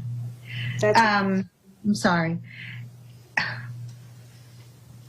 We're almost Now done. I forgot the question. That's okay. Was there any indication to you that there needed to be an autism referral for Nikolas? And yes, I thought something else was going on with Nikolas. Okay. And you talk a little bit in your records about he liked to hide a lot and had some escape behaviors. Yeah, so escape behavior is not what people typically think, like trying to run away and escape out. What it is that you avoid doing, you do a different behavior to avoid doing what you're being required to do in the classroom. So he would do other things other than engage in what was being required of him. So is that what you would call a preferred or a non-preferred activity?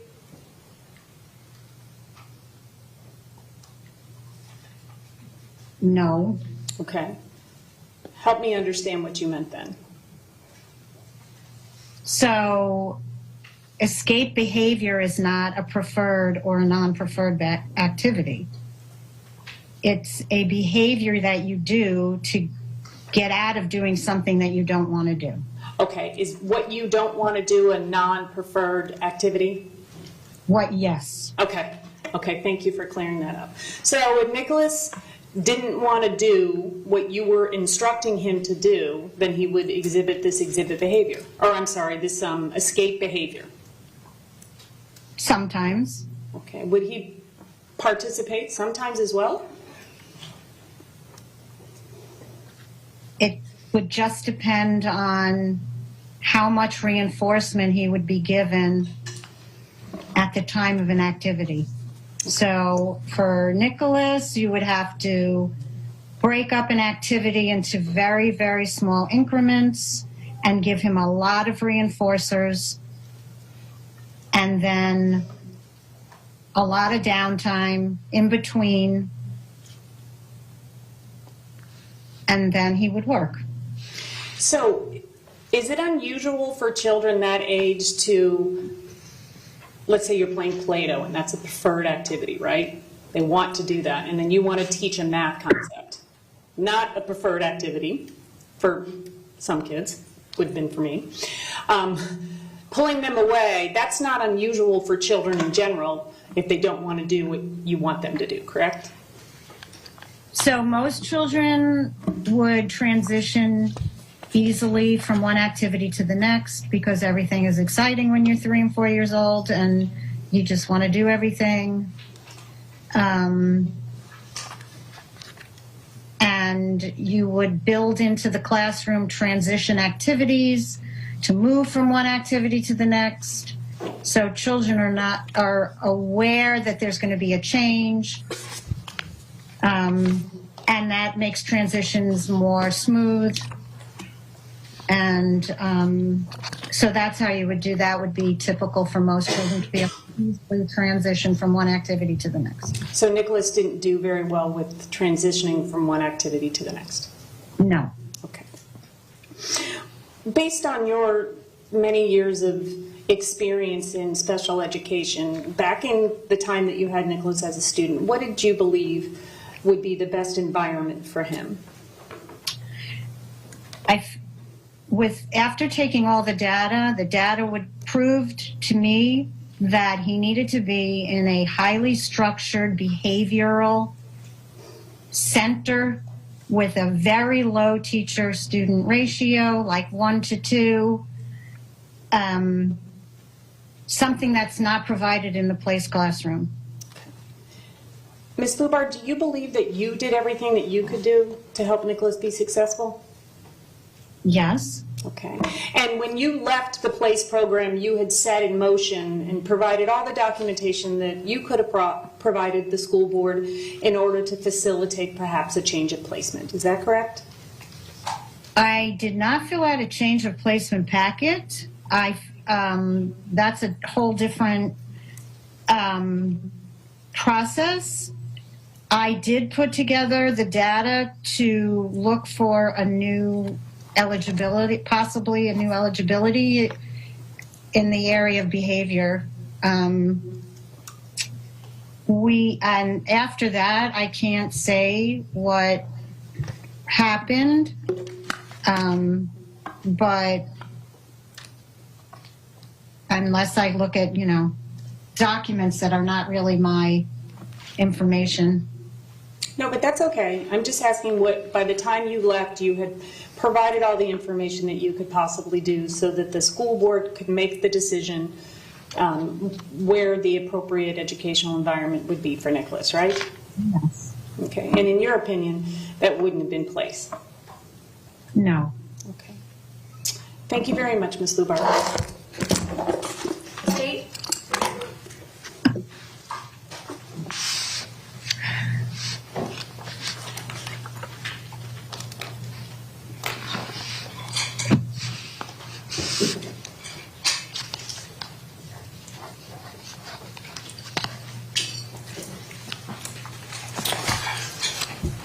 I don't know where I'm looking. Okay, there you are. You're not in the witness box where I was expecting you. Hi, Ms. Lubar. You may remember me, Jeff Marcus. How are you? Yes, hello. Ms. Lubar, you were just asked, I think the last question, about what your opinion was regarding placement for Nikolas Cruz, correct? Yes. Okay, I want to ask you about the process of how decisions are made in the ESE environment at schools, okay? Okay. So there's a team that makes the decisions, correct?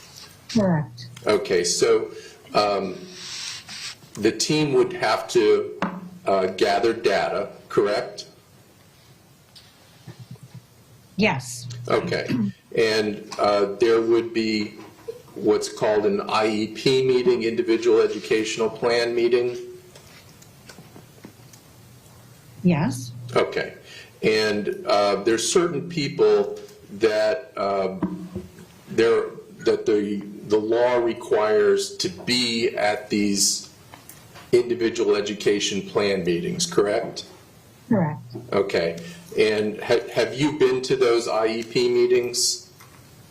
Yes. And were you one of the required people in the past when you were in Florida that you would help make the decisions regarding placements? Yeah.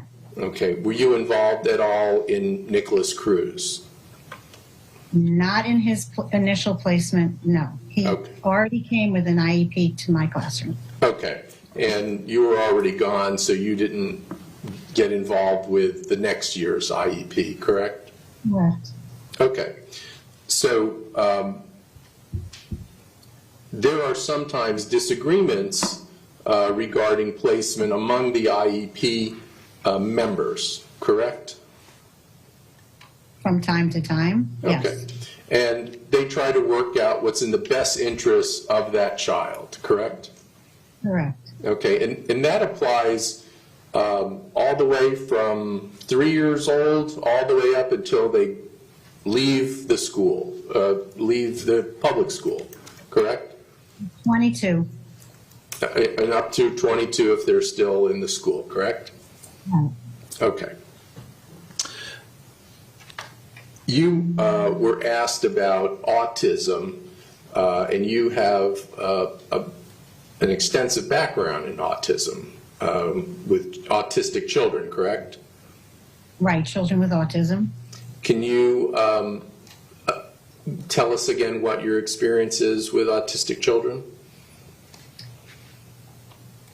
I worked with children with autism from 1993 all the way through probably when I left Charter Schools USA. I had a couple of kids with autism in that school, so I think that was 2016 maybe. So I have a lot of training in it, and I had classrooms that were specifically created for children with severe autism, all the way up to children that had Asperger's syndrome. And that's my experience. And you told us that you didn't think, in your experience, that Nikolas Cruz was autistic. Can you tell us why you believe that?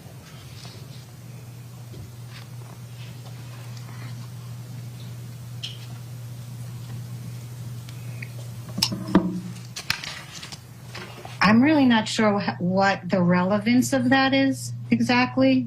I mean, I didn't have any, when he came to me, that wasn't his eligibility, and I'm not really sure what the relevance of that is. Ma'am, do me a favor, please. If you can answer the question, you can go ahead and answer. If you can't answer it, you can just tell the attorney you can't answer it. Okay, I can't answer that. Okay.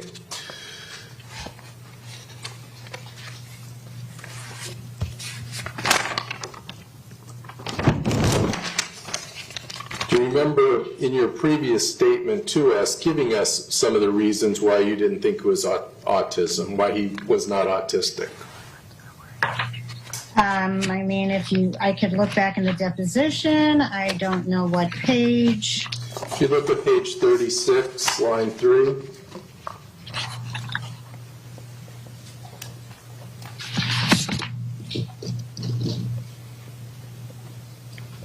Okay.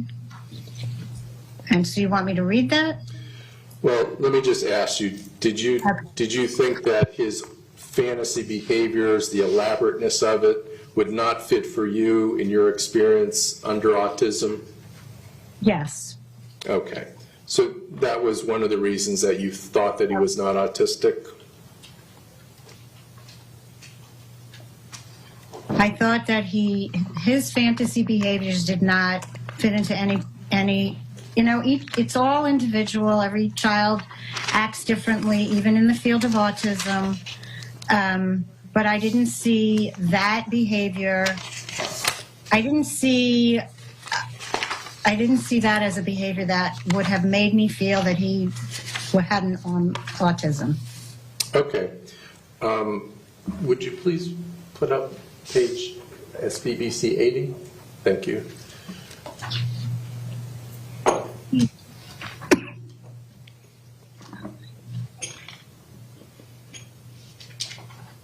I'm going to show you a document. Give us just a second.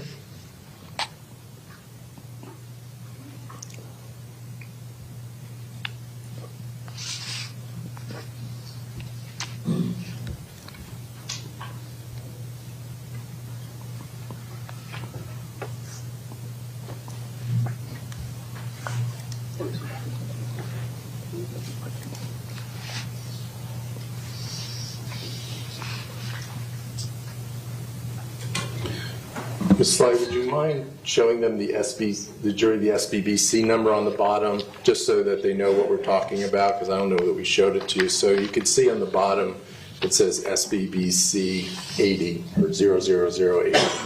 Okay, and if you could scroll up so we can see the document. Thank you. So, Ms. Lubar, this is one of the frequency recording data sheets for September 24th, 03, which was actually his birthday, correct? I don't know when his birthday is, but if you say so, then it's his birthday. Could you show the entire document? Well, I guess I have it. Okay. Well, I want the jury to see it. Thank you very much, Ms. Sly. Now, could you explain this to the jury, what you're documenting on this particular page? Okay, so this observation was done by one of the paraprofessionals in the classroom. There would have been an accompanying document that would have labeled what the aggressive behaviors were that we were looking at. And then the time frame, this is the daily schedule under activity, and under each activity, how many times aggression was noted, and then you would put a tally mark down there. Okay. Now, actually, I'd like to look at the areas where there are no notations, such as the work area, that there is no notations of aggression during the work time, lunchtime. It looks like large group, snack, rest time, and end of day. So this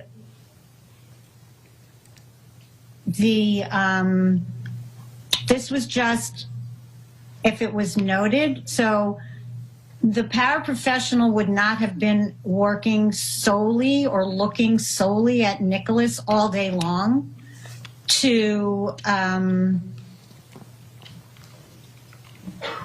take data, because she would be doing other things. So I don't know if she was asked to just specifically look at certain times of the day.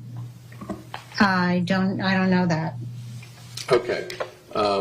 So we can't say that he was very good at work time as opposed to circle time.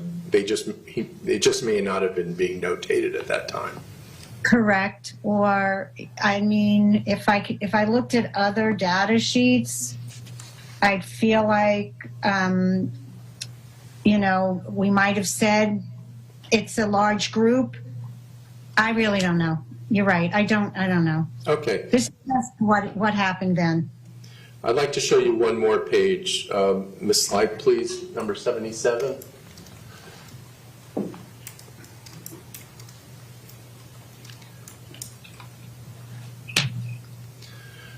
Okay, so on page 77,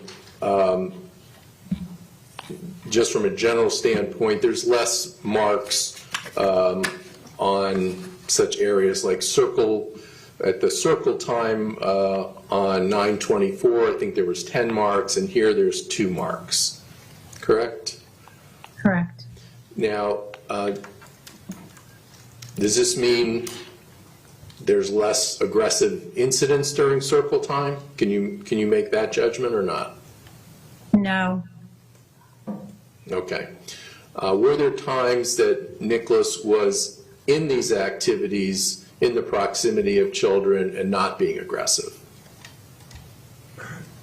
Yes. Okay. So it wasn't at all times he was aggressive, was it? No. And was he able to play or interact with children without being aggressive? I don't recall. Okay.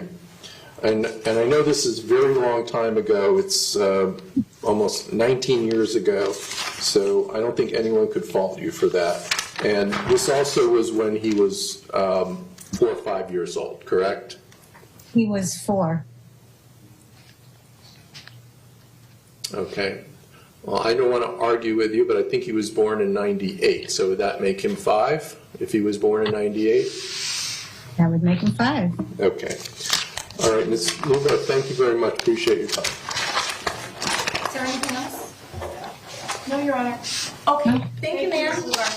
You're excused. We're going to go ahead and end the Zoom session now, okay? Thank you. What are we doing? We're done. Oh. Thank you. Okay, ladies and gentlemen, we are going to break at this time for the evening. We're going to start back. I ask that you please be here tomorrow morning at 9 so that we can get started around 9:15, 9:30.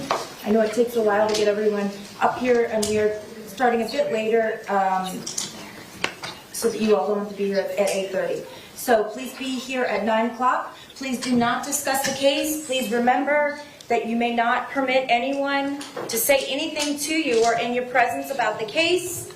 If anyone attempts to say anything to you or in your presence, tell the person to stop and report the incident immediately.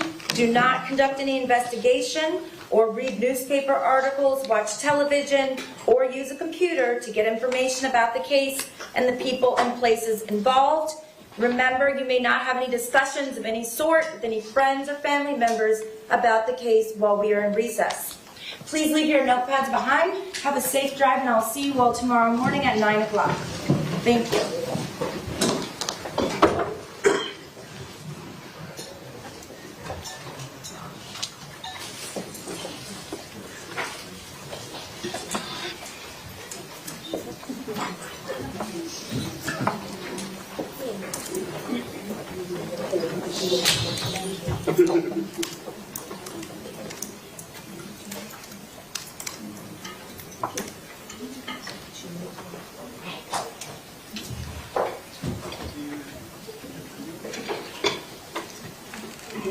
Okay, the jurors have been excused. I know that there is the issue of the state's motion to redepose a witness that you all indicated needed to be heard tonight. So if anyone needs a short break before I hear argument on the state's motion, go ahead and do so. And as soon as you're back, I will hear argument on those issues.